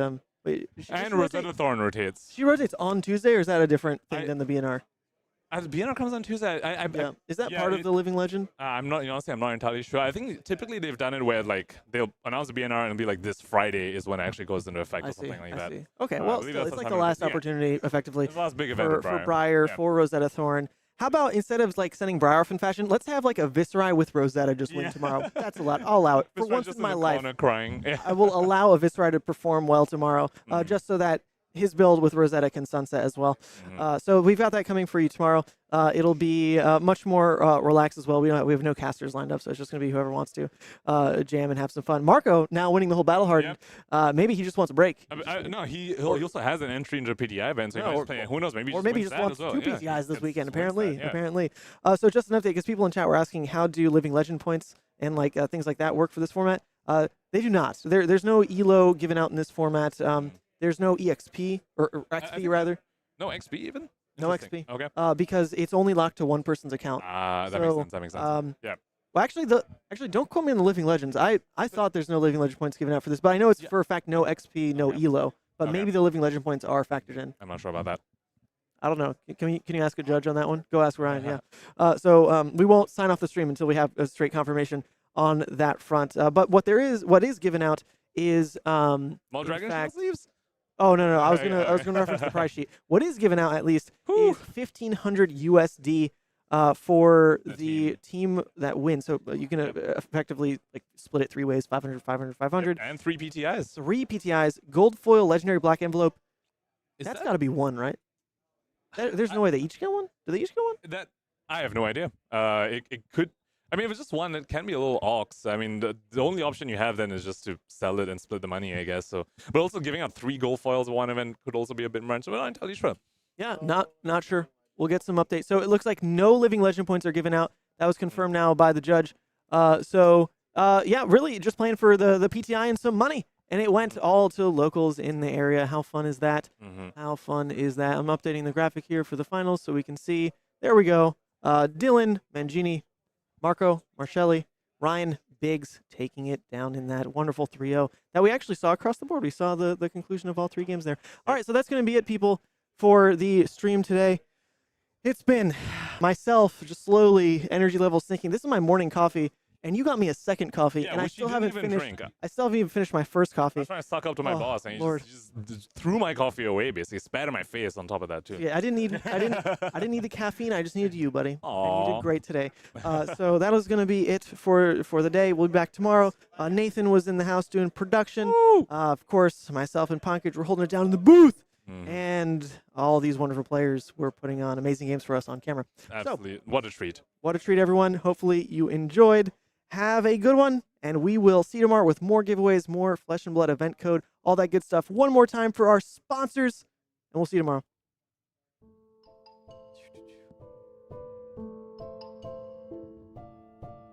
Hey, yo, Don Amurabi. You want me to tell them about the bazaar, or do you want me to use the clams, huh? Relax, Captain. These are our customers, and we are the merchants. It's okay, I'll handle it. I know your problems, and I got the goods to fix them. You watched an OP deck tech and need to buy the spice. Buy from the bazaar. You are deep into theory crafting the next hottest deck. Buy it from the bazaar. You are changing your Pro Tour deck list last minute. Buy from the bazaar. You follow the meta and need to change decks. Buy from the bazaar. You have an addiction to box breaks. Buy from the bazaar. You find yourself dealing fab to new customers. Yes, catch me outside and I'll hook you up. And you, don't forget, get your cards from me, Hammurabi TCG. Or else you get the clamps.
Go to ascent-gaming.com for all your Flesh and Blood merchandise needs. Use code SAVAGE to get 5% off your entire purchase. Do you know what the hardest part about being a brute is? No, it's not rolling a 1, because that never happens. It's not discarding your Blood Rush to Pulping or Wild Ride. It's actually having to buy hundreds and hundreds of Reckless Swings for your opponents to sign as you kill them with it and put them in the ground. That's why I go to fabfoundry.co. With incredibly competitive pricing and extremely fast shipping methods, fabfoundry.co is the only place I need for an unlimited supply of Reckless Swings. Visit fabfoundry.co to support one of the OGs of the Flesh and Blood community and to get your product delivered on time, safely, so you can go crush your foes.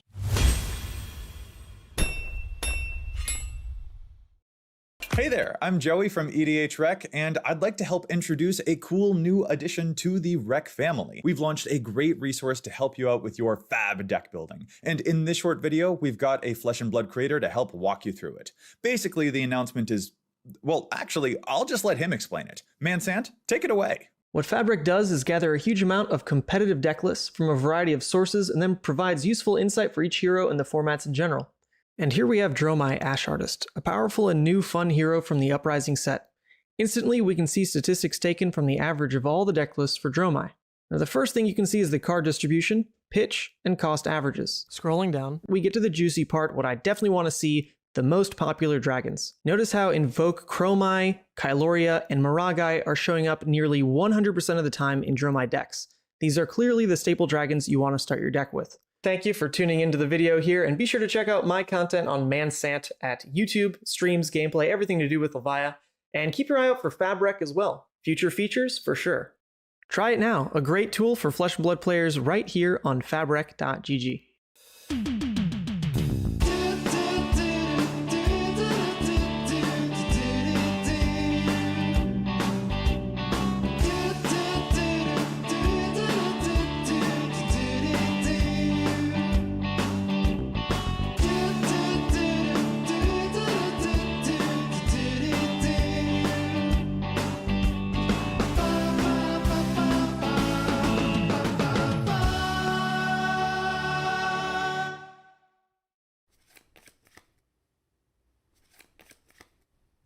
No way, dude! I can't win a single game against you! It is so hard living with such a good Flesh and Blood player. Don't look at me like that.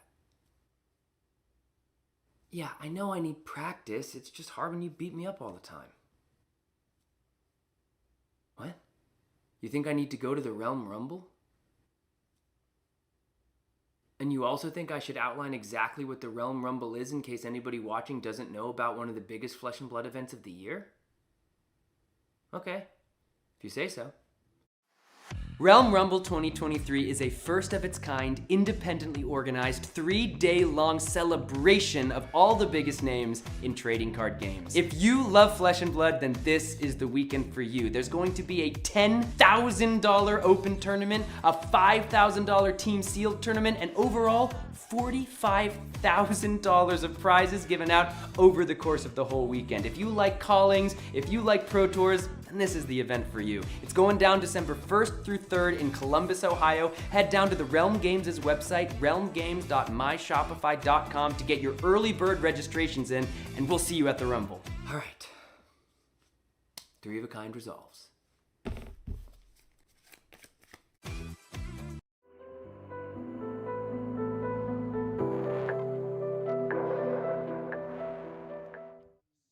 Oh, we did it. Look at that. Sick. We ball. We ball. Just play Pounder. Card's good. Okay. Guys are having six damage on board. Wins games. All right, Okay. it's void. Nolan void. All right, here we go. I can't believe you guys wrote me I don't into know this. which way- I just want my 2K, man. Okay, this is if you the guys, back. If you guys saw how much I pay for rent, you would understand. You would understand. We'll just do Wait, it all. wait, at the how same does time. it work? Or should we do it one by one?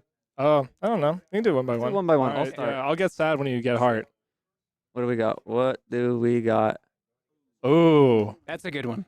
What is it? Now I want it. Quiver of Abyssal Death. Okay. Can I reseal it? Yep. All right, here. Back to void. There we go. Like, does it look that look good? Okay. Yep. All right. You going, Marker? Yep. Okay, here we go. Oh. Nice. Okay. That's sick. What do we got? I'm into that. One more. Ooh, Okay, nice. Okay. So all post 2.0. All post 2.0. True. We didn't hit the You want to trade, Ryan? the lottery. That's fine. If you want to trade, I'll trade you, hands down. I mean, I played Wizard. Let's do go. it. I'm down. Trading. Easy. Look at that. Hell yeah. Nice. Shout out the team. Carried each other today. Yeah. Shout out Seattle. Yep. Yep. Shout out to my mom. Shout out to my wife. Shout out to my Shout dogs. out to my wife. There we go. Easy. My dogs. Did the dog help you practice? I know my DAWGs. Oh, sure. Yeah. Sure. Right on. Just kidding. These are my dogs. Sure. And shout out to Punkage. Yes. Casting team. Yeah, for sure. I didn't know what you guys cast all day because I was playing, but I'm sure you killed it. Did you? Oh, all right. So, okay, we're kind of wavering. Maybe they didn't do a good job. I don't know. I'm not the one to judge. All right. All right. Thanks, We good? everybody. All right. Thank you. Thank you for watching. Thanks for tuning in. We got more tomorrow.